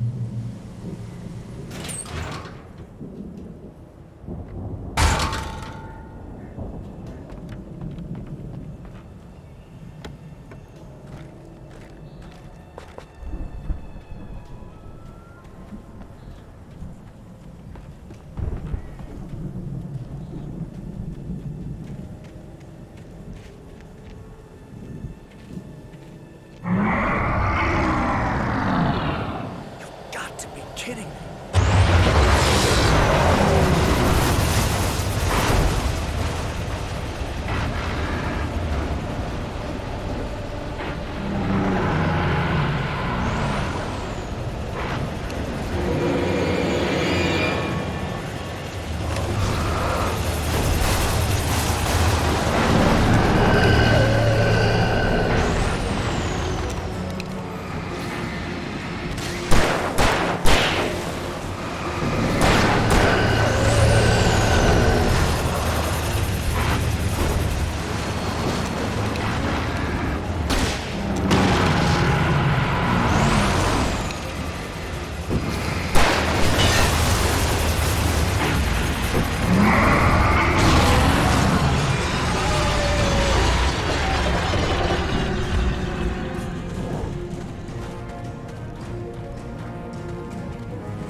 There are 65 million cows and pigs in the world.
Al?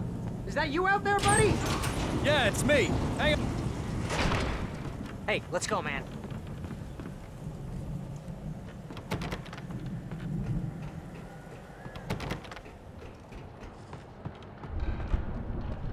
We're gonna have to work together to open this gate, Al. Looks pretty heavy. Ah! Hey, I think that's the farm on the other side of the field. We're almost there. This farm is a crazy place for crazy people. We should feel right at home then.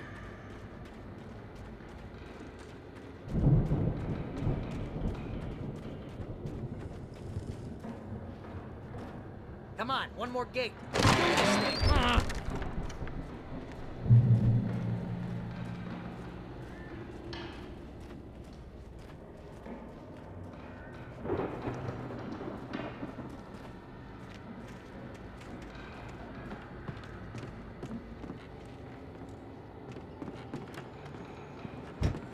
The lights are out. I guess we better check the fuse box.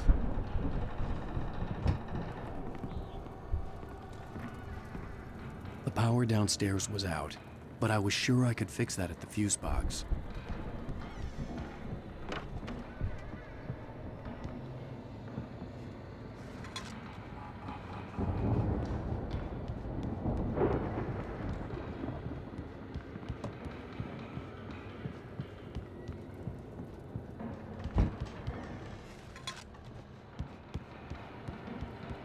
know, this place looks kind of lived in. I thought the Andersons were in the movie hatch.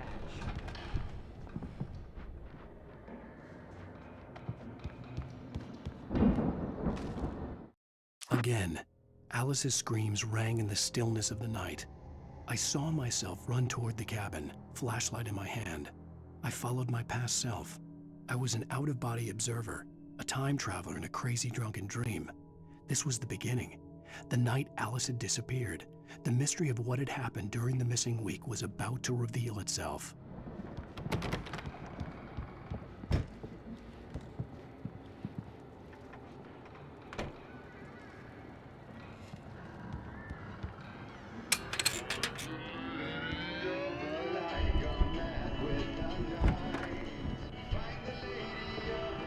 Can you hear that, Al? Music? Of course. We need to find where it's coming from. That's the message the Andersons talked about. That's the whole reason we're here. Lady of the Light? Oh, that's gotta be what's-her-face, the crazy lamp lady from the town. Cynthia Weaver. Right. Must be.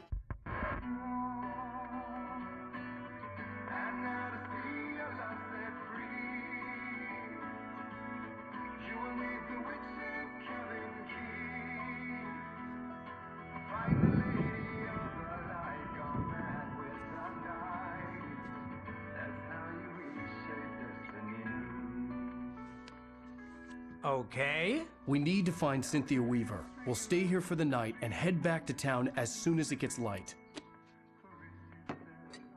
Hey, Al. Lots of hours before dawn. Might as well get some rest. And by rest, I mean drunk. Come on, Barry, this is... Yeah, what the hell?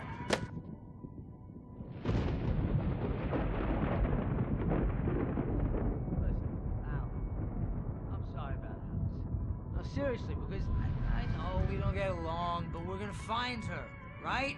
And even though you're a crazy bastard, I'm gonna stick by you, no matter what, ever, Al. Sure, like a brother. I'm a writer, goddammit. Correct. If I just wanted to, I could write 10 books a year. And they'd be the best books that year. No, you couldn't. That's right, I couldn't. But I could, because I'm a writer. What? What do they put in this stuff? I feel like my brain is coming out of my nose.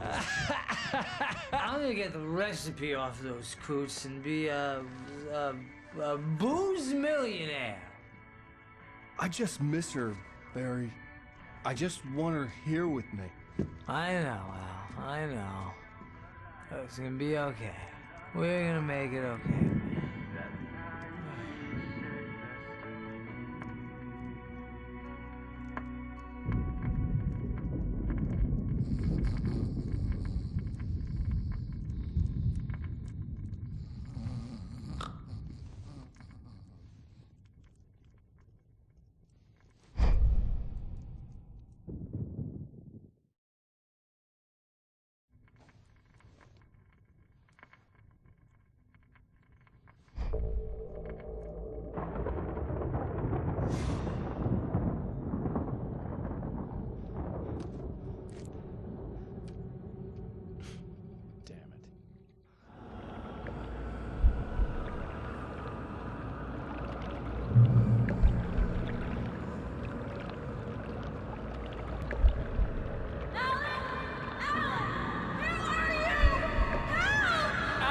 I'm coming! It's all right! I'm coming! It was a crazy drunken dream, and yet it was more than that. It was the truth, a suppressed memory unearthed by the Andersons' moonshine. I was there, an out-of-body observer. This was the night Alice and I had arrived at Bright Falls, the night Alice had disappeared. I had a chance to find out what had happened. I remembered being surprised to see the cabin dark. Alice would have never turned the lights off.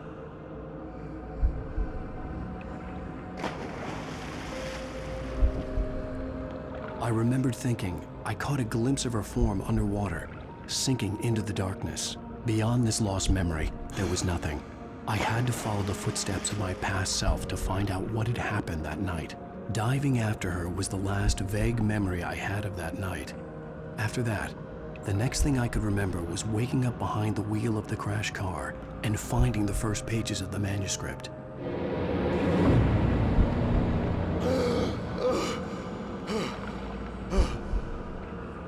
couldn't find her in all that blackness. I must have thought she drowned.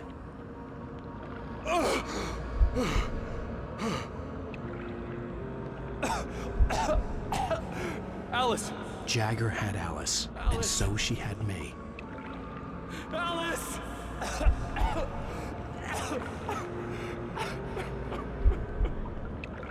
I'd been easy prey. Look at the cabin. Is there someone in the window? Alice? Maybe she didn't drown after all. Maybe she's inside.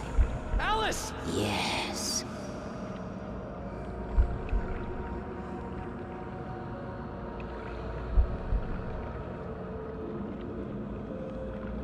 The dark presence had touched me. She had dug her nails into my brain and used me, made me her puppet.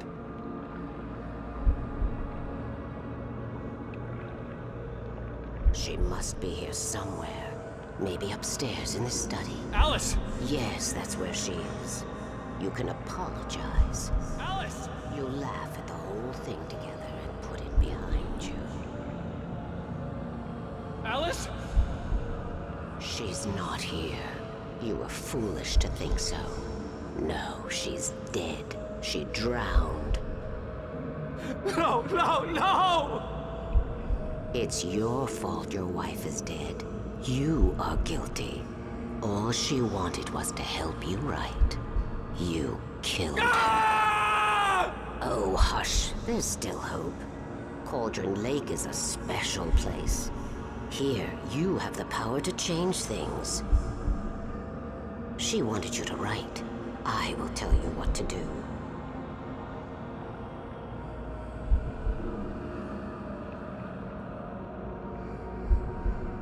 You can write her back. The story will come true, and all will be well again. She had Alice, and the manuscript was the ransom for her.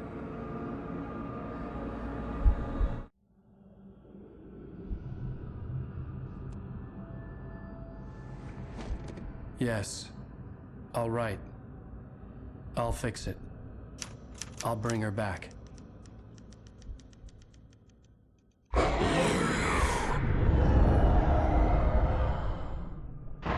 No. I wrote it. I remembered it all now. In the dark, I'd written for days, a week, almost a complete manuscript of a novel entitled Departure.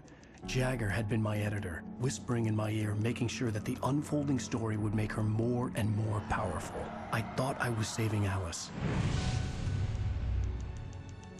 Even with the cobweb she put in my head, some part of me had been aware enough to write my escape into the story, to bring a light into the cabin to release me before I could finish, to interrupt the horror story before the ending, where darkness consumed everything and everyone.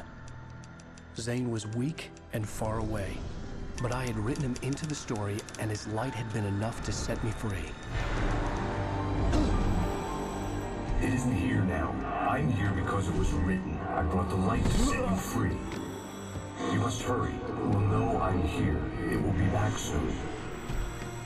It stole the skin of my Barbara a long time ago. She looks so old.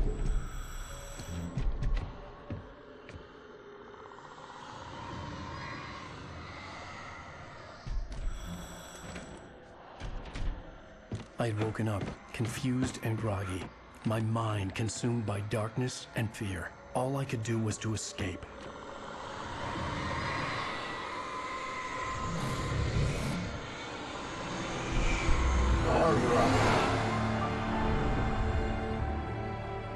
The week spent in the cabin had taken its toll.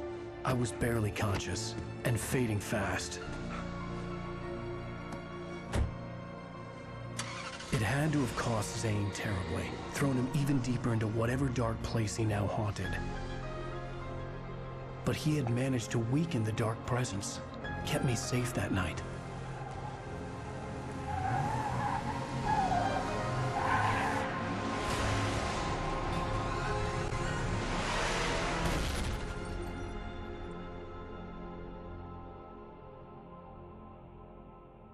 I wrote it. It's my fault. That's right, James Joyce. It's your fault, and you're gonna pay for it. Well, we're expecting a record crowd from the neighboring counties. Naturally, we hope to break the record set by last year's Moose Fest in our neighboring town, Watery. Ladies and gentlemen, some people have asked me, what's the big deal about Deer Fest? And I think that this sums it up. It's about friendship and community. We've got a great party coming up, but let's try to hold it in until tomorrow and get through the night in one piece, all right? I have it. Someone will come for it when the time is right. Thomas said so. He wrote it. The key is insurance. It's my job to keep it safe. Safe in the light. Always in the light.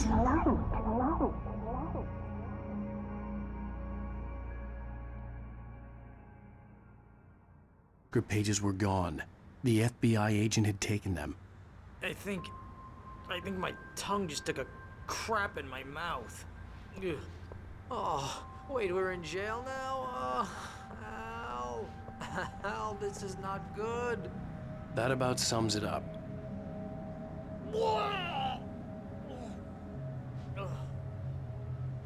Oh, I am never drinking again. I need to talk to Weaver. She's the one in the song. The Lady of the Light. What, the crazy lady? Ugh, whatever you say, Al, but we're stuck here. They're not gonna... interviewed Wake. I had some reading to do first, Sheriff, and let me tell you, it was an interesting read. Well, I've got you now, Raymond Chandler. It's all here. All the evidence, including conspiracy to murder a federal agent. There's no way you're walking out of here. You hear me in there, Bret Easton Ellis? Huh? Agent Nightingale, I want to talk to your superior. Well, we all want things, Sheriff. I wanted my... Look, that's not possible right now. Agent Nightingale, I insist.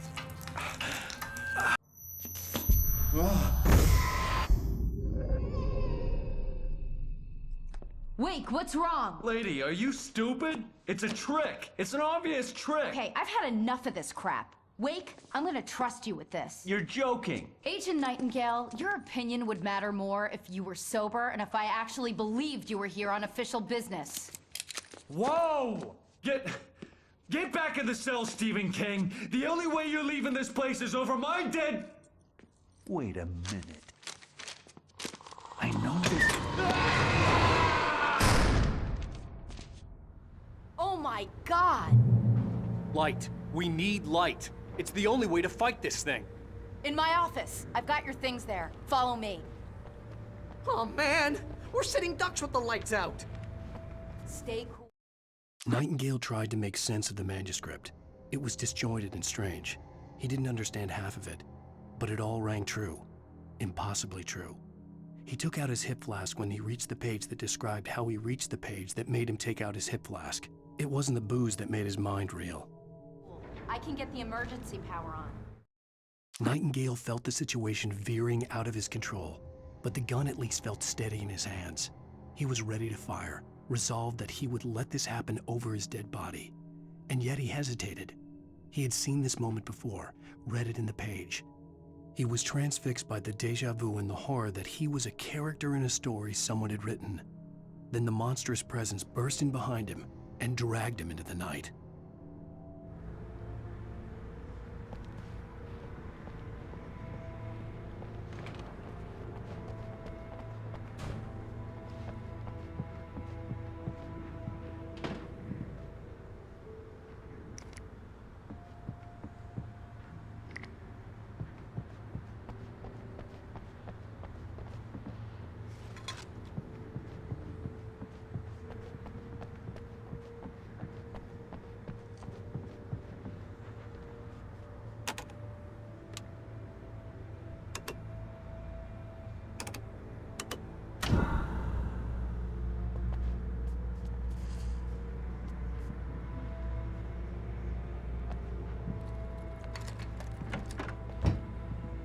Here are your things. Wake, what do I need to know? What do you need from me? They can be hurt in the light, only in the light. And I need to find Cynthia Weaver. She can help me stop this. Light. Check. Cynthia. She lives in the old decommissioned power plant. I can get you there pretty quickly in the rescue chopper. Come on, let's get back to your friend. Wheeler, I need you to stay here. What? No! We're going to fetch our ride, but I have friends who need to be warned about this, and I can't be in 2 places at once. I need your help. Well, okay. Here's a list of people and phone numbers. I need you to call them and tell them you have a message from me. Night Springs, okay? They'll know what to do. Night Springs? Like the TV show? Gotcha. Oh, hey, that radio guy is on the list, Maine. Who's Frank Breaker? He related to you? My dad. Hey, is this like a secret society? Can you do this? You'll be safe here. The backup power's on. These guys need to be alerted, just in case we don't come back. You'll come back for me though, right? As soon as we get the chopper ready. Thanks, Wheeler. I owe you one. Okay, let's go, Wake. Through the back. My hangover wants a pizza. You think there's any way I could order one out?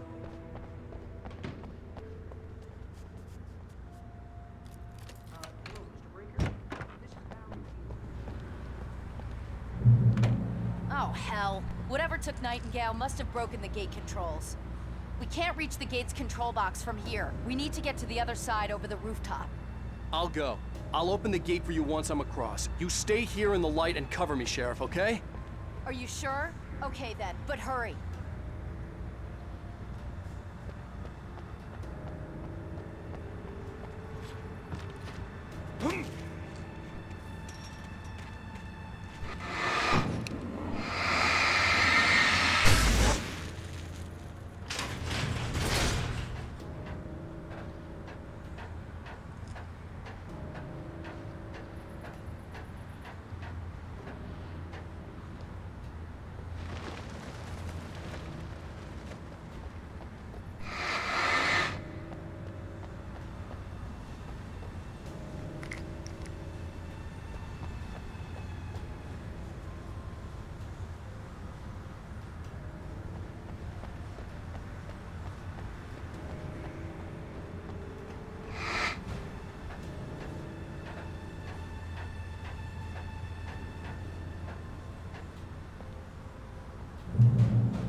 Hey, Sheriff! Your password. Night Springs? What's that all about? It's a stupid joke we have. That Bright Falls is the original inspiration for the TV show. This town can get weird at times. Never this weird, though. You need to bypass the damaged control box. What am I, an electrician? Hold on!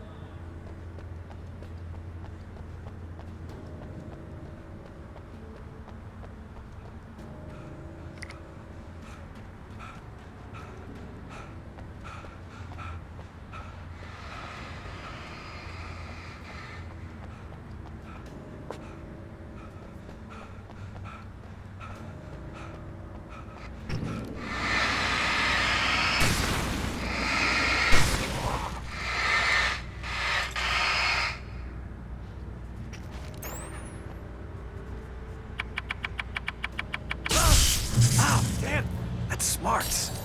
Good job, Wade. Okay, stick close. Our first stop is the town hall. The keys to the chopper are there.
I'm gonna want explanations, you know. For example, what the hell happened to Rose? She's seriously messed up now.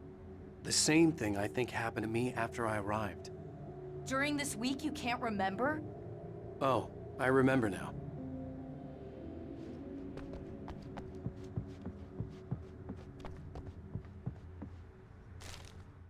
Barry was in his element, making calls, making things happen, even if he didn't entirely know what those things were.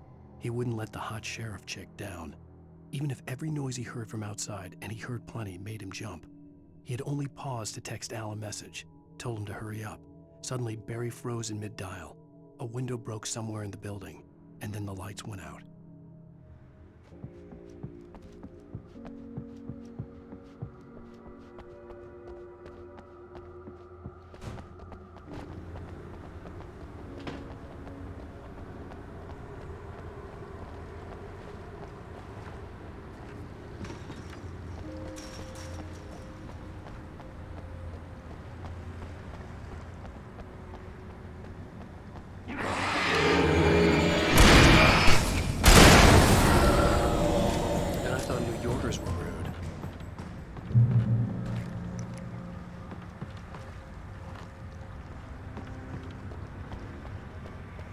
You have the right to these rights.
Over here! There's light!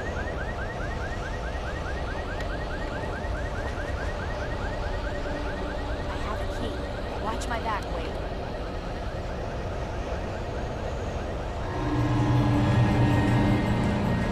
It's an ambush!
someone's messed with the fuse box here, but you should be able to jury-rig it while I find the keys. I already got electrocuted once today. How about I look for the keys and you get burned for a change? Fine. They should be in the clerk's office on the other side of the building, near the main entrance. The keys aren't upstairs, Wake. I'm just gonna take a quick look.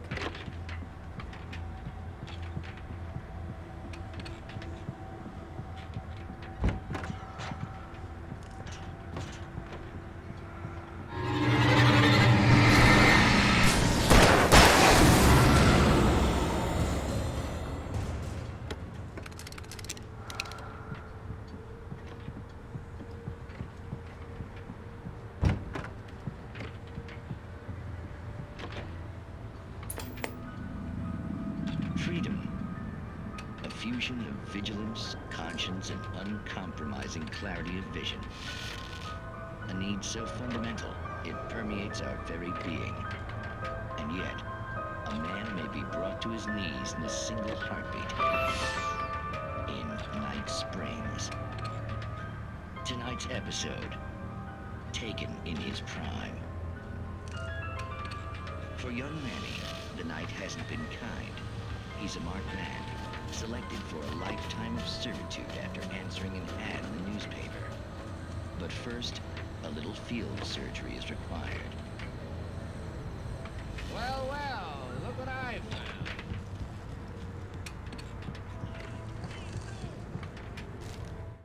The darkness that wore Barbara Jagger's face was furious. The story in the manuscript had been making it stronger all the time, but now the light had set the writer free and hurt it, weakened it. It was only a matter of days before the dark presence would be strong again, but meanwhile, it would be difficult to recapture the writer. The message was from Barry. He was getting worried at the station. He wanted us to hurry.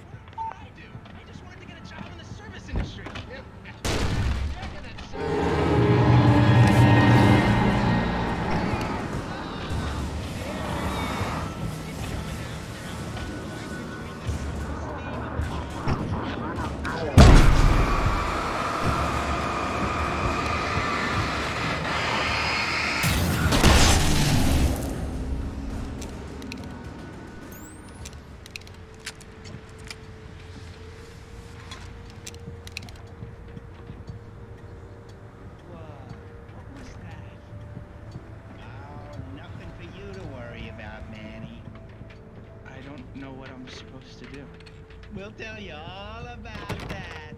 Don't you worry. Another vacant murder act, birthed in fury and violence for the pleasure and convenience of ruthless and malicious men. Stranger things can happen. In Night Springs. Okay, Sheriff, I got the keys.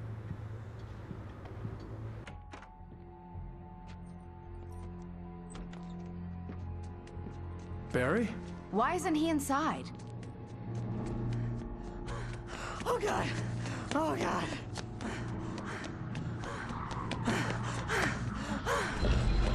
Barry! Look out! Barry, move! Ah! Barry! He made it inside, Wake. He's okay. The storefront's blocked. Come on, Wake, let's go around. We can meet him in the back.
can make it through the bookstore. Wheeler should be waiting for us in the backyard. Keep the hell down or I'll call the sheriff.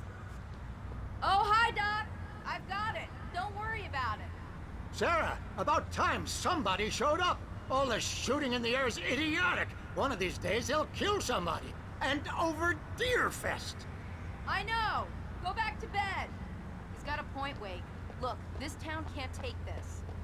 It's me they want. The sooner I get out of here, the sooner you can all get back to life as usual. I hope you're right. Come on, let me get this door open. Wait, you got the keys to the bookstore? Perks of being the sheriff. A girl needs to get around.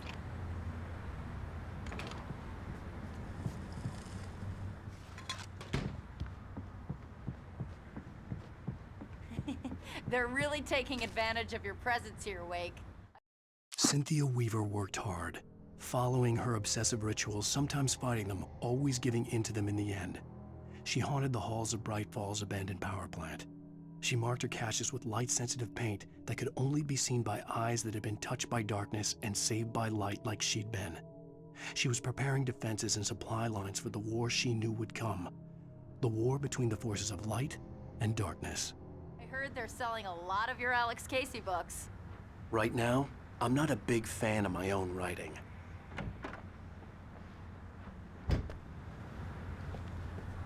I don't see Barry. Look, Wake! Maybe that's him. That's the way to the chopper.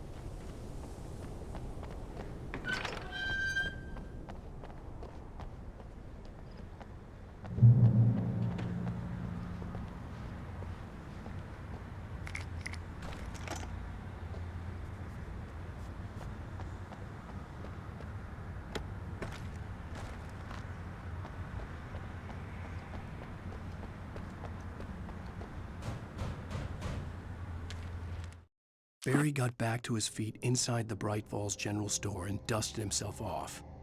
Right next to the cans of baked beans was a locked case filled with flare guns, and yet here was a conveniently placed barrel of crowbars.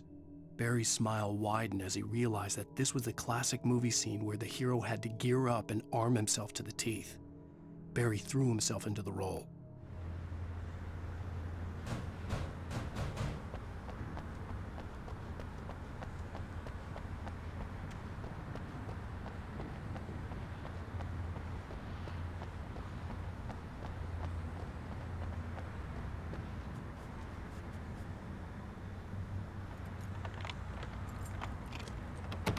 I'm gonna give Pastor Howard a piece of my mind about this lock. Ugh, I told him to get it fixed.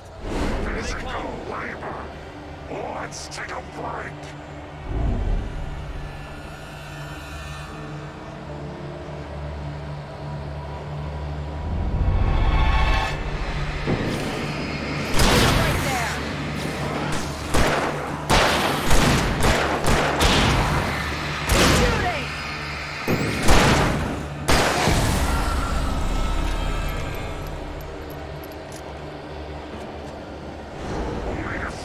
Fatty acids are good for your heart.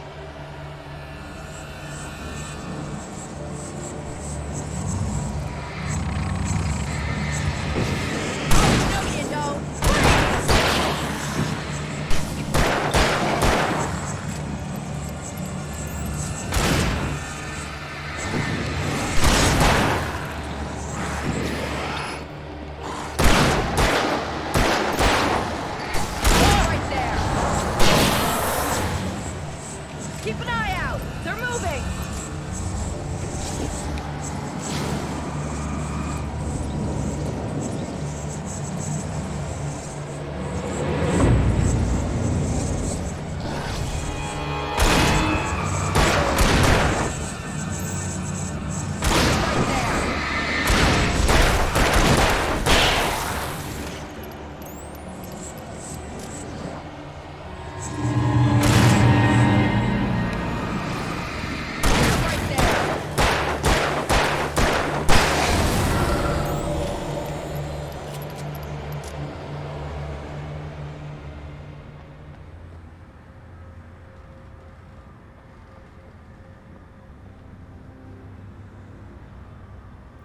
Okay, it's open. Let's go, Wake.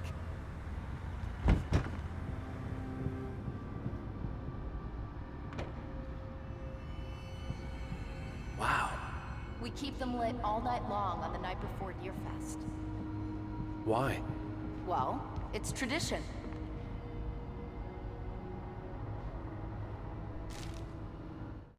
For it to be free, the Dark Presence needed the writer to finish the story.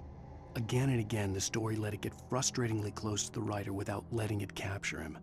It was bound by the events depicted in the manuscript, but it could pursue the writer indirectly, put others on the task, and stop those who would help him. It took over everything in its path, made them its puppets, and sent them after Alan Wake.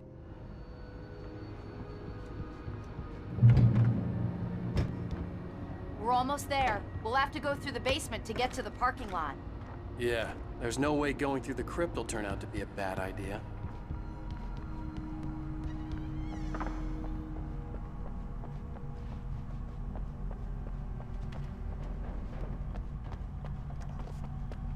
You have the right to remain silent.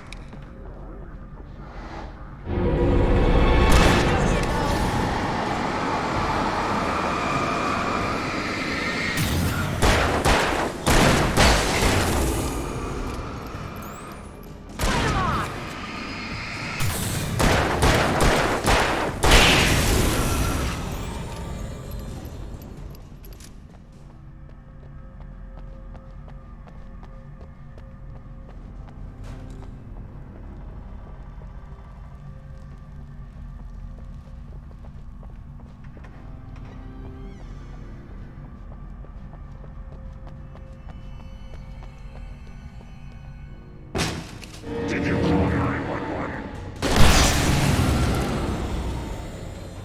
Guess that one saw the light, huh? You didn't like that one? A tough audience. Well, I got plenty more. What are the Christmas lights for? Protection, man. Like garlic against vampires. Vampires. The helicopter's just across the parking lot and up the hill. Come on!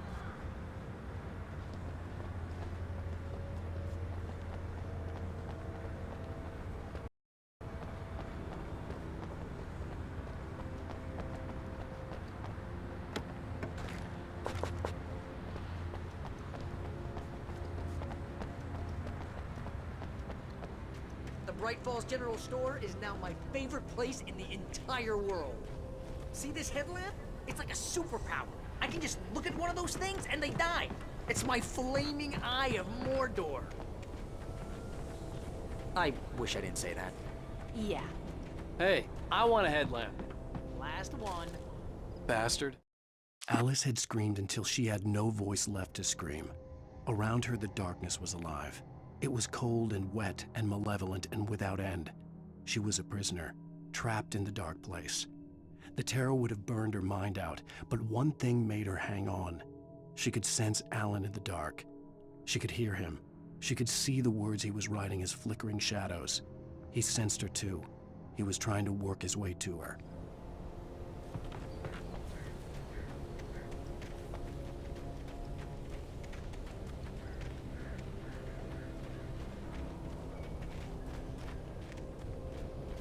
Someone throws a damn school bus at your head and you're about to take a helicopter ride with someone who may or may not have a pilot's license, or cleared for departure to Night Springs. Now finish it.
ahead. I'll need a while to prep for takeoff. Don't take too long. I want to get out of here.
to this. Just get me to Weaver, Sheriff. You're taking a big chance on a local crazy lady, Al. I hope you're right about her, or we can kiss this town goodbye.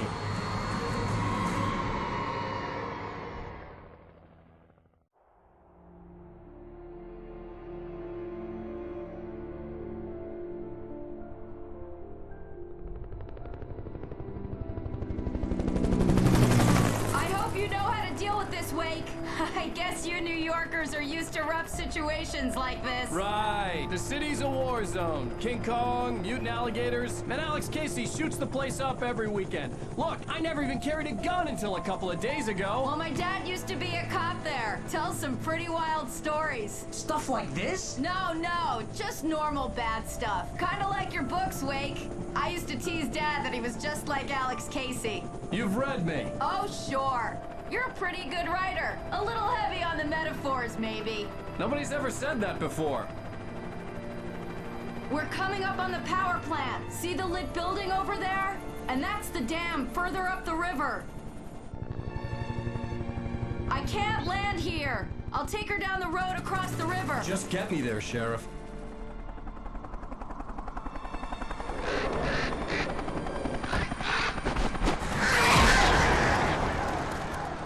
Hold on! Ow! Son of a bitch!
I had to do something about the chain for the door to open.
And here's a new song from a band that they always remind me of our local rock legends, the old gods. I couldn't tell you why. I guess it's just one of those things. Anyway, here's Birds.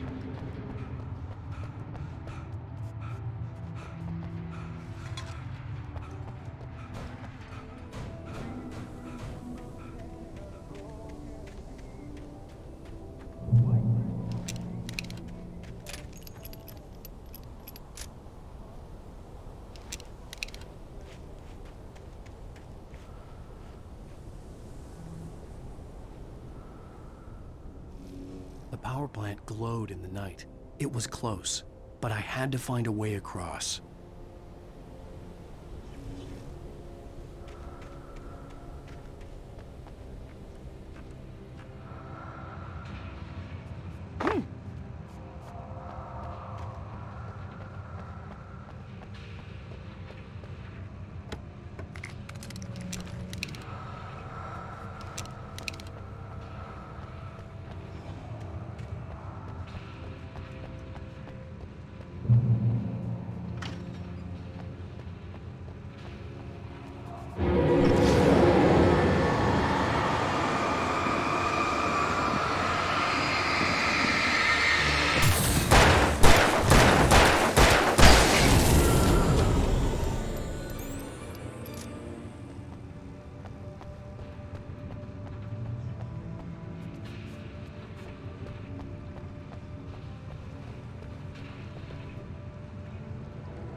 Making her way through the water pipe alone, Cynthia was angry at the writer.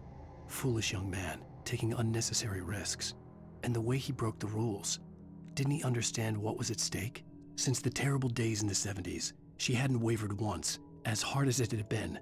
She was tired of protecting the town all these long years, and now only wanted to rest.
The story I had written in the cabin had come true. Touched by the dark presence, I had written a horror story, but the end was still missing. The story was incomplete, and the last unfinished page of the manuscript still sat in the typewriter in the cabin study. If I could get back there, if I could read the page, then I could write my own ending to this story and save Alice.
Birds.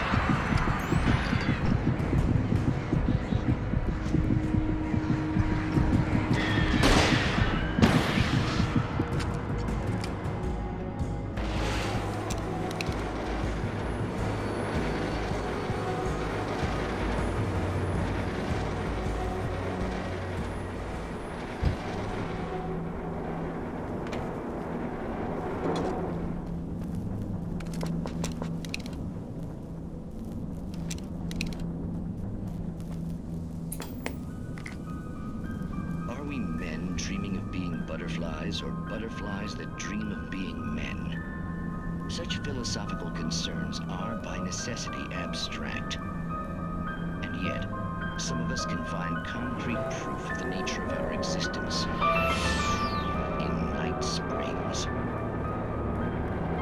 Tonight's episode, an absence of creativity. Hello, Martha. What did you want to show me? Oh, Lydia, thank God you're here. Please, it's in the basement.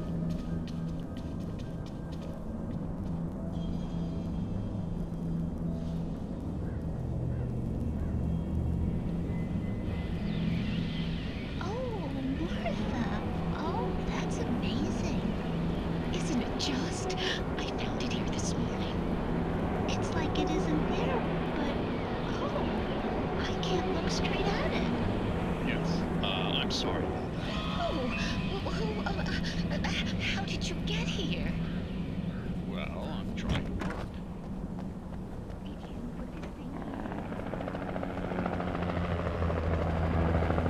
We managed to lose the flock. You're almost at the power plant. Keep going. We'll give you support.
I recognized the logo on the power plant sign.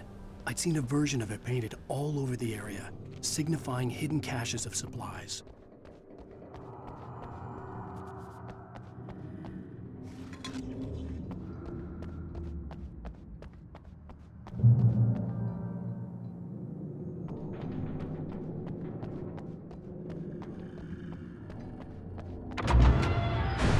Hold it right there! Miss Weaver, Cynthia, I'm a friend. Prove it! You knew Zane, Thomas Zane. You're the Lady of the Light in the song. You can help me. About time. Young man, I've been waiting a very long time for you.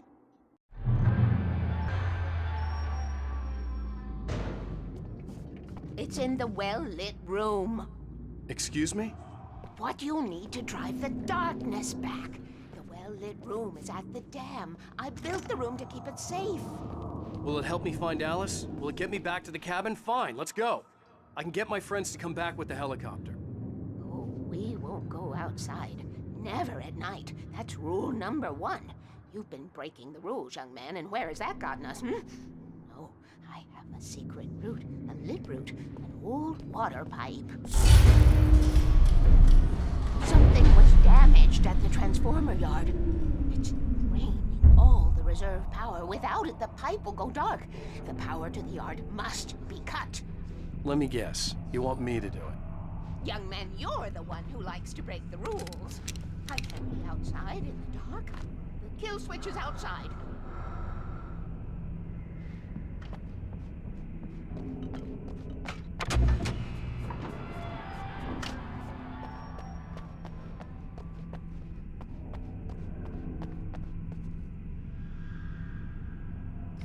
I have been preparing for these times, the dark tides. You have found my caches, haven't you? You can see the signs. Very few people can.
Sent me to cut the power to the transformer yard.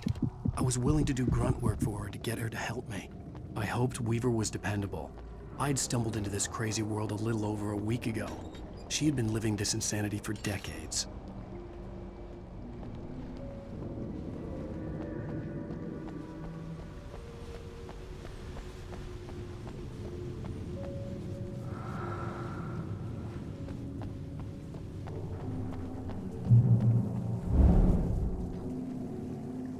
I could see the kill switch that would cut the power to the transformer yard. Now I had to find a way to reach it.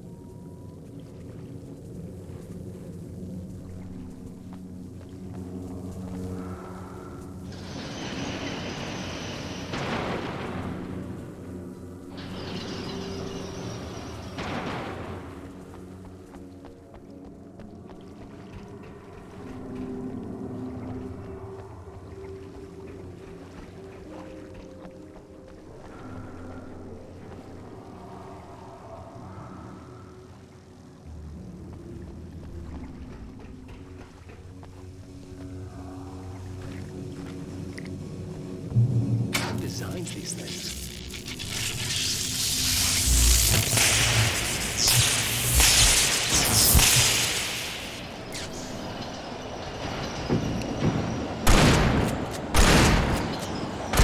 The transformer yard went dark and dead.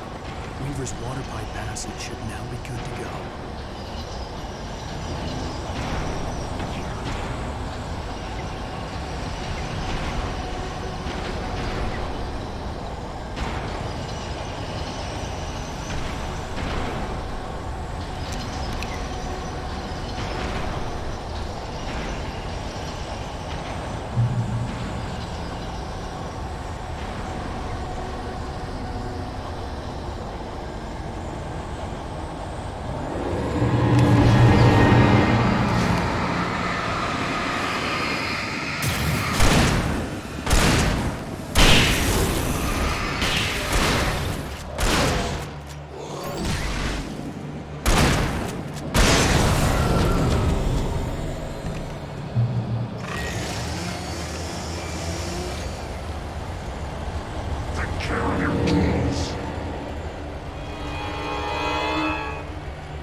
This way, young man. Follow me. Come, come. The pipe's empty now. We're ready to go. This way. We need to go. I knew them both, Tom and Barbara. I had such a crush on him. Such a beautiful man. I was jealous. There was a part of me that was maybe a little glad when she had the accident. And then Tom started writing and woke the darkness up. He tried to bring her back, but you can't do that. There are no free rides like that.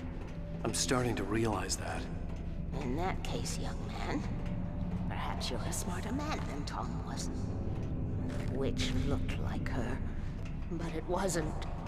Barbara was sweet. He didn't understand until it was too late. He tried to undo it, wrote himself, her, everything he'd ever written out of the world. Oh, he was so famous. And afterward, no one knew. Oh, Tom. He left only one thing behind in my game, in case it happened again. Insurance. He trusted me. Or perhaps used me a little. Tom knew how I felt. Knew I wouldn't refuse him. I built the well-lit room and put it there. It's been waiting for you. We are characters trapped in a story you have written, and none of us will survive to see the end of it if the darkness isn't stopped. She'll twist the story to her own dark ends. How do you know all this? Tom, that's the way he wrote it. He still talks to me, you know, in television, from beyond, from below. We have both been touched by the darkness, young man. He saved us both with light, but the darkness stays with you. Leaves a stain. This pipe will take us directly to the well-lit room. Okay, I need to call my friends, tell them where we're going. Hello? Al! Barry, we're headed to the dam in one of the pipes. Meet us there. Okay, I'll tell Sarah. It's Sarah now? Whoa! No! For the sweet love of... Barry! Barry! We gotta go see if they're okay. They're probably dead. You must reach the well-lit room. This is no time to be a selfish idiot. That's my best friend.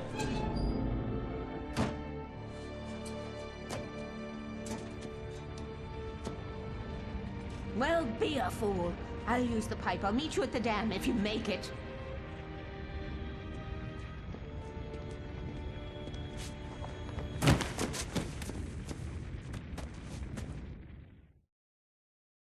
At least I didn't have to worry about her.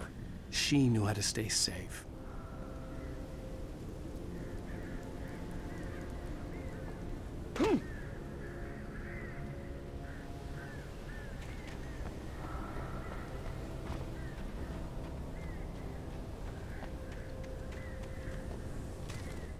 Sarah was almost starting to relax. Maybe they could turn this into a win yet. Suddenly, there was a piercing sound, like a table saw gone wild. As 100 birds made out of shadows swarmed into the rotor, the chopper bucked wildly and the board lit up, telling her what she already knew. They were going down. Barry Wheeler screamed next to her.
The crash site looked bad, but as far as I could tell, the wreck was empty.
Wake.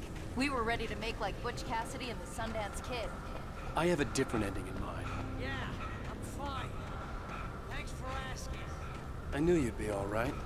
How's that? The flaming eye of Mordor? Weaver will meet us at the dam.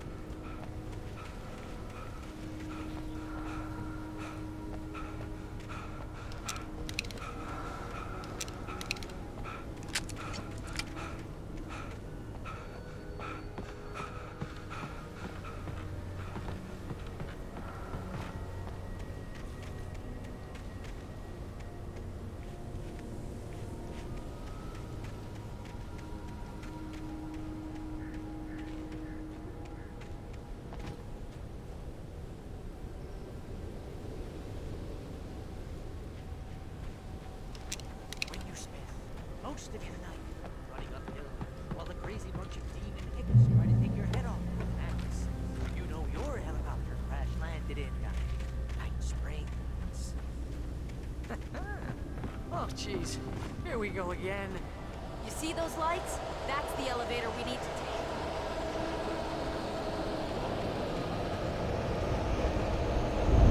You can't just be a friend of mine. What the hell is that thing? It's everywhere! Oh crap! There's more than one of them! Nothing moves like that. It's impossible. Ah! Al! Do something! It's too fast. I can't get a shot. There! No, there! Al, they're all over the place! How many of them are there? Where'd that one go? Ah, this can't be happening!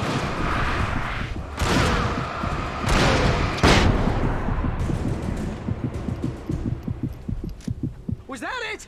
Are we safe? That was... wow. I think we're okay. Oh, I should have kept that gym membership. Hey, Al, I got a bad feeling. Wait, call the elevator. I'm keeping watch. I think I hear something moving around.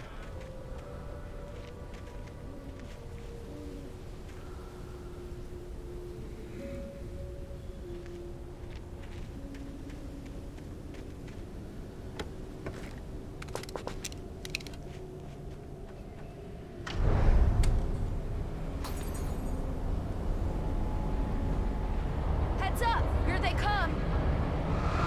Oh no! Oh no! They're coming! We have to override.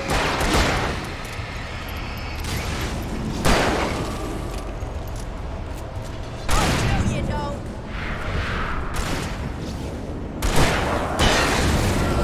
Oh no! Oh no!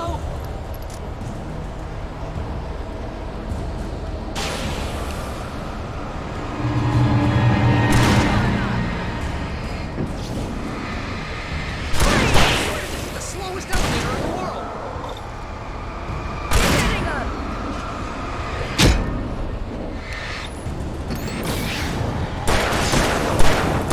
It's almost here, Wade. Just hold on.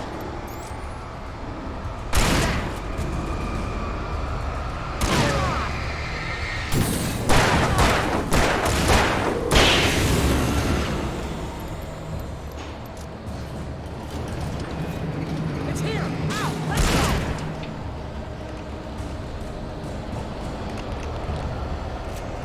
Al?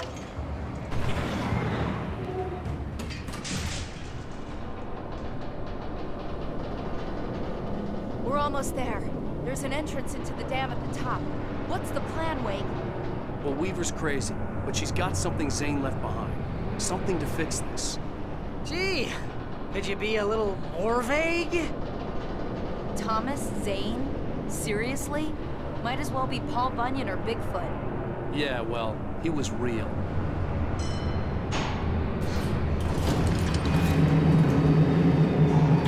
Let's be careful, okay?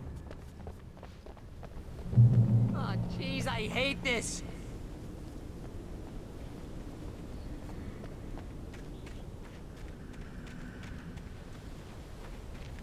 Okay, Wake. There's a button over there that opens the door.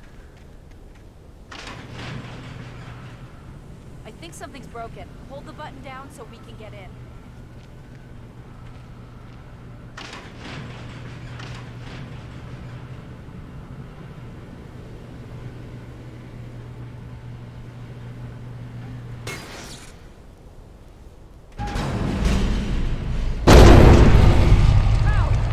What's going on? We can get to the dam through here. What's happening out there?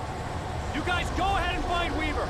She should be in the dam now. I'll have to make it alone through the top. Good luck. Don't get yourself killed. Please, be careful.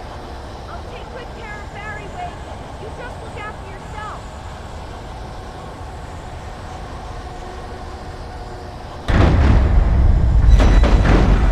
You gotta be kidding me.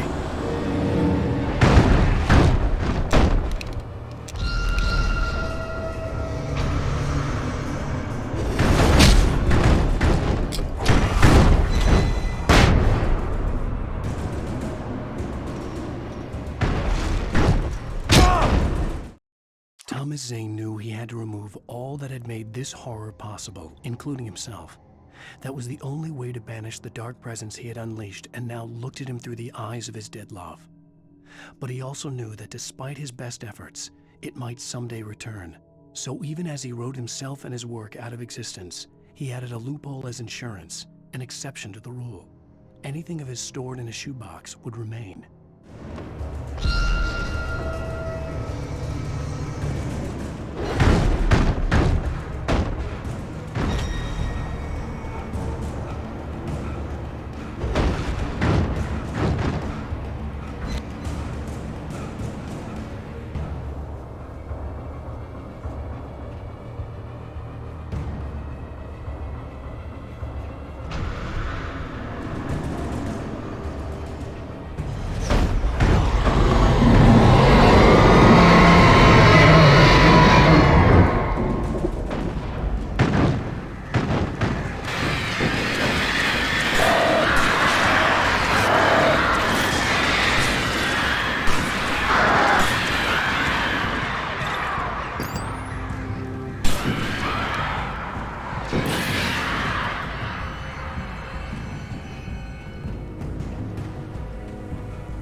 I was ridiculously outnumbered. The searchlight could even the odds.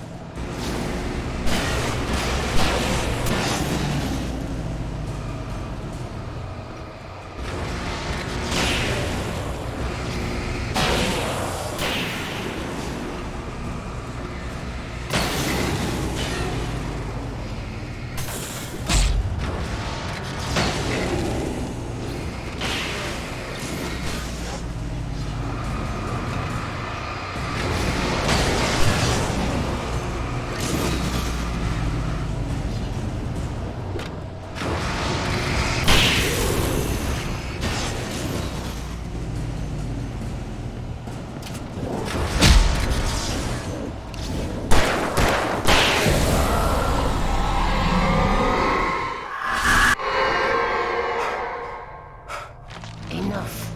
You will go no further.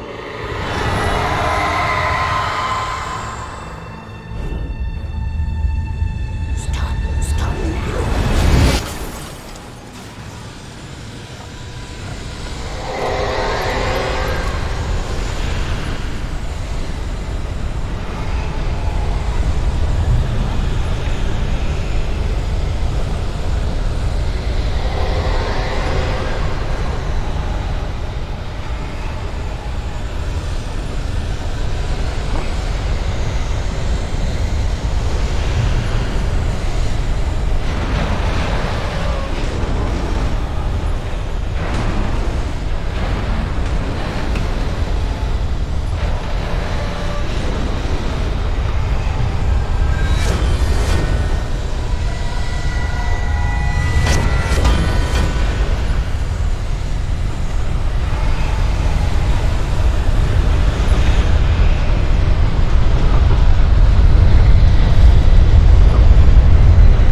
We're safe here. I have looked after the well-lit room for many, many years now. There is no shadow in the well-lit room. The power is fail-safe, and all the bulbs are numbered and changed regularly based on their make and model. Right.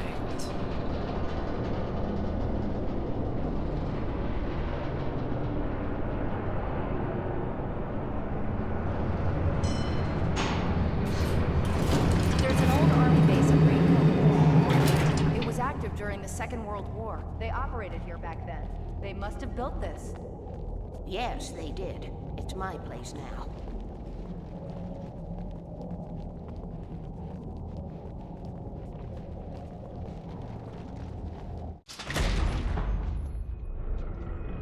Take it, and I won't need to worry about the room anymore, because 6 and 33 and 118 need changing soon, and I don't want to climb up the ladder to change them because it's very late, and I'm tired. And if you take it, I won't have to do that anymore. The page was autobiographical, a memory from my childhood. But I didn't write this. It was a page written by Thomas Zane. None of them were supposed to exist anymore. Alan, 7 years old, would fight sleep to the bitter end. When he did sleep, he soon woke up, screaming, the nightmares fresh in his mind. One evening, his mother, sitting by his bed, offered him an old light switch.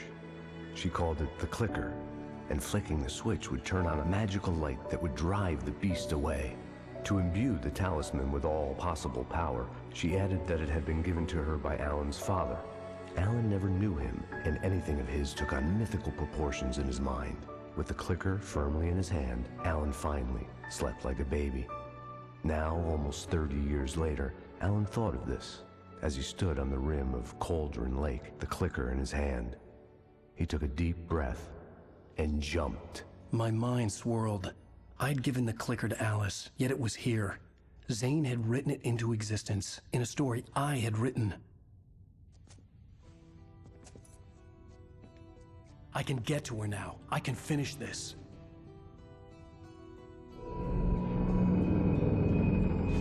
Previously on Alan Wake, I wrote a horror story that has come true. Thomas Zane did the same in the 70s. You will go no further. If I continue like the Dark Presence wants me to, the story I'm writing won't save Alice. It's a horror story. No one will survive. You knew Zane! Thomas Zane! You're the Lady of the Light in the song! He left something behind to help me. The clicker. Alan thought of this as he stood on the rim of Cauldron Lake, the clicker in his hand. He took a deep breath and jumped. I can get to her now. I can finish this.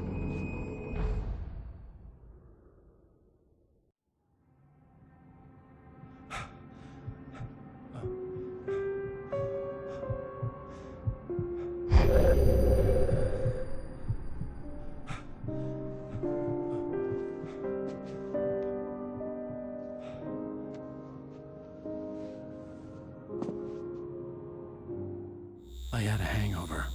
My head was about to explode and the light hurt my eyes. I needed my sunglasses and painkillers to dull the pain. In finer moments of self-deception, I swore to quit drinking.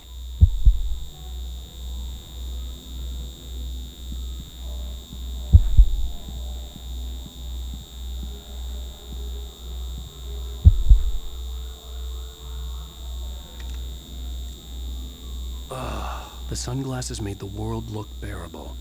Now I could keep my eyes open without feeling like a vampire in the sun.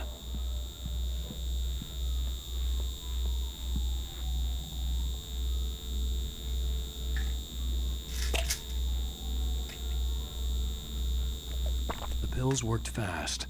The prospect of being awake started to seem bearable again. There was a message waiting for me on the machine. One new message. Al! Are you still asleep? Wakey, wakey! You should have your show on your TiVo. If Alice wasn't too mad to record it. She called me earlier and really chewed me out. Yeah, we went a little overboard last night. But parties are a part of this business. Al, look, I'm saying this as your friend. She's not doing your career any favors by trying to run your life like that, okay? I'll talk to you later, Al. Watch the show!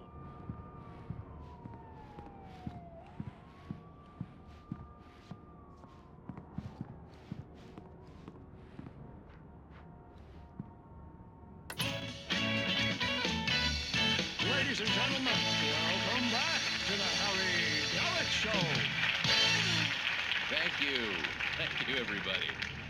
We have a great show tonight. I've been talking with the best-selling author Alan Wake about his new book, The Sudden Stop. Yeah, good read. Go buy it. No, it is a good read. Look, I'm gonna be honest here. Is that wise? No, but I'm gonna do it anyway.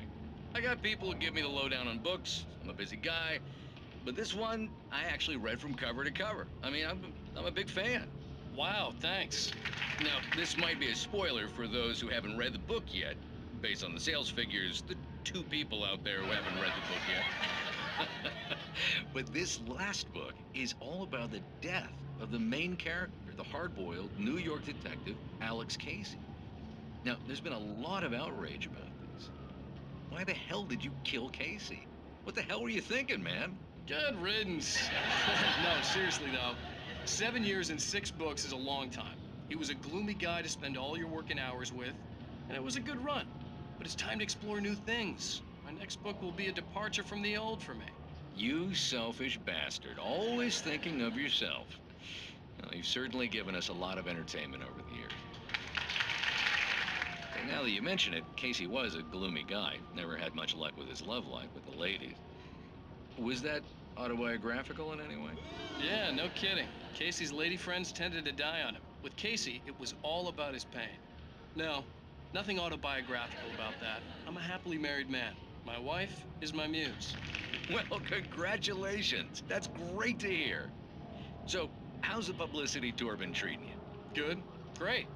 But I gotta say, I'm glad to be back home in New York. Well, you've certainly been on the news a lot lately. Lots of parties and, you got into a fight with some paparazzi. Oh, man. Well, that guy was really in my face. I lost my temper. I know that wasn't cool. You are famous for that temper. Well, I did also write several books. Well, your latest novel is called The Sudden Stop, and it's in bookstores now. Go get it. That means the 2 of you out there who haven't bought it yet. Ladies and gentlemen, that's all we have for you tonight. I want to thank all our guests for the evening. Alan Wake, Sam Lake. Once more, do the face for his Sam. There it is. And our musical guests, Poets of the Fall. Thank you, and good night. At least I'd been funny. I told myself I could live with that. Hey, honey. Did you watch the show? I didn't say anything stupid if that's what you want to know. Okay, Grumpy. You want an aspirin or something? Are you going to start with me about drinking now? You know what? Go back to sleep, Alan.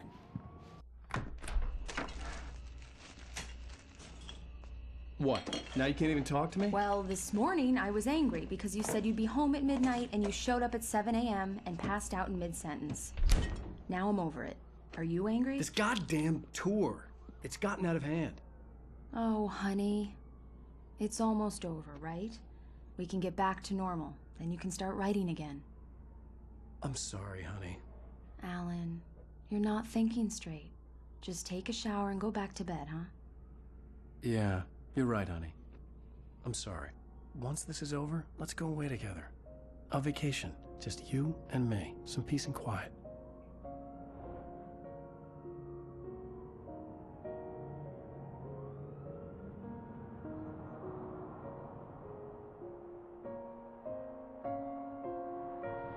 Somehow, the clicker was the key to the cabin. I had to return to Cauldron Lake to save Alice.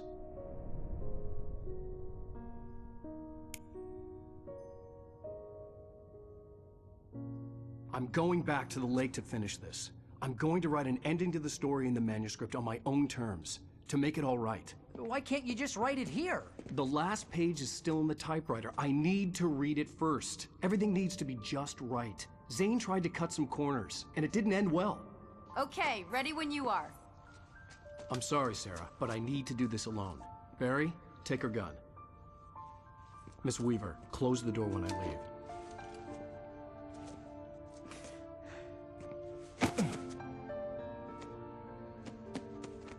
Good luck, Al. See you later.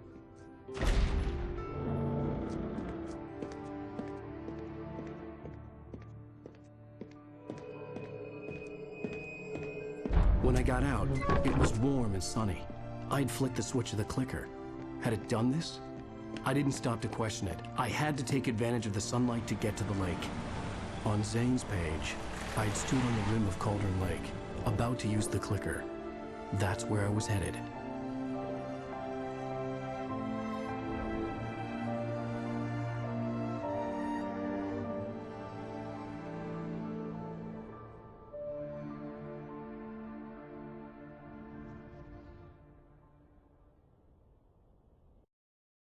Alone, in daylight, surrounded by the beauty of the Pacific Northwest landscape, it was hard not to let doubt creep in one last time. I could still chalk everything up to a dream, a delusion. I had enough imagination to make up something like this, having been in the cabin all this time, trapped in a story inside my head, gone mad from grief over Alice's death like Hartman had claimed. There would be no way of knowing. I told myself it didn't really matter. My course was set.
Had touched me. There was a link between us, always would be. I could feel its presence again, getting closer. I will kill your wife.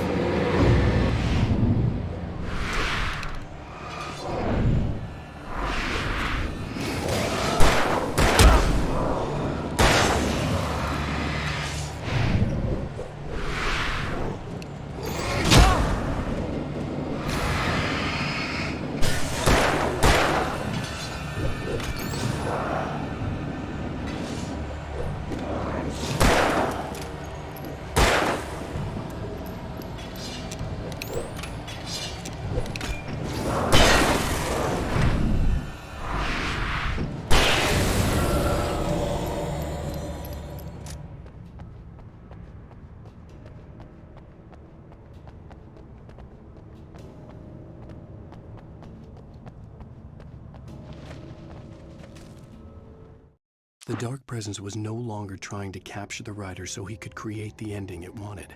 The writer knew too much. He was too strong. And he carried a weapon left behind by Thomas Zane, something that could hurt it.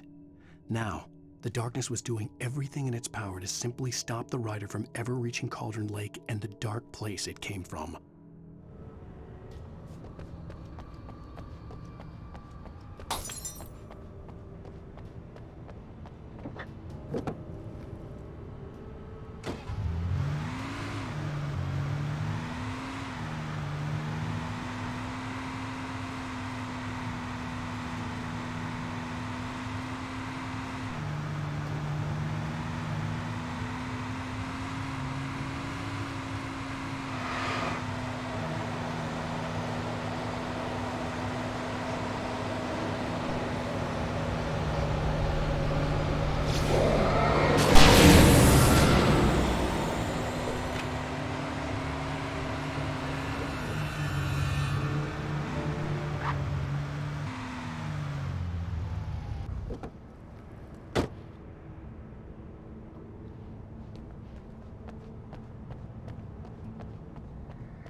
Based on the signature in the motel register, Agent Nightingale had stayed here, in room number 2.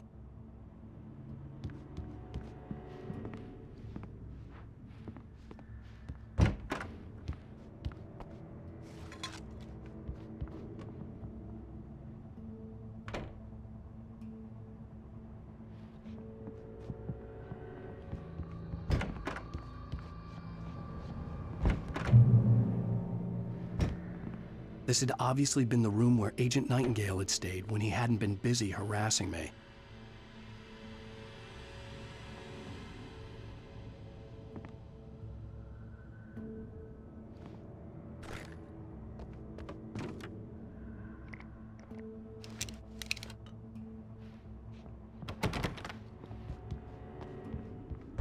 Look after yourself and your co-workers! Could have fooled me, pal.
The bottom of Cauldron Lake was a graveyard of things the lake had claimed in one way or another over the decades.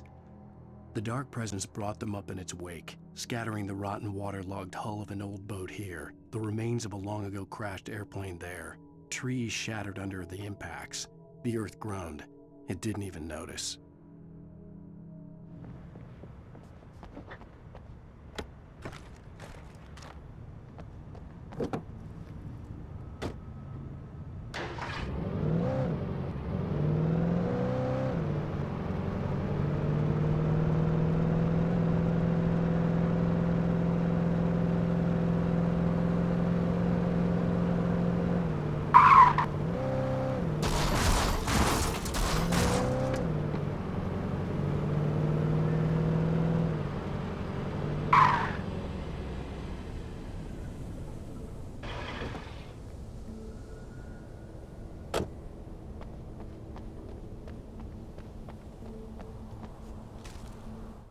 In the end, Barry wasn't going to shoot Sarah. They both knew that. Once she had no chance of catching up to Wake, Barry gave up the gun and sat down on the floor, shielding his face from the merciless glare of the well-lit room. "I don't think I'm ever going to see him again," he said in a weak voice. Sarah didn't have it in her to be mad at him. Besides, he was probably right.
Zane cut its heart out, but it didn't die.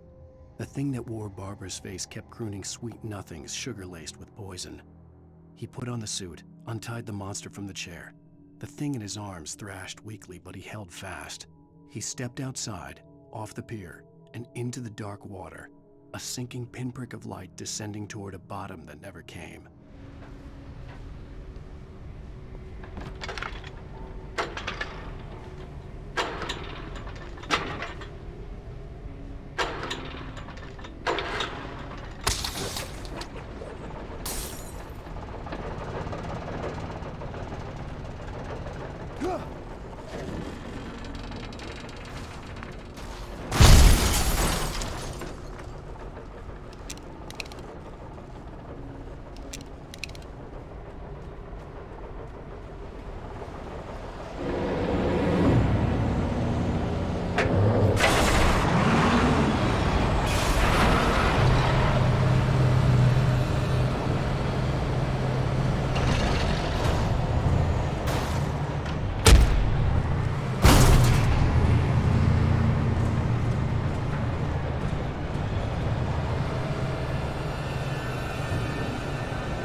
When I told Barry my plan back in the well-lit room, I'd acted as if I knew what I was doing. I didn't. I was operating on the shifting logic of a dream. I had to fight my way to the lake through the horrors of the night. I had to flick an old battered light switch imbued with childhood magic. I had to write a happy ending to a horror story. I had to save my wife from the dark prison she was being held in.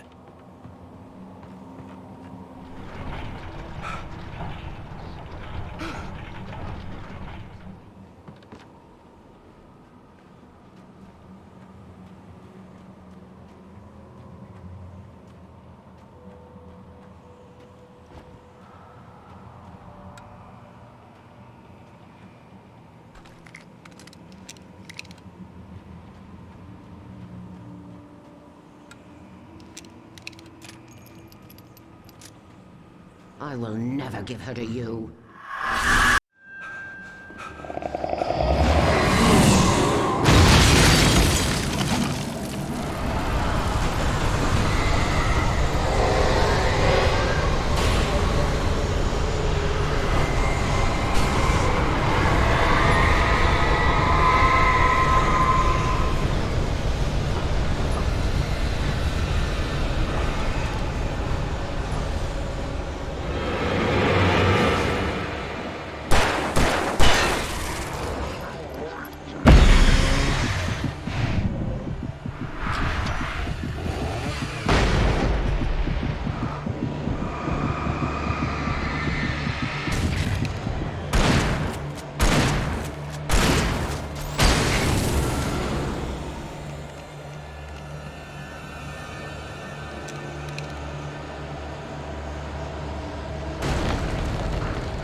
The dark place I found myself in was unlike anything I could ever have imagined.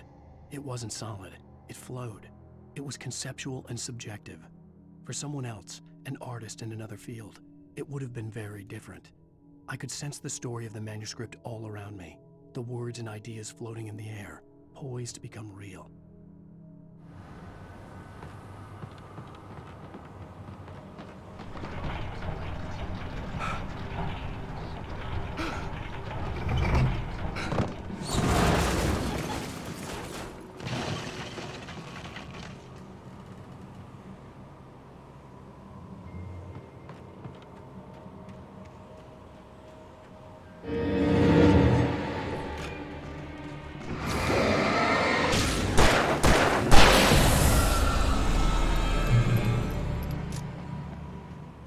I could see Mirror Peak in the distance. That's where Cauldron Lake was.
I needed to get the generator running.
After Zane had gone, I stood alone in the shifting dream that was the dark place.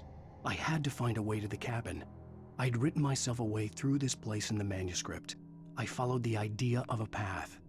I'd written myself across the ocean that blocked my way, and with that, there was a bridge to the island beyond.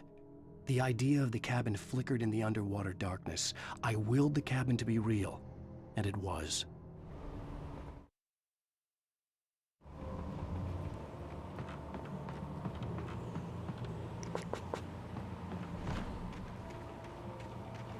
Turn back now.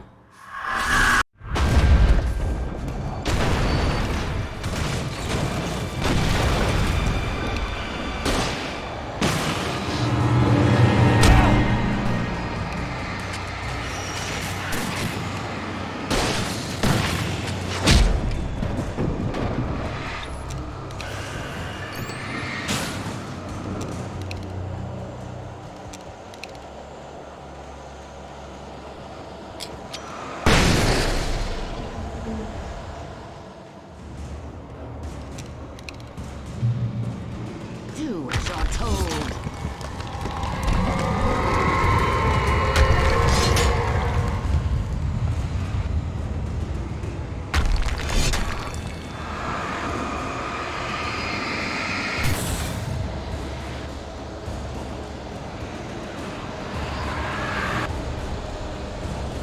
Alice never loved you.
right into its heart to hurt it.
Hell!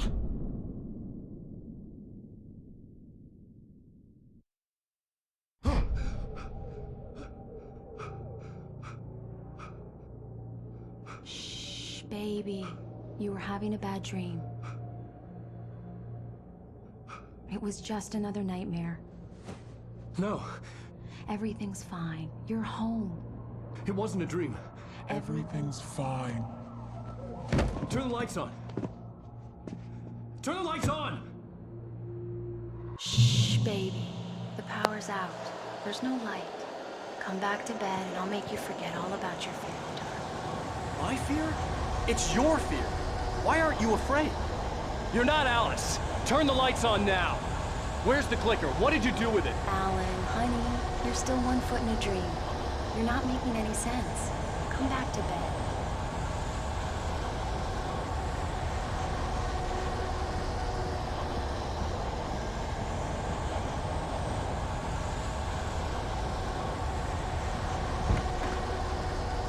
Alan, you're scaring me now.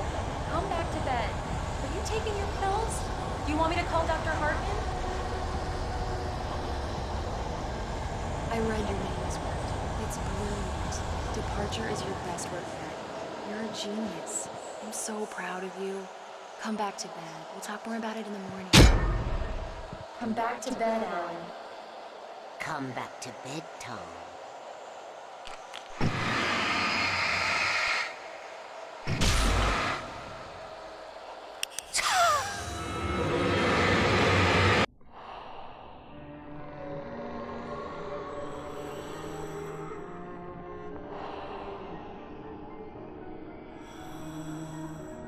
You must find your way to the cabin.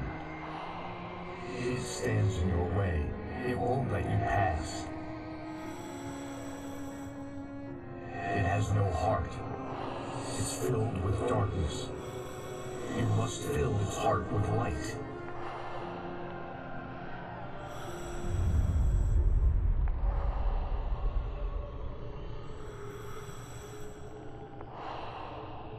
Don't mind him. He's Mr. Your friends will meet him when you're gone.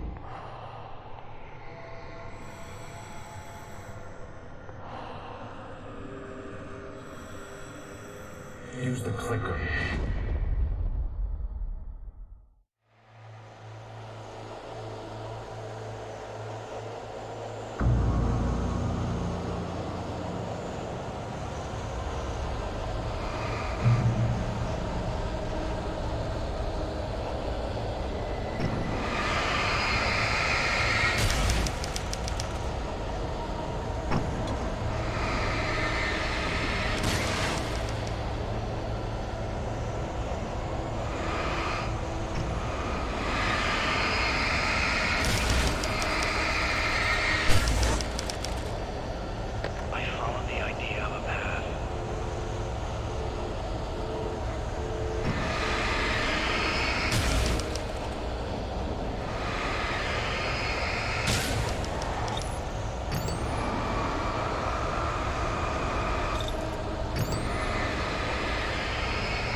in love with someone else. Alice? No, what are you saying? You can't. You don't love yourself. How could you? You don't even love yourself. All you do is torture yourself with work you can't do anymore. No, I love you more than anything in the world. You're my muse. Who are you? What have you done with my Alice? Alan? What are you doing? Put the light back on. What are you doing, Alan? Stop. Put the light back on. It wasn't true. Nothing like that had ever happened.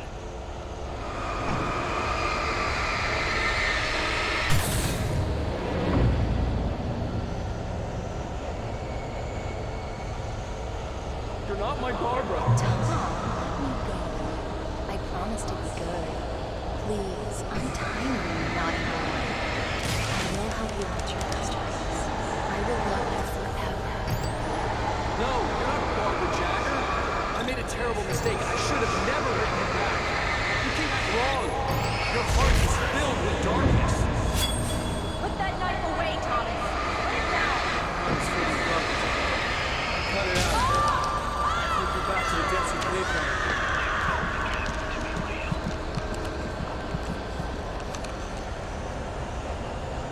Filled with darkness.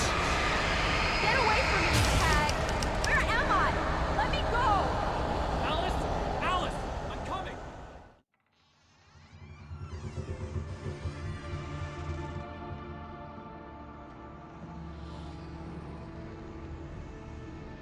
Now you will never get her back.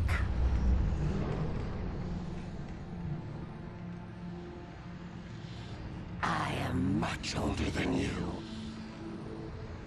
Older than your first work of art. I will find a new face to wear. Someone else to dream me free.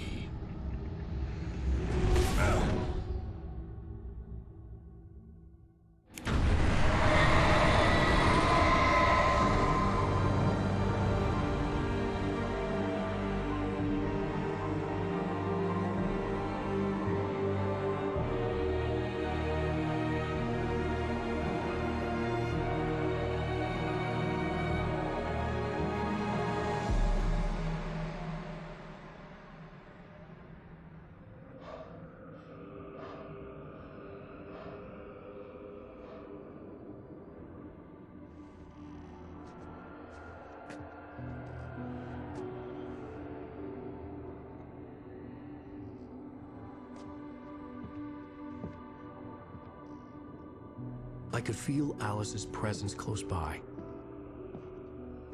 I understood what I had to do now. I knew how to write the ending to Departure. There's light and there's darkness. Cause and effect. There's guilt and there's atonement. But the scales always need to balance. Everything has a price. That's where Zane had gone wrong.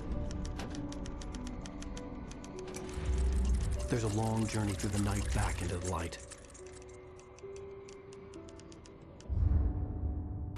Alice?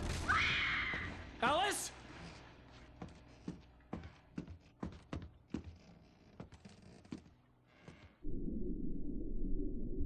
Oh no!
It's not a lake. It's an ocean.